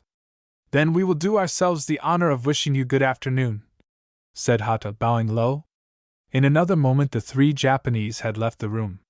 "Well, of all the odd experiences," muttered Ensign Darrin, frowning. After a moment or two he left the parlor, going direct to his apartment. "Was it Mr. Katura who sent me that medallion?" asked Belle at once. "He says not," Dave answered. "Then who?" "Belle, dear, do you mind letting me think this little puzzle out in silence?" begged Dave. For a long time he sat silent. At last he told Belle what had happened below. "But why should Mr. Katura strike you?" asked Belle, her eyes flashing. "That is what I cannot understand," Dave rejoined in a hurt tone. "I have looked upon Katura as a fine little fellow, and I imagine him to be the soul of honor." "Does he doubt your word, then, about the manner in which the medallion came into our possession?" Belle quizzed. "He had better not," her young husband retorted. "I would not be patient under an insinuation that my word is doubted. Belle, I cannot explain any single part of the matter." So the pair talked it over for a long time, but no point in the tangle became a whit clearer. Late in the afternoon there came a knock at the door. "Come in," called Dave. "Hello? There you are," cried Danny Grin, opening the door a little and showing his head. "Good afternoon, Mrs. Darrin. Dave, old fellow, have you time to favor me with just a little visit in my room?" "Why, certainly," assented Darrin, rising at once, for there was suppressed excitement in Dalzell's voice. Dan, however, remained silent until he had led the way down the corridor and had closed the door of his room on the chums. "Now, Dave," gasped the other young ensign, "what is all this about?" "What is what about?" parried Dave. "Why," Danny rattled on, "there is some yarn about Katura's medallion having come into your possession. You and Katura had some words in the parlor, and he struck you in the face. And I promptly returned the blow in kind," Darrin responded. "Exactly," nodded Dalzell. "That appears to have been the start that is to lead up to something very pretty. When I came in I found Toruma and Hata awaiting me. They told me that Katura had sent them to see me, or any other friend or friends who you may prefer, to arrange for a meeting at which the memory of the blows exchanged should be wiped out. In plain words, David, little giant, you are challenged to fight a duel with Lieutenant Katura." "A duel?" echoed Dave Darrin, aghast. "That's a joke." "If it is," retorted Danny Grin dryly, "then please help me to find out the point at which I am to laugh. But I have sworn to uphold the laws of the United States and to obey the regulations of the United States Navy," Dave continued, "and dueling is against the regulations." "It looks," returned Dan soberly, "as though you would have to fight, or lose face." "And if I engage in a duel," Dave retorted, "I have perjured myself, for I shall have broken the regulations that I am sworn to obey." "Well then," Dan inquired, "what are you going to do? Go back aboard the Kitadine and forego all shore leave as long as we are in Japanese waters? But for that matter, would naval officers of any foreign service respect you anywhere in the world? For the officers of most navies still fight duels at need, and the Japanese officers would be likely to snub you, in every foreign port, for what they would consider your shame." "But on what basis am I expected to fight?" Dave demanded. "Because I answered Katura's blow on the face? I suppose that is the pretended reason," Dalzell answered gravely. "Of course, everyone familiar with dueling will know that some deeper cause exists. It must be the inexplicable matter of the medallion that makes Katura so anxious to slit my windpipe with a sword, or drive a bullet through my breast," Dave went on. "I must tell you, Dan, all that I know about this wretched matter of the medallion." Danny Grin's eyes opened wider and wider as he heard the tale. "That's the story," nodded Dalzell vigorously, when he had heard it all. "I understand now. Katura can't think that you stole the medallion. That would be altogether contrary to the nature of an officer and a gentleman. But he figures that you took the medallion from him as a joke, and when he realizes that you, in turn, might have lost it, and thinks of the anguish of his mother, who owns the medallion, then Katura's blood is up, and he must fight you. Hence, he gave you the blow in the face, which you returned. Therefore, according to the ideals of the duello, you owe him a meeting on the field of honor. That field of honor will have grown into a forest, if he waits until I meet him there," Dave declared firmly. "Then you simply won't fight a duel?" "I shall not." "What grounds shall I give for your refusal?" "Simply tell Katura's seconds that dueling is against the United States naval regulations, which I have sworn to obey and uphold. Tell Mr. Katura's seconds that I decline, on any pretext, to break the regulations knowingly." "Phew!" whistled Danny Grin. "The Japanese smile is historic, and a thing of beauty, but I can see the assortment of Japanese smiles that will greet any such reply on my part. I shall get a regular Japanese horse laugh. Then when you meet Toruma and Hata, cut the interview as short as you can," Dave suggested, "and get it over with. But make it as plain as you know how that I simply won't fight a duel." "Oh, I can make it plain enough, and they will believe me in a minute, no trouble about that," Dan murmured as he rose. "But they will decline to believe in your lofty ideas of right and wrong, and will set it all down to plain American cowardice." "I am sorry to impose any such errand upon you, Danny boy," sighed Dave.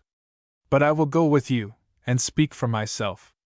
"Oh, that wouldn't do at all," protested Dan, aghast. "In dueling, the principal never goes to meet the other chap's seconds. His own second must do that for him."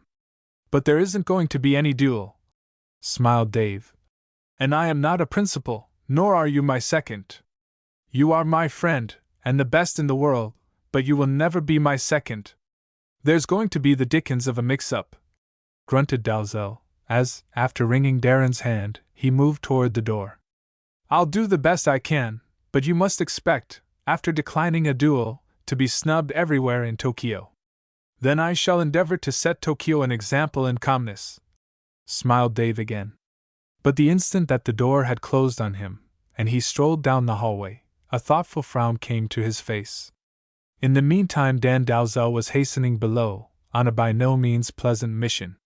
Just now Dave did not want to go back to Belle, for fear she might question him. After a turn or two he went back to Dalzell's room. Half an hour later, growing impatient, Dave decided to go below and to address Toruma and Hata himself. Down in the lobby, Ensign Dave beheld Lieutenants Toruma and Hata, talking with two men who looked like Englishmen. Dan must have finished his part, thought Dave. I'll see if I can draw Toruma aside. Just as Dave Darrin approached the group, Toruma caught sight of him. Some low-voiced remark ran through the group. "May I have a word with you, Mr. Toruma, at your convenience?" Dave inquired. There was no reply. The two Japanese and the English pair merely wheeled about abruptly, turning their backs upon him. Chapter 19. Dan fires a warm shot. Chapter 19. Dan fires a warm shot. Flushing slightly, though with no other outward sign, Dave turned upon his heel and left the group. I can understand the attitude of the Japanese officers, but why should Englishmen turn against me? Dave wondered. The average Englishman has no more patience with silly dueling than we Americans have. It would have done Dave's heart good, just then, had he known how Danny Grin had met and talked to the two Japanese seconds. On hearing that Ensign Darrin would not, under any circumstances, consent to a duel, Toruma and Hata had smiled as genially as Dan had expected they would do. I don't know, pursued Dan, whether you can understand the feelings that prompt an officer to decline a duel. The reason that comes most quickly to mind, replied Toruma, is the feeling of fear. Gentlemen, if you think that my friend Darrin is afraid of anything that is honorable, then you are poor judges of human nature, Dan replied, with some warmth. But why should a naval man hesitate to accept the appeal to arms? Inquired Toruma, with another smile. Darrin, to my positive knowledge, never did meet any call to arms with anything except calm joy, Dalzell replied warmly. In this present instance, if one of Mr. Darrin's superior officers gave him an order to meet Mr. Katura on the field of honor, Darrin would be there ahead of time. But Mr. Darrin took the oath of the service, binding him to obey the Navy regulations, and one of those regulations expressly forbids him to fight duels, or to take any part in one. What shall we tell Mr. Katura? pressed Hata darkly. Tell him anything you please, offered Danny Grin obligingly.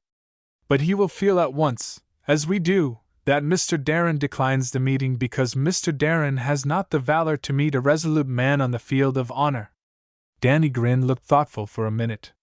Then he glanced up to ask, How much actual military service, under fire, have you seen, Mr. Toruma? It has not, as yet, been my good fortune to see any, replied Lieutenant Toruma. And you, Mr. Hata, may I inquire what is the extent of your service? I have been as unfortunate in that respect as my friend Toruma, replied Hata. Mr. Katura must have seen some active, hard service, pressed Danny Grin. Alas, no, Toruma answered. Mr. Katura has not been any more fortunate than have we. Darrin has seen some service, Danny Grin went on calmly. He was commended in orders for gallant and daring work when the Navy took Vera Cruz. Then, down in Vangara, in South America, in a revolution, he went, with one companion, into the wilds of Vangara to visit the camp of the former dictator, Benedito, who had an army behind him, fighting the government of Vangara.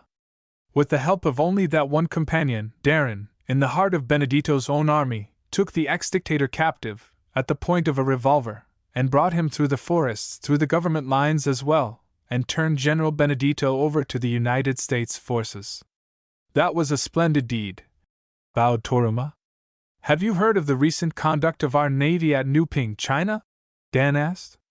Oh, yes, nodded Toruma. That was an excellently managed affair, and one highly creditable to your Navy. The officer who was in command at Nuping, continued Dalzell, was David Darrin, Ensign, United States Navy. He did a splendid act, admitted Lieutenant Toruma, bowing. And now, added Lieutenant Hata, he impresses others as being afraid to meet a gentleman on the field of honor. When a man has such a record, don't officers like you and Mr. Katura, who have never smelled burning powder, feel like boys criticizing the courage of a veteran? Asked Dan dryly. With the words, Dan, with one of his famous and sardonic grins, turned on his heel and walked away, leaving the two very much ruffled young Japanese officers. Dave Darrin, after his rebuff in the lobby, stepped slowly toward the door. I'll go outside for a while before I go back to Bell, he decided. Within 5 minutes he ran into Dalzell, who at once told him of the interview with the two Japanese. The end is not yet, sighed Dave. But now suppose we return and dress for dinner. Remember, no word of this to Belle. I don't want her vacation spoiled if I can help it. But could he help it? Apparently no one at the tables noticed Belle and the two young ensigns as they made their way through the dining room. Did you notice, Dave, that none of the Japanese officers, and there were a good many of them in the room, rose and bowed to me tonight? What can the matter be? Let us hope, answered Dave. They're absorbed in their own affairs. Bell noted, however, that throughout the meal and on their leaving the room, no one except some United States naval officers and 2 American infantry officers on leave offered them the slightest courtesy. Leaving Bell in the parlor, the 2 young officers returned to the lobby. They were shortly approached by Lieutenant Commander Emery of the Katahdin. Hello, Darrin. Evening, Dalzell. Now, Darrin, what is this rumor about your refusing to meet a Japanese officer on the field? He asked abruptly. There was a challenge, yes, admitted Dave. I declined on the ground that our regulations forbid dueling. Of course you couldn't fight, responded the lieutenant commander. But hadn't you better go back to the ship and remain there as long as she lies in Yokohama? And give up my vacation with Belle? Don't you realize what it means in some countries to decline a duel, Darrin? You'll be an outcast in Tokyo. For Mrs. Darrin's sake, don't remain ashore and let her be tormented by the studied coldness that will be shown you everywhere in Tokyo. They may think me a coward for not fighting, but I can't be coward enough to run from the consequences, though I dislike to involve Belle in this. Here comes the cur of the French Navy, said Lieutenant Commander Emery suddenly. I want to shake hands with him. Dicker, looking slightly embarrassed, shook hands very cordially with Emery, who then rather abruptly introduced his brother officers, Mr. Darrin and Mr. Dalzell. The French officer gave the ensigns only the shadow of a bow. His hand did not come forward. Then he passed stiffly on. "You see," said Emery. "You understand what the attitude in Tokyo will be. Are you going to subject Mrs. Darrin to such humiliations?" "I don't see how I can avoid it," replied Dave, sick at heart on Belle's account. Chapter 20, Conclusion. Chapter 20, Conclusion. "Isn't this delightful?" cried Belle, holding up a card that she had received in the mail that morning. "Mrs. Fullerton of the Embassy has secured for us this invitation to the reception that the Prime Minister of Japan gives to the Emperor this afternoon at the Prime Minister's official residence." "There'll be a dreadful crush there," replied Dave, with a secret sinking at heart. "Of course, if you don't care to go," began Belle considerately.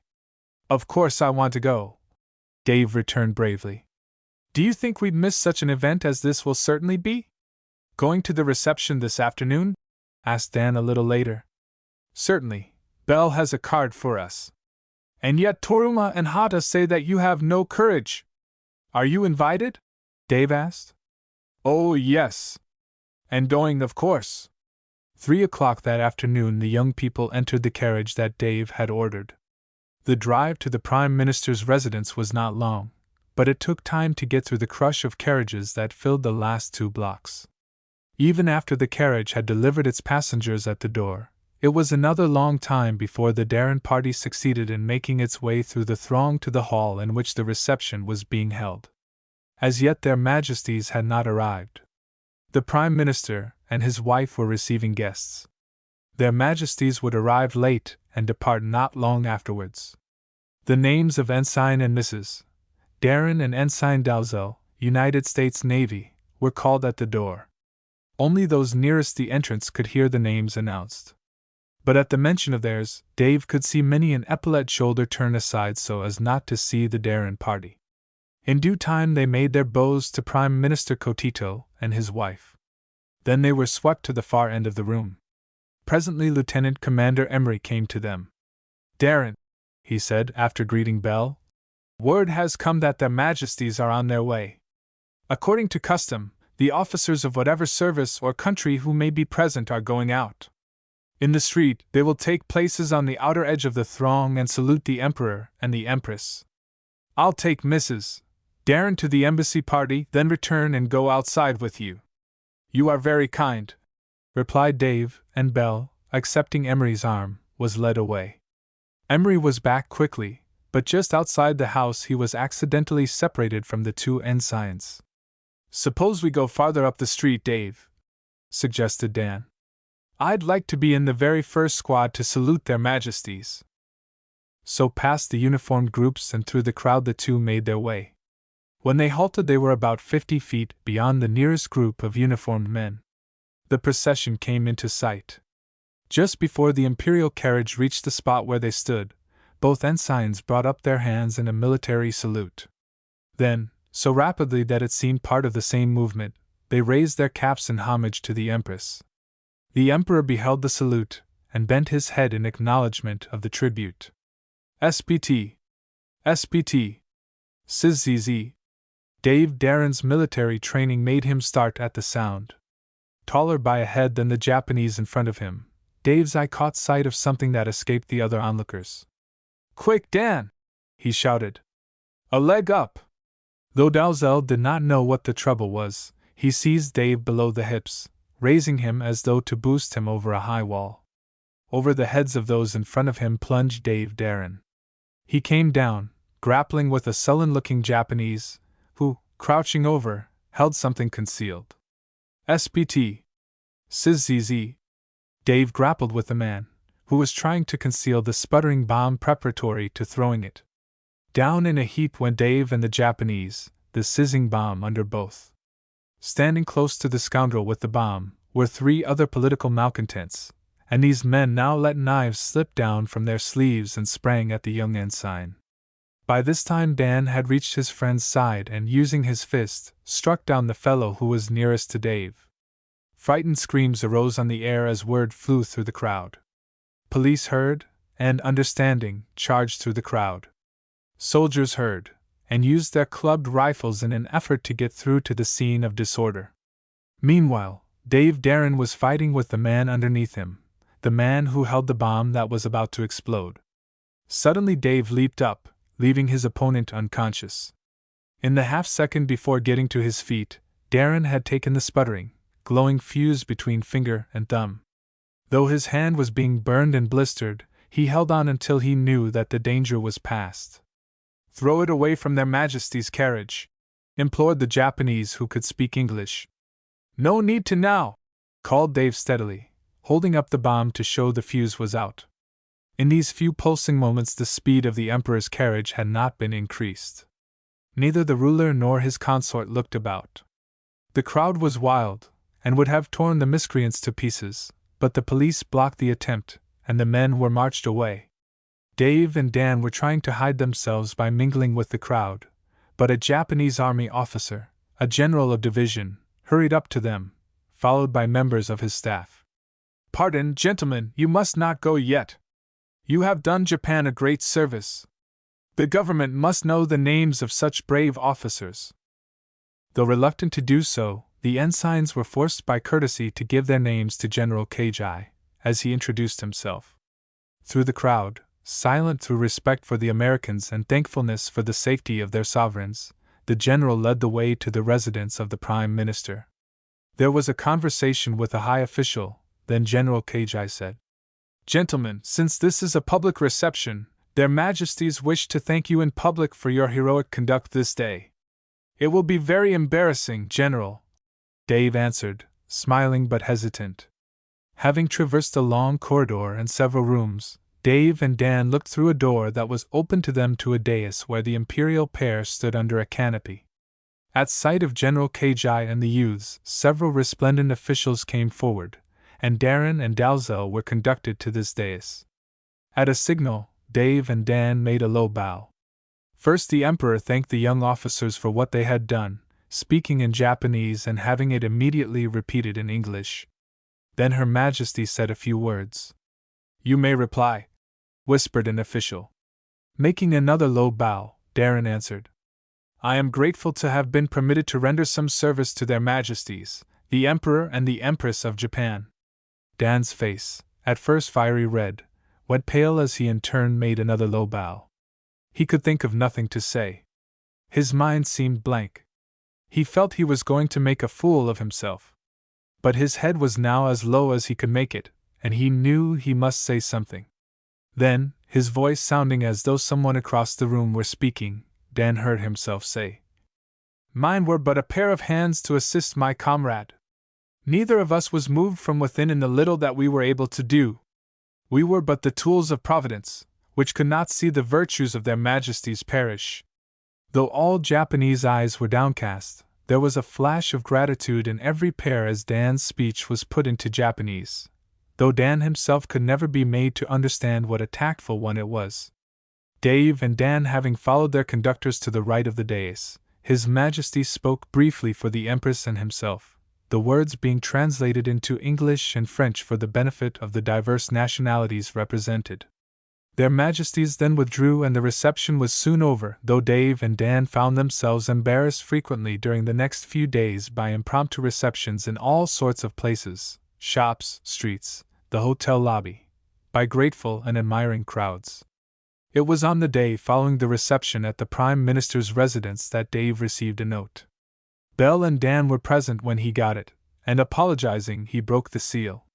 Then he read aloud the brief note from Katura. "That I did you a deep wrong I am convinced. I shall not crave your pardon until I am able to do more. I trust you will not leave Tokyo before I have the honor of seeing you. All I can now say is that I am investigating." "What does he mean?" asked Bell wonderingly. "I have of course known something was wrong, for I could see that we were avoided, but I knew you were trying to keep it from me, so did not ask questions." "But—" "Yes, you had better know the whole story. Perhaps I should have told you at first," replied Dave. So he told her all, not without help from Dan, who thought Dave too modest. Dave wanted to get out of Tokyo and away from the unwelcome publicity. But Bell persuaded him to await Katura's explanation. It came within 3 or 4 days. Toruma called at the hotel. Dave met him with cordiality, then the Japanese said, "I have come on account of my friend, Mr. Katura." Mr. Katura's regrettable challenge grew out of the affair of the medallion. "Under the circumstances," said Dave, "I cannot blame him for suspecting me of stealing it." "Not stealing it. He thought it an inconsiderate joke. An American told us that he had seen you slip your hand into Katura's pocket and take out a lacquer box. That box belongs to Katura's mother and is very precious to her." "An American?" "Yes, Simmons. But he was working for a man, English or American, named Pembroke." Then Dave understood. Pembroke, angered by the humiliation at the yamen and more so because he himself had confessed when he thought he was about to die, had hired this man to help him in his scheme of vengeance. This Simmons is a criminal and has keys that open many doors, so, after delivering the package to Mrs. Darrin, he later entered the room and secured the note that had gone with the box. Why did they not sell the medallion? That would have been impossible. It is too well known here for anyone to handle it safely.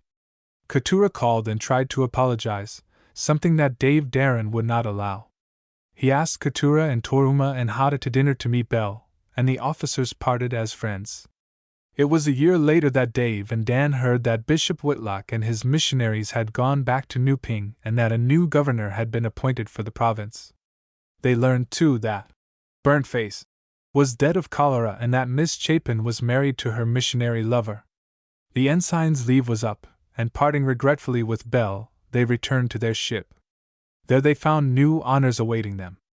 On their arrival, the admiral sent for them and read them a dispatch, signed by the Secretary of the Navy.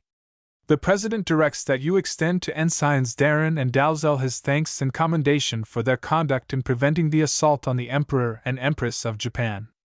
At appropriate time you will publicly commend these officers." They learned too that as soon as they expressed their willingness to accept the honor they would be commissioned as lieutenants, junior grade. "Accept?